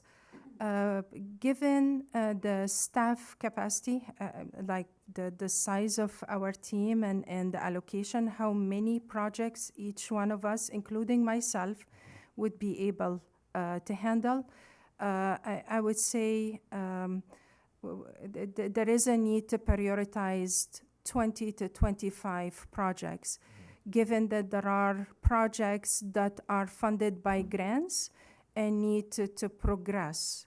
Absolutely. In addition to the priorities that you would set, such as the pavement rehabilitation that was emphasized during the Finance Subcommittee. Thank you. Right, Mayor Pro Tem. Okay, thank you for the presentation. It was great in the finance committee, and I think with these two documents and the dialogue we're having, we're in a really good place. So thank you, and it took, some time to get to this place, but I think right now, and just hearing the conversation, because I was kind of going the same way with the 1.4 million unallocated. I know my time here, we've allocated money to projects, but it didn't occur to me to the sewer project where I realized, well, and in conversations with the city manager, that there is that point of diminishing returns, right? Where you have a ton of money sitting in the bank, but can't physically get to the work of it. So I'm asking myself, well, was that the right strategy back then? I think that in some ways we've identified everything. We have money associated with everything, but can't physically do the work. I'm wondering if this council has the appetite to relook at that strategy as to a conversation you just brought up about $200,000 annually dedicated to the parks every year. If the city could make that commitment, well, then we can front load a lot of those projects, and then it gets back to financing them and redistributing that out. Also applying for the grants to help offset costs along the way. I think that we've kind of had this analysis paralysis situation going on where we're keep doing the same problem over and over again, and every year coming back to it. I'm wondering, looking at the funding that we have here, and I'll get into some numbers in a second, but I know that several of these are earmarked or dedicated or have restrictions associated with them, but identifying the ones that don't have restrictions, pulling that money out and then asking ourselves, what does that money mean for us in the next 5 years leveraging? I know that you have debt financing over the next few years specifically for roads, but can the same conversation happen with parks? Because we're not tooled up for projects, we're tooled up for maintenance. But there is a point where things have failed to the point where we can't maintain it anymore. So I'm wondering, what does it take to get to a level where we're back maintaining it and then our crews take it from there? And how much is that going to cost? Is it worth the investment? And that's kind of why I wanted to make sure the workshop had a little bit of the debt financing in it, because we have to start talking about, well, if we know we're going to get Measure J money for the next 5 years, I'm just picking a fund. We're getting $750,000 now, but we're getting 500, 500, and 250. Is that makes sense for us to do a finance mechanism, since we have that cash coming in to make payments and then pay down the debt and get the work done now, instead, or next year, or whatever it is. I'm just trying to understand, rather than us, take a look at how it's being over the next few years, to actually scope a larger project, get the project done, get the improvements completed, and then maybe we can handle a $250,000 payment for the next 8 years, right? But leverage all that money for a project now, and keep our operating budget, and have some extra cash maybe on a year-on-year basis. I'm just asking these questions as to, has that been thought about? Because it's been several times we've had projects that are in various levels of design, various levels of construction, starting, stopping, and so we just haven't gotten our feet under us. So I guess that's more to the city manager. Has a strategy like that been looked at? I know you're doing it for roads, but for these other items, if we were to pool all that money, pull back the funding from a lot of these capital projects, and look at it holistically over a longer period of time? So, big question. No. It's a good question, because it's something that we've been discussing. So in my experience with having done debt financing previously and with other projects, one of the things that's really critical is that we only move forward with those once they're already planned and designed. And right now, one of our challenges is having the staff capacity and also the council priorities to know which projects to go ahead and design and have ready for that. I think that would be a wonderful conversation to continue to have. I don't think we'll be ready for that this year. I would recommend we focus on one like debt financing project, like something with the roads, and really focus on that. And as that is successful, and as we have the additional staff capacity, we absolutely tackle some of those additional projects. Some of the other things, though, just to add on to Director El-Gundi's excellent presentation, is looking at our CIP. And this is something I want to walk us through during the workshop, but I'll do a quick thing right here too. Is she mentioned that the parks, for example, would most likely start with the dog park. That's also where the caretaker's cottage is. That's also where the community garden is a potential site that we could look at. So say we did have that 200,000 go towards that park this year, that actually ends up taking care of multiple of the priorities that council already identified. It's also funding that we could leverage as direct matches for various grant fundings. We actually have 1.5 applications out, I think, for that particular property right now. So those are also things for us to look at. But to your point, strategizing exactly how we're going to focus on some of these key projects, how we're going to fund them, and how they walk back to the strategic priorities, I think is all really important. I would be very open and interested to the idea of us giving our recommendations of what we would see as the priorities based on what we've already heard from council, if council would be interested in that. And then without taking any of this away, so we could have both there, and then we could modify them if that was something that council was interested in, because I know that Director El-Gundi, especially with her expertise in transportation and engineering with roads and so forth, has been looking very, very strategically at some of the areas that we need to catch up on a little bit, and also really focusing on safety and roads and so forth. My recommendations would be to scale this back probably by about half, but have it clustered in various areas, because as was mentioned earlier, a lot of these things really are interwoven and build upon each other. Great. So thank you for that. I wanted to just make sure that was at least communicated to the council and my colleagues and to staff that I think that we know what we have to get done. It's just how it's coming up with the path to get there. With the limited staff and fixed resources that we currently have, right? The other part to that is that, you know, the capital improvement shows $966,732, and then looking at this, trying to pull out the STEM fees, trying to pull for the bridge, and trying to pull out the sewer fund, I got like an extra. There's like a $7 million number there. It just when you start pulling out the stuff that's fixed out of the $13,766,000, and I think Councilmember Murphy, you kind of touched on this, is that $13,766,000 is the accumulation of projects over the last, I don't know, the bridge has been a while, but is the accumulation of all of these different projects. It's helpful to know like which projects are already underway. Which projects we have reports on and information, that we might need to hit pause on. Like the recycle water one I've talked about, and I thought, oh my God, this would be great.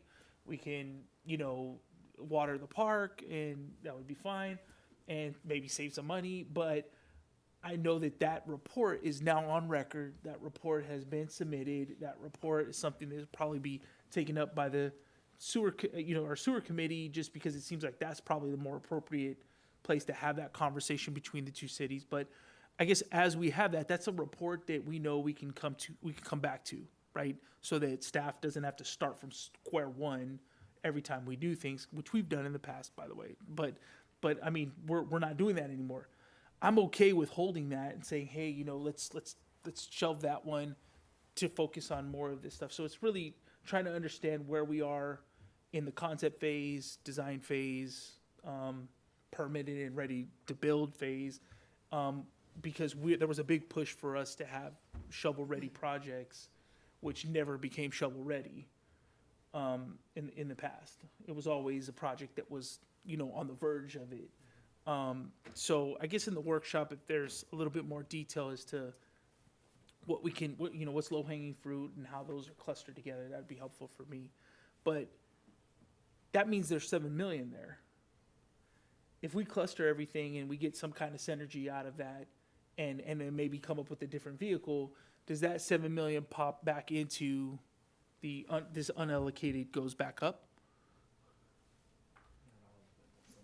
I'm asking. Which 7 million? What are we? So looking at, I don't know if we can go from the Q&A to. It's page 581 in the packet, but yeah, I don't have the right here. So all of those funds represent money that's currently in our budget, and I think Councilmember Murphy, you asked about the Measure J, like which ones were general fund, and I think Director Ogilvy, you mentioned that some of those came straight from Measure S, came straight from the different funds. If we find out that the Measure S fund clustered with other projects, there's a synergy between that, or kind of a gain from us moving it to one design instead of three, one permit instead of three. There's a few gains there, and we find out we don't need that amount of money. Does that go back to this unallocated fund balance? It stays within the fund. So Measure. Yeah, if it's Measure S. If it's a Measure S project that you're saying the funding is unallocated from a specific project, right? Yes, it just stays in the fund, as in the fund balance. I see. But the way it's accounted for here, that I guess the 966 would go up, right? Because assuming we take on the project, we encumber the funds, and if we don't need the total amount there, right? There's some shuffling around of money. Those numbers go down because they're now clustered into a road maintenance project or a parks rehabilitation project where that money is kind of put into one pot to address 4 different things. But the allocation is lower than the sum of those accounts. Does that make sense? Hoping. Hey, I got to do an example. Even harder. So Measure S, Measure J, and another fund all have crosswalks, curbs, and roads, right? And there's dollar amounts in those different funds for those specific projects. Yes. By clustering them, we find out that we didn't need the total amount of money due to savings for those 3 projects. And there's a surplus of those 3 projects that's left in those funds. Does this number go up? Unassigned, because there's money left over.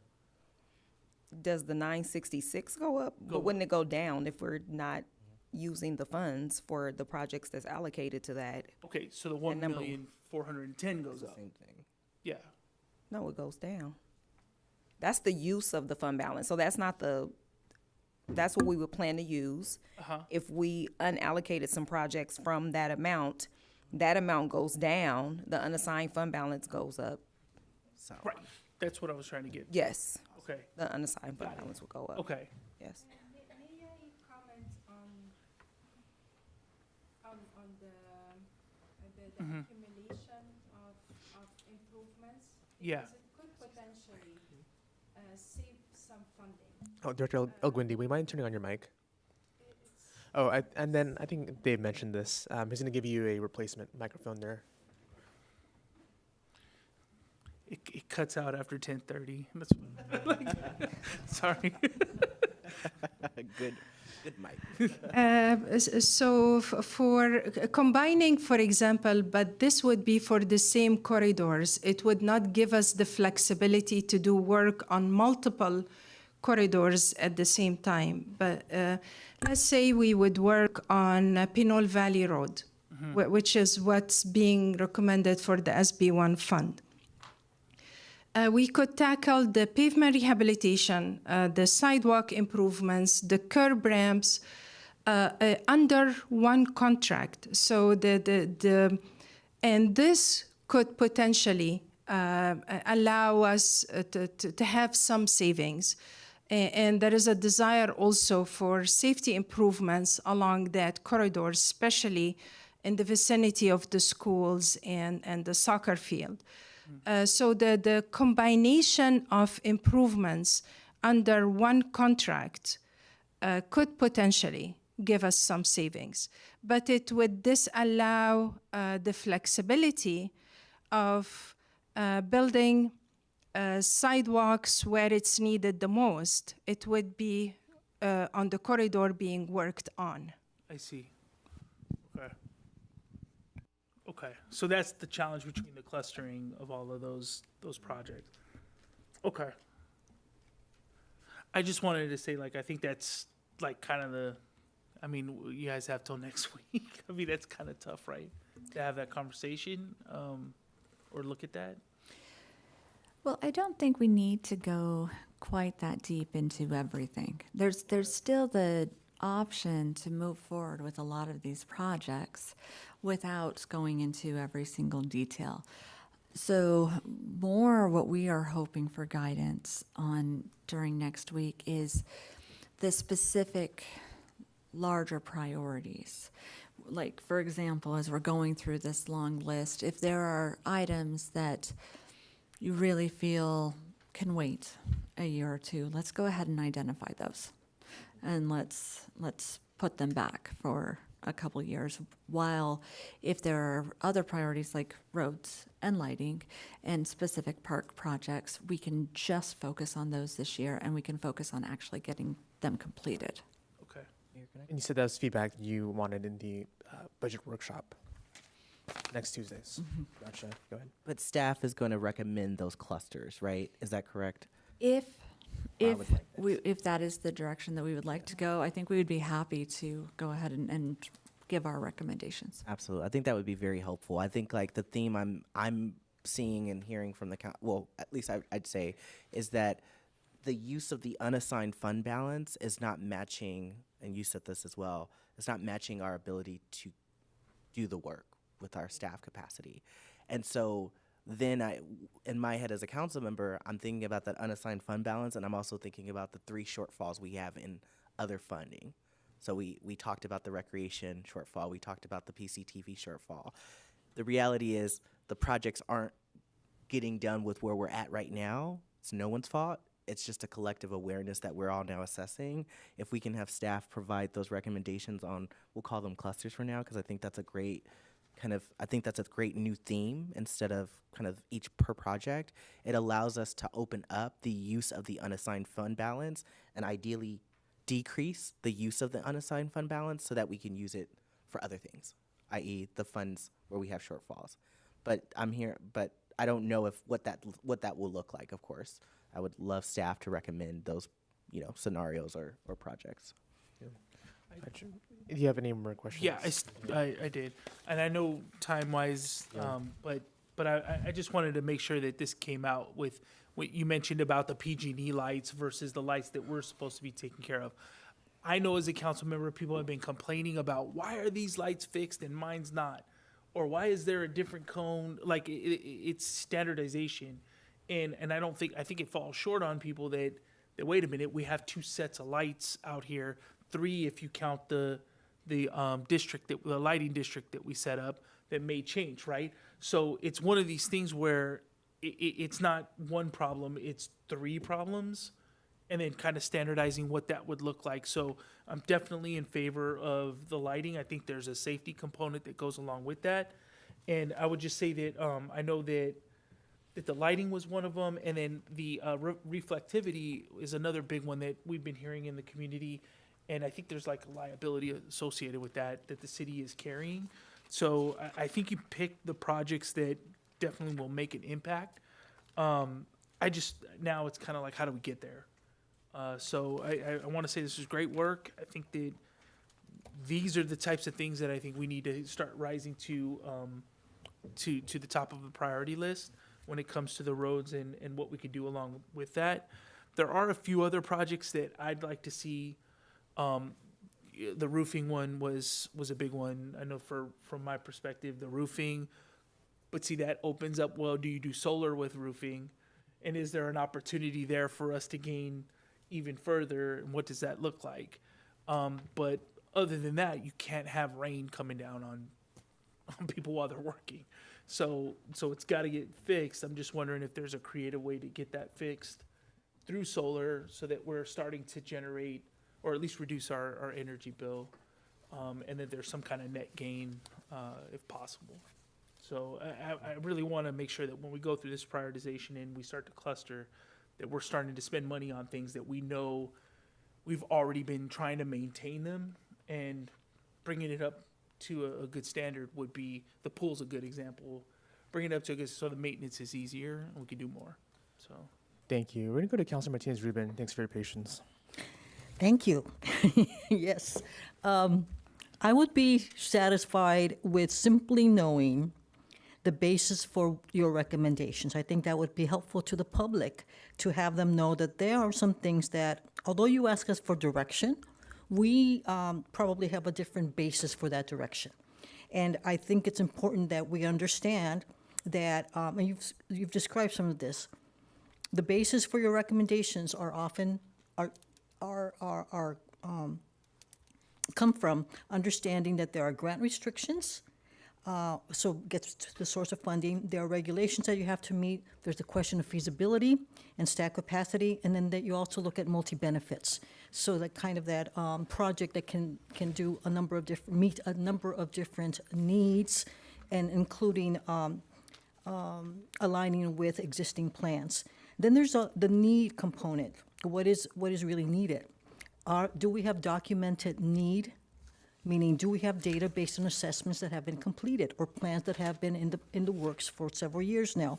So we're helping, so that those help us identify that indeed there has been some documentation. That documentation is likely to have taken several years by now, but we need to make use of those documents, and so that's assessments that have been completed to date, and then the need to improve or bring up to current engineering or safety standards. So those are the kinds of things that I think about, that I have learned that you all think about as staff. And then that leaves us to understand, that leaves us to understand as public's representatives that there will be those kinds of projects which would be nice to have. Now, though, with benefit all of us, staff and public, to not increase, to make certain that what revenues we have will help pay for the projects. We don't want to augment those gaps. And I think combining your presentation with the presentation that Director Guillory had earlier, we're also having this overlay or everything underpinned by the goals of wanting to have a balanced. Let me review those goals, because those goals were really right on the mark.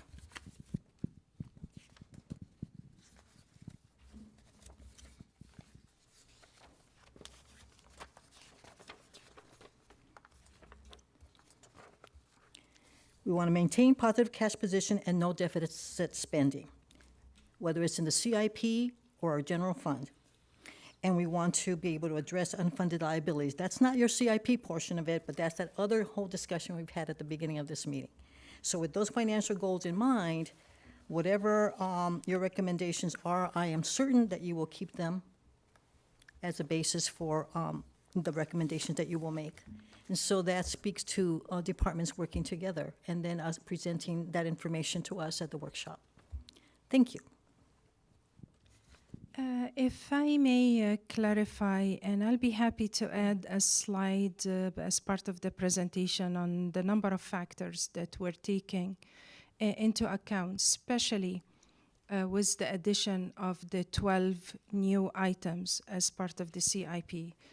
And these, whether a project is grant funded, such as the EV charging infrastructure, whether it's a liability issue, such as the sidewalks, pavement marking, signage, whether it's not meeting current standards, which could also constitute an issue for the city, and hence the upgrade to signals. A number of projects were added for that purpose. So there are factors that were utilized to come up with this list of 12 new items, whether it's safety, whether it's liability, whether it's grant funded. The cost was taken into account. The pools, for example, is because of the amount of efforts and cost that we've been expending on the ongoing maintenance. And I'll be happy to provide an additional slide to clarify, or on the individual projects, why it was added. Thank you. All right, thank you. Also for including the unfunded list for the CIP projects as well. Just wanted to confirm, so we have the traffic calming program, which is RO2506. I also see it's on the, I'm sorry, this is the Old Town Traffic Calming Project. It's also on the unfunded list as well. So just want to confirm it's not, is it on both, or is it just? There is a difference. The ones being recommended as part of the funded CIP is a citywide traffic calming program. The one in the unfunded projects is area specific for Old Town.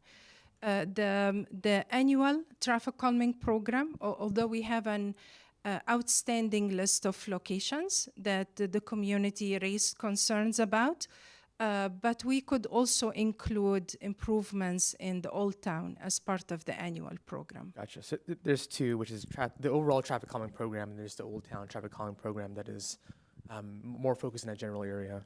Yes. So my point is, I see it on the unfunded list as well. Just want to clarify that's not unfunded, because they're in both documents. It's currently unfunded as a dedication for this project. However, we could include it under the annual program if that's what you desire. Okay. Gotcha. And then also want to ask this question, just because I'm going to talk with the WICTAC GM next week, but the Appian Complete Streets project, which is dependent on the $100,000, I think, for the STEM fees for the preliminary design. Where are we in that process as of right now? This project, unfortunately, has been on hold. I do understand that it's been on the books for a number of years, but there hasn't been efforts. Gotcha. And what is the reason for, not the push for? I suspected the resources, staff resources, and the limitations. Mm-hmm. And is this some of just the proposals that have to be put together to bring forward to WECTAC, or what is the specific, just the time constraints there?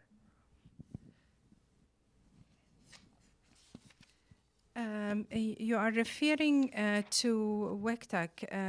Is it for the signal upgrades? Is it the ITS project? No, this is the Appian Way Complete Streets project, which is IN 2105. I'm trying to find it. As I didn't analyze it in details, I'll be happy to do so if it's a priority. I believe that the funding allocated to it is limited, given the extent of the effort. And my understanding, there hasn't been the resources to be dedicated to this project. If you'd like to bring it up as a priority, we'll be happy to tackle it. Thank you. Just want to ask that question. In the interest of time, I'm going to bring it to public comments now. City Clerk, do we have any public comments for this item? Yes, Rafael Menes. Right.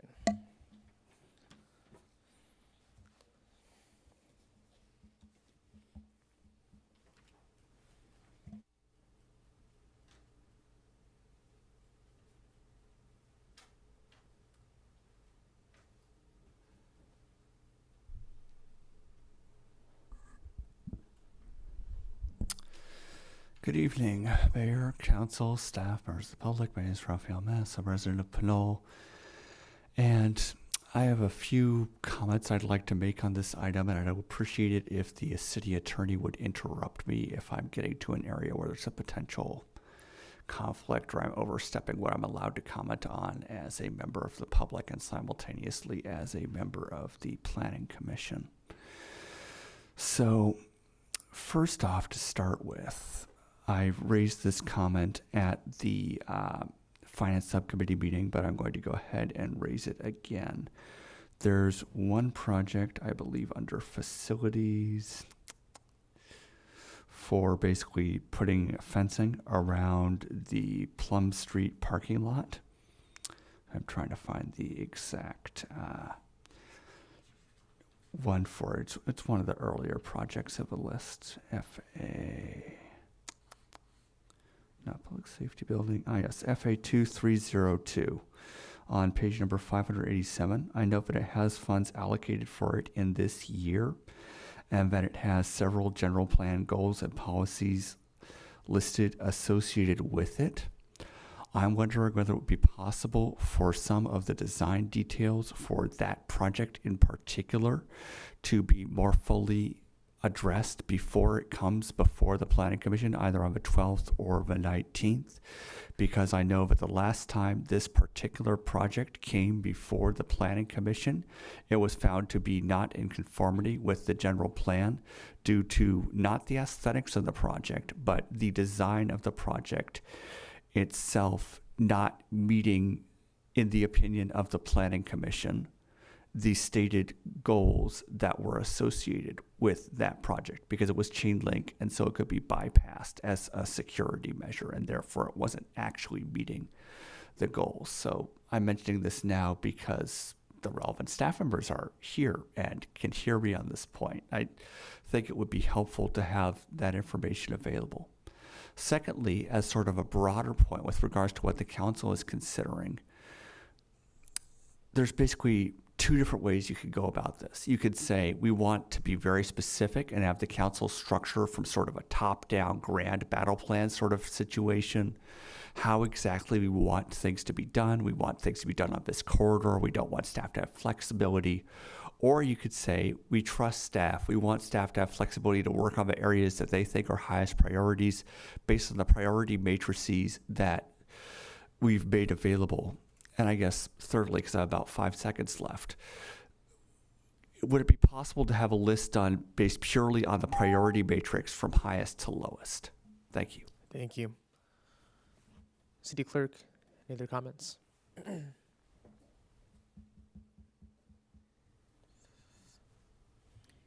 Thank you, Mayor. I just want to check online. We have no other comments. Right, thank you. We'll bring it back to any additional council comments. Yeah, I was just going to say I really appreciate that comment because it's something that we've been wrestling with, but it depends. If we go contract, then obviously we want it to be as dialed in as possible, right? And I think that's been the hardest part with council is that the expectation for staff doing it. Then if staff's going to do it, then you know, you kind of step back and say, okay, well, you would trust staff to just get it done. I think when you do contract and we're talking about financing and all these other bigger moves, then that's when it's kind of like the more detailed questions are going to be asked, right? Because the projects are bigger. Similar to the wastewater plant, I think you start asking a lot more about it. I think we had a whole committee set up for that project to monitor that financing and try to understand what's happening with the contractor. So I think it's really that balance, but to the speaker's point, I think that workshop's really going to develop those priorities, and then we'll be looking to staff as well, if we're going to contract, what does that contract look like over the 4-year period? I mean, that's something I would want to know, like how many streets are we going to get done, or how many lights are we going to get done? And I know they're not facts, like it's going to be like 101 exactly, but they're going to be estimates that I think we could all kind of understand that that's what we're going to be paying for. So that's kind of where my thoughts were on that, and on this process, is that I think it is a back and forth to understand where we are. Thank you, and also thank you for the comment about the parking lot project and the feedback from Planning Commission and last year's process. I'm curious to learn more about that and just have that info at hand for the next workshop. Any other comments from Councilor Thoms? Yeah, I would like to have staff come back with their recommendations on what they have capacity for based on what the priorities that we've identified, whether it's, eliminating liabilities like, striping and enhancements there, and, taking a look at really basically where we have capacity and we can get the most bang for our buck. And if it's a matter of, contracting, knowing that still is going to require somebody to manage the contract. So there's going to be some, we're not going to get a double of the kinds of projects that we can do because we need to still manage the contracts. But I'm interested in, staff knows specifically what funds are restricted for what kinds of projects. And I think if we direct them on exactly what we want to see, it kind of handcuffs them a little bit. So I would like to hear what your recommendations are for based on the priorities that we've identified. And you would like to have this short-listed items for the workshop or for the next if it's possible for the workshop, if you can do that for a quick turnaround. Otherwise, at the next time the time after that we consider this. Yes, no, it's doable, and it will mostly be roadway focused. Mm-hmm. A combination of upgrades on the roadways, signing, pavement marking, street lighting, pavement rehabilitation, a combination of measures. Yeah, thank you. Any other comments from council? Go ahead. Thank you. Yeah. Great. Thank you so much. Echo that. Yes. Thank you. %. Well, with that being said, we'll wrap up this item and we'll go to the next. Thank you, Director El Guindy. We'll go to item number 13, which is the last citizens to be heard for folks who did not comment the first time. City Clerk, do we have any comments for that item? There are no comments. Thank you. With that being said, we will now adjourn the meeting to the regular City Council meeting of May 20th in remembrance of Amber Swartz. Have a good evening.